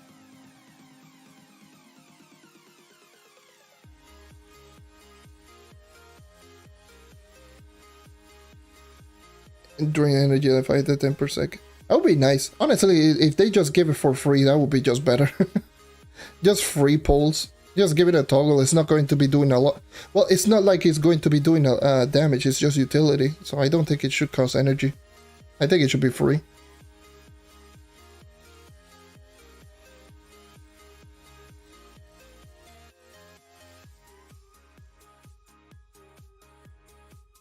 Just a full free pull on just toggle ability.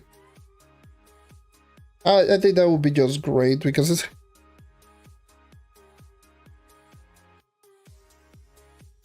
Yeah, if they were to do it, probably, yeah, they will just, oh yes, no, let's make that cost 45 energy per tick. Because they go overboard every single time. Yes, 45 energy per second. Thinking that the Candy Barbarian doesn't use energy, like Vanilla Swirl still does take energy, but they will do it. I know for a fact they will do that. There are certain class gems that I do feel they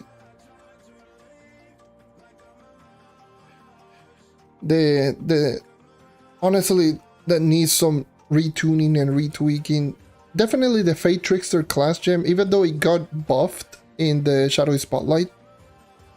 There's one of those abilities that makes no sense. Why is it not part of the passive ability? Like, I don't know. Why is the class gem ability something that it should be part of the Fate Trickster in general? Makes no sense. But yes, the class gem got buff. I do feel like it needs to be part of the passive, and needs to get a new one. Same with Dino Tamer. Dino Tamer class gen should be the default. I don't know why they need a class gen to increase the timer on the Dino Tamer ult by double, and why not make the stupid thing just last for 24 seconds rather than 12 without class gen, which is what it is, and the attack speed increase should be just by default. And with that, they should just give it something else different. Heck, they could give the triple shot at this point, like the old class gen that got removed, and it still would be nice. It would still be fine. Go ahead, ask the question.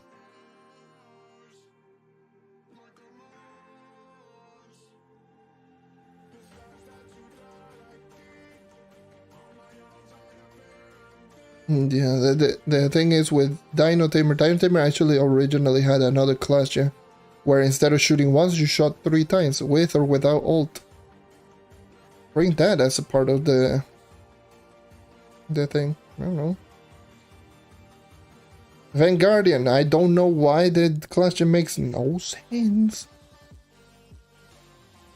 That the class gem is just a cooldown reduction, make that the default, or either that or remove cooldowns on this character, or make it really low. I don't know.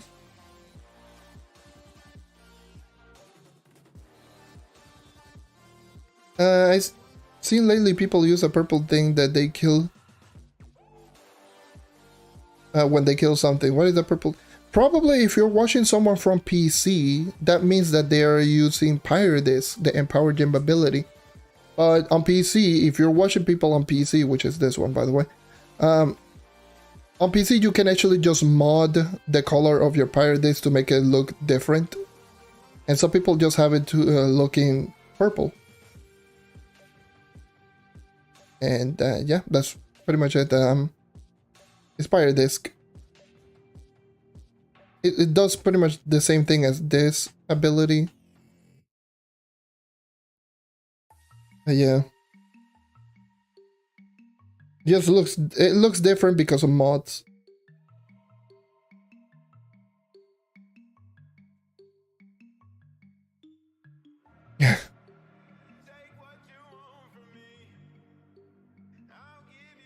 Yeah, it is Pyrodisc.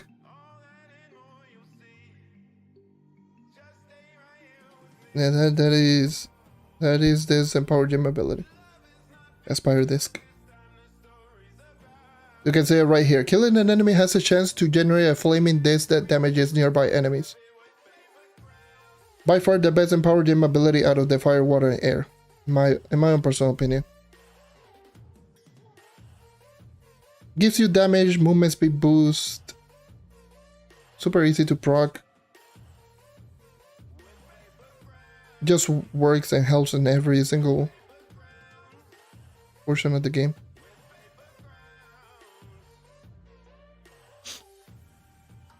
But yeah, this, like, I get what they're going with the class gem on this character. Oh yes, go ahead, activate ability, go range one, activate ability.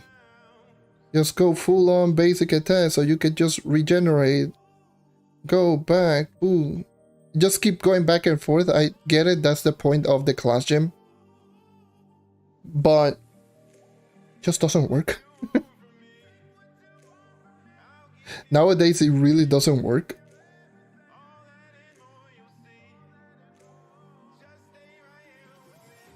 And the fact that it is only on the uppercut, not on every single hit, you have to hit it on the uppercut. So if you're one of those persons that actually kill on the very first 2 hits, which obviously they do pretty hefty damage, it's just...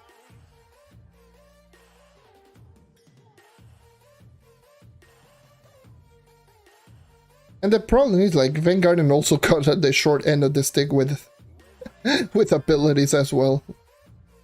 Such a cool character, but my god, did they get the short end of the stick literally every single time. I'm pretty sure the devs are afraid to actually just buff this character the way that it deserves.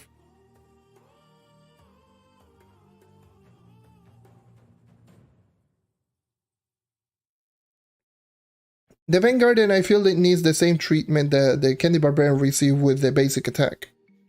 Expand the basic attack.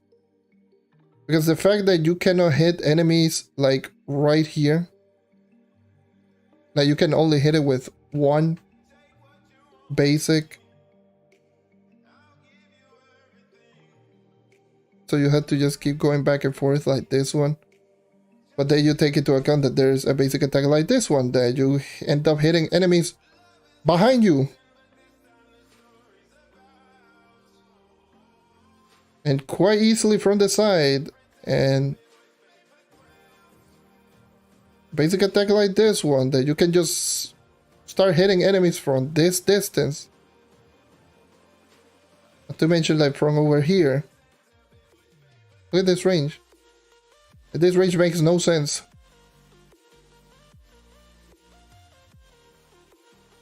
Like you're hitting it with like the force. You're a goddamn Jedi. Like you have more range than the actual vanilla sword with basic. That's the treatment that the Candy Barbarian received on the buff, but the Vanguardian didn't receive it.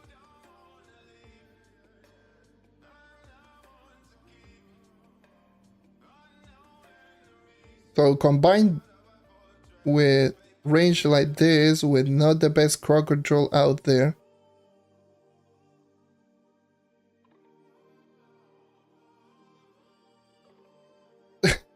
That I sense so much wind there. Let me stop attacking me! Stop giving me wind! Screw you!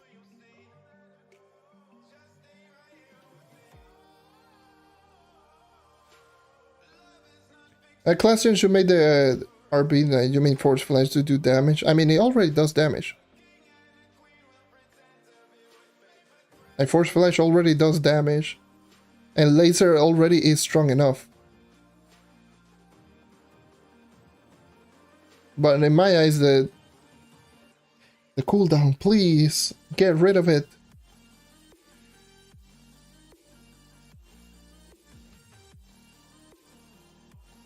Cooldown, just get rid of it. I don't mind just running full all the time Force Flash Vanguardian. I don't know.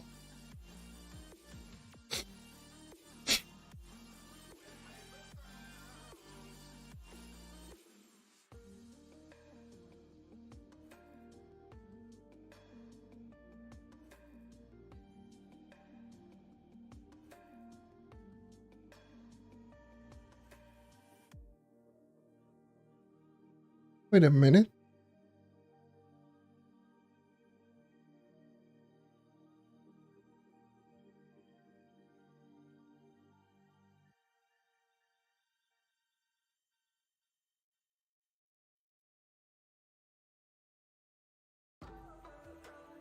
I didn't notice about this one. Do you notice something? Let me just get rid of this subclass. You notice something? I actually didn't know about this one. I just learned something new. Look at my damage.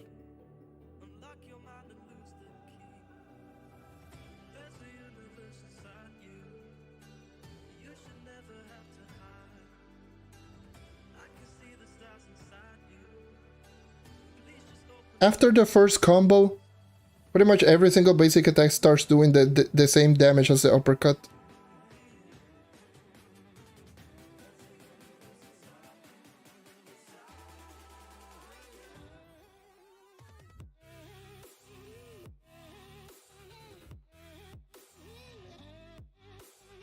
That's interesting.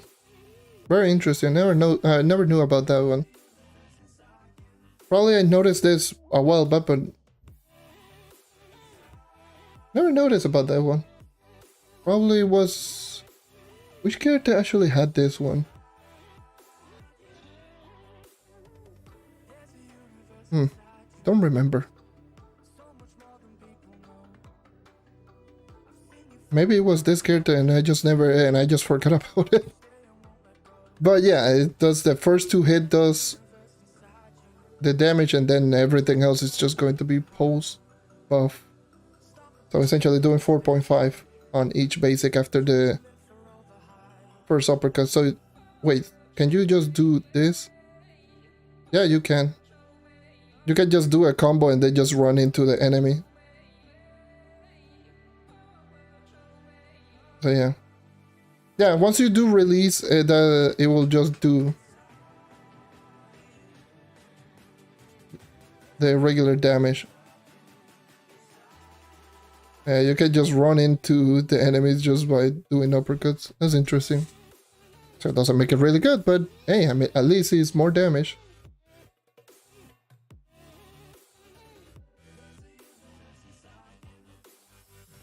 That's the type of thing that you notice whenever you're just derping around here.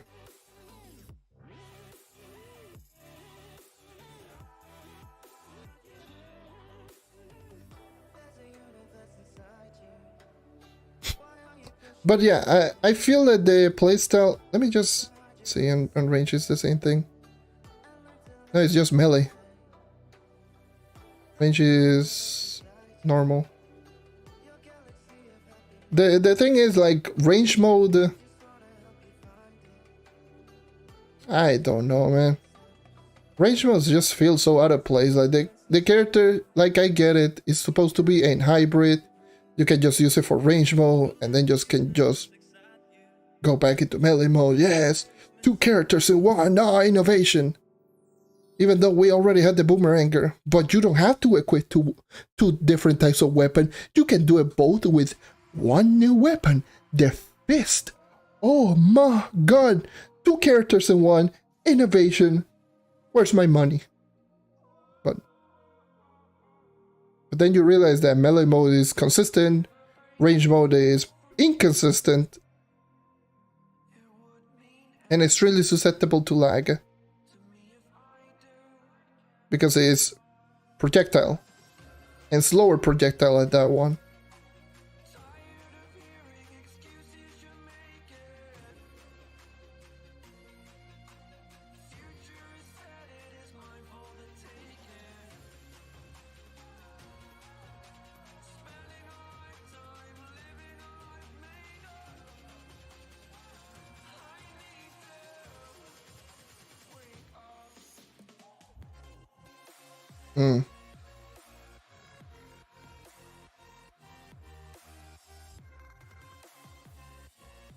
Yeah, that's the thing with range mode.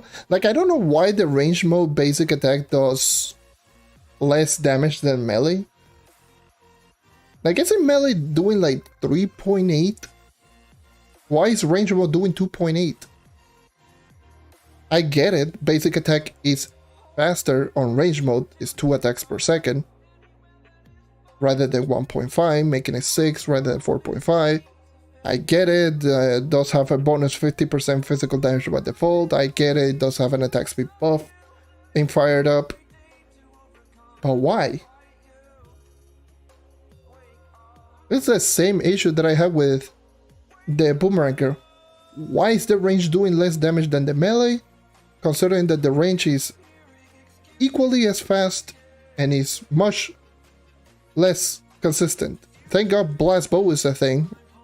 But because blast bow actually just makes the damage on range more higher than the melee. But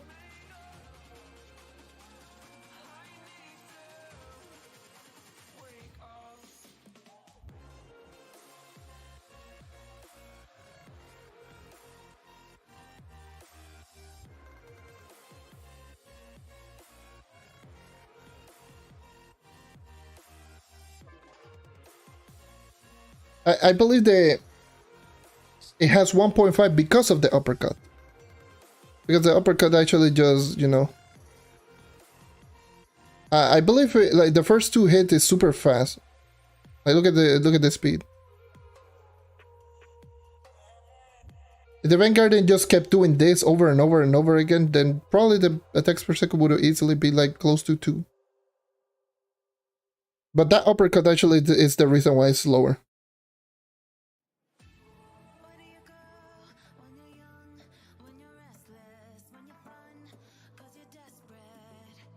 Because if it was 1, I would be attacking at 2.5 attacks per second right here because of the uppercut. But I'm clearly attacking more than 3.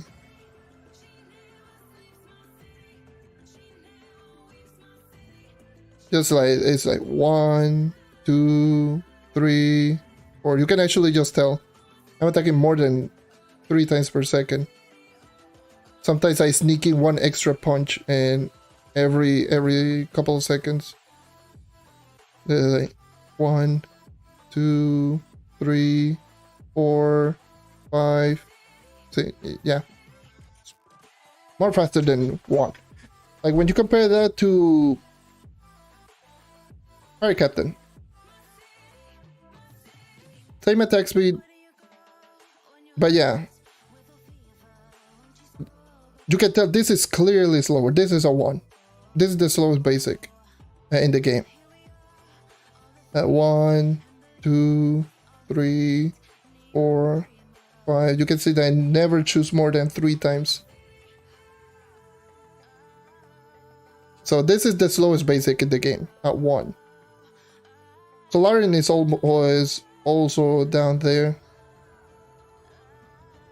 around the same realm as the Pirate Captain, but Solarian does have the passive that increases how many shots you can just shoot.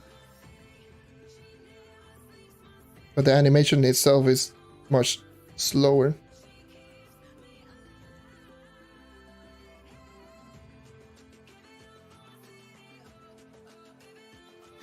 I do remember, because this one, you have no idea how much it took me to actually just calculate how many attacks per second I was doing.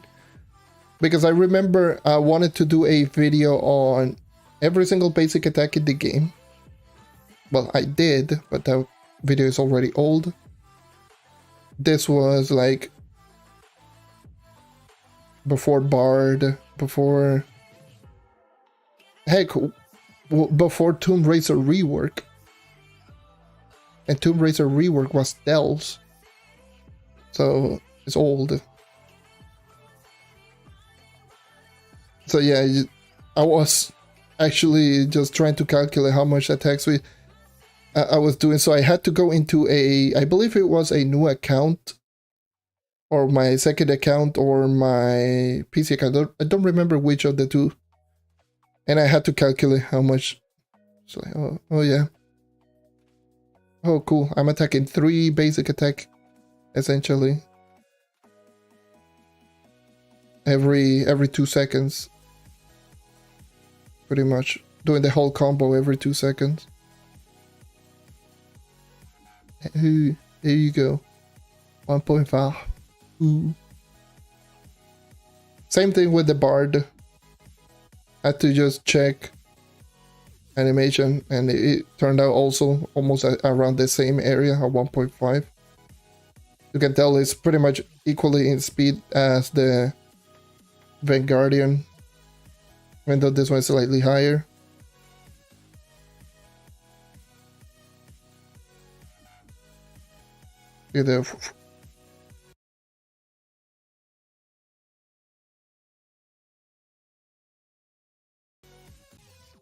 Just those first 2. That uppercut, so unnecessary sometimes. I always found it really funny how the uppercut looked.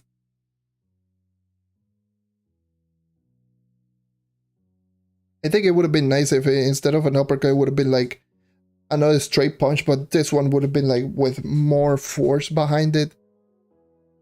Like 1, 2, 3, and then the third one would be like a really strong straight punch rather than uppercut. Just, yay. Just a jump, yay. Like, yes, let's just make the spear square animation into part of the basic attack. Just yay.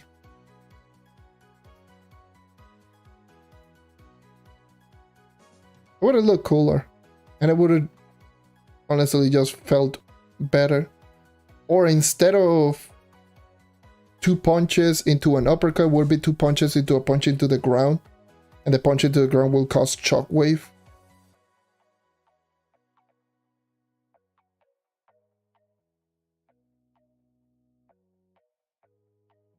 at 1-2, and the third one would be a punch into the ground to a shockwave that would just do AoE similar to a force flash or something like that. I think that would look cool.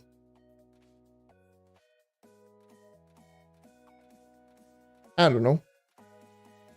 Considering that this one already is essentially just that. Damn, this range basic, holy Jesus. Look at that. No radius. It literally has no radius.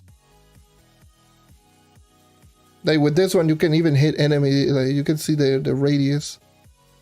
This one has no radius.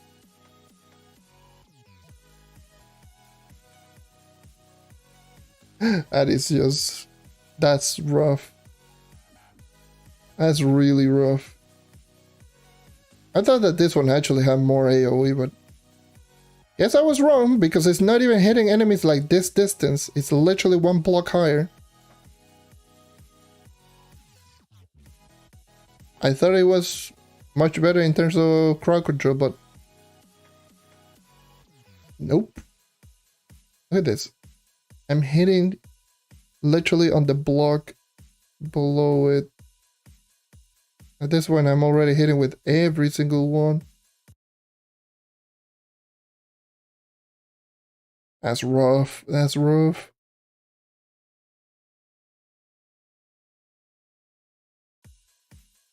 Now, which character does have like an AoE so you can actually just see a comparison?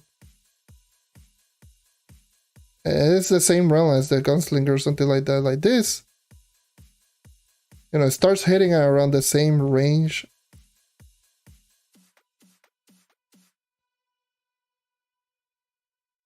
Damn, I thought it was actually a little bit better. Guess not.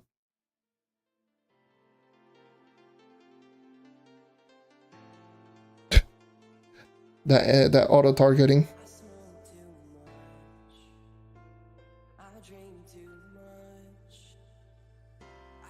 The same thing with this one. Wow, I thought that the explosion basic from Vanguard was actually had some radius, but it doesn't.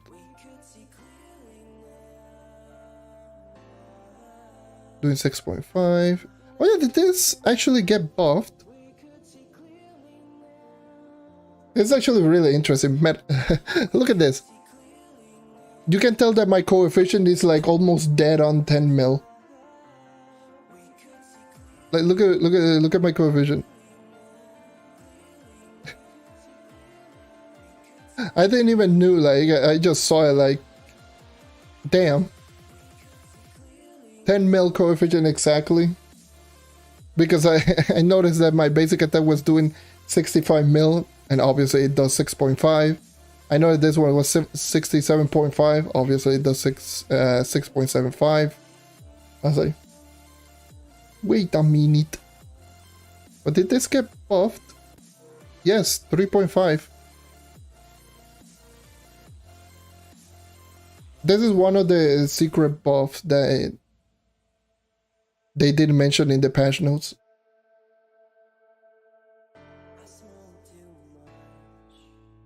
The ultimate ability. Like the ultimate ability before Shadow Spotlight used to do 2 times damage per staff, and it got buffed to 3.5, and they didn't mention it in the patch notes. Of course they didn't. But that's very interesting. Look at that crit here, 123. 441, 2163. Any character around that same range in stats? 436, it's around the same. Yeah, that's close. Look at the Gunslinger. Look at that Gunslinger damage. Yay! Apparently this is completely fine.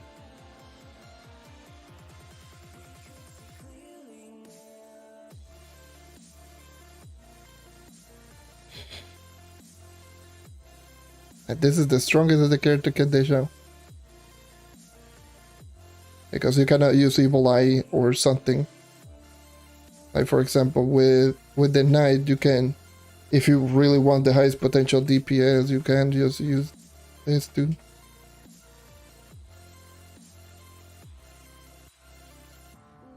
File minimal multiplication, basic. Just have this.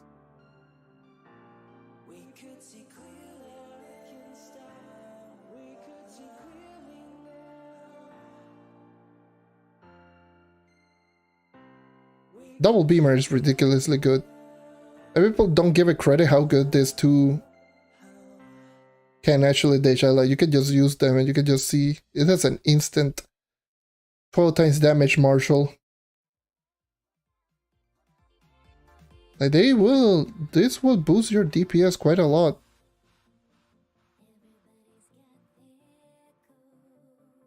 You could just literally just go to town like this. A lot of characters that really doesn't rely on cooldown reduction, you can use those. Violent minimal multiplication, Beamer, or Evil Eye if you want the highest potential DPS.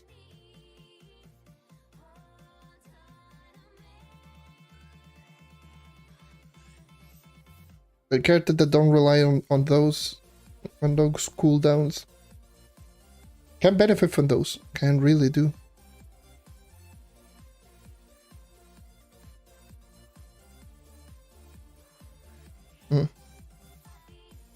Anyways. Is there anything else that you want me to cover up in this stream? Anything else that you want me to just go ahead? Always remember that this, on the title, it says on Unarchived. This is another Unarchived stream, so there's also going to be unlisted. Because there was like literally just derping around too much on this live stream. So there's on Archive. So if you want to see the VOD later on, you can just put it in on any of your playlists, or just save it on your playlist if you want, or you can also just press the like and it will just be on your like video, so you can just see it. Or if you are in the Discord server, there will be a link probably over there. You can just click it and probably see it. It will be unlisted right there. So yeah, anyways, with all that being said, I think that covers everything for this stream. I've been streaming for 4 hours and 34 minutes, 35 now actually, but I've been streaming for quite a bit, and I think it's good. It's a good point of me just saying that. Yeah, I'll let it right there. And by the way, also, I just need to mention, I probably need to reinforce the fact that on the rules section it says, if you got questions, please don't send me the messages directly. Guess I guess rules are not meant to be read or something, because someone sent me a private message with a question. So yeah, that's the thing. So yes, please, it would be great if any of you got any other questions. Please try to avoid like sending me the questions directly if it is a question that can be answered by everyone else. If it is a really precise question, like let's just say, or something that it needs to be just sent privately, I guess. But please, if it is a question that anyone can answer, then go ahead and do so. I mean, just go into the question, because most of the questions that I do get on private messages can easily be answered by everyone else. Like super easily answered by everyone else, and just either me doing something and then all of a sudden I hear the Discord notification just going crazy, where it happened in a lot of cases where there were people that were just spamming me. Actually, let me just put this. That were actually just spamming me, saying nonsense essentially.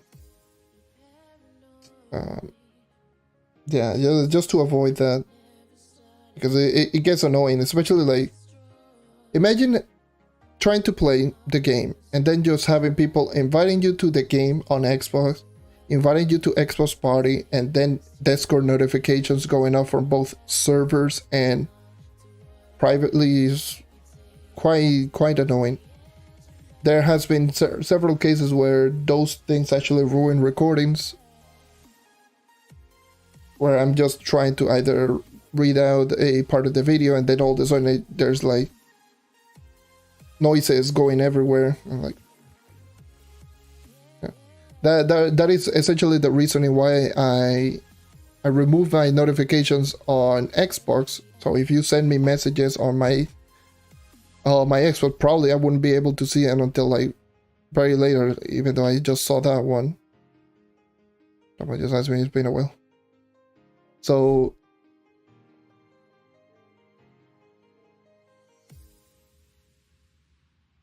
but yeah,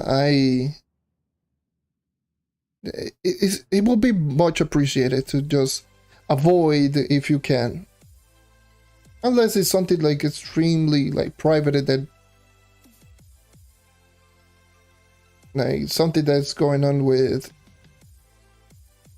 like what was the one, because I know Vlad, you sent me a message that is just that I don't think anyone is just going to be able to answer that, so I just answered that myself. Questions like that when I'm like, sure.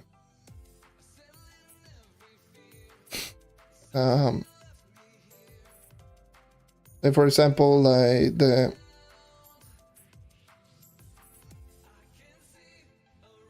what you asked me about the certain characters, like what happened on the Shadowy Spotlight, and then I just had to just go over everything, or asking for like certain videos, for example, that yeah, I don't mind those, because obviously those are more private. It's not like you spam me messages like, what was it? Let me just count you all the messages, like on dates. It's like this one, you send me a message, then you send me a message like 9 or 10 days later, and then there wasn't another message until 17 days later, and 9 days later, and then like 10 days later. That's it. So, but there have been some cases where like one of the individuals like that left the server would literally just spam hi, how are you? It's like, I just told her, hey, there's a Discord server for a reason. You joining into a Discord server, if you want, you can just talk there. I don't mind. And he just said okay and left the server. Like, okay, sure. That's been the thing, or in like in certain cases where I was getting asked like, oh, are you going to go live today? Because I was just getting the private message, and I was just like, man, avoid that, please. You know, those questions like that, just try to say, just avoid them.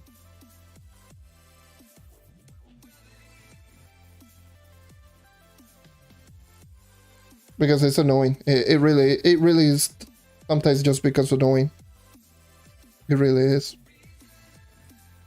And you know, I'm just trying to make it more, you know, so that if there's a question that everyone can answer, then just go ahead and ask that question so that some other players can answer that question. Because it's not like I'm online all day. What happens if I'm sleeping and all that? Which, again, just saying this because it happened several times actually. When I'm just sleeping and then all of a sudden my phone just starts going off with Discord messages. Also, the reason why I just now have my phone in completely mute, because it's the same thing. I was just getting messages, and I couldn't even sleep. And it wasn't because of, oh no, something big happened. It was tagged for something very insignificant. Let's just say that.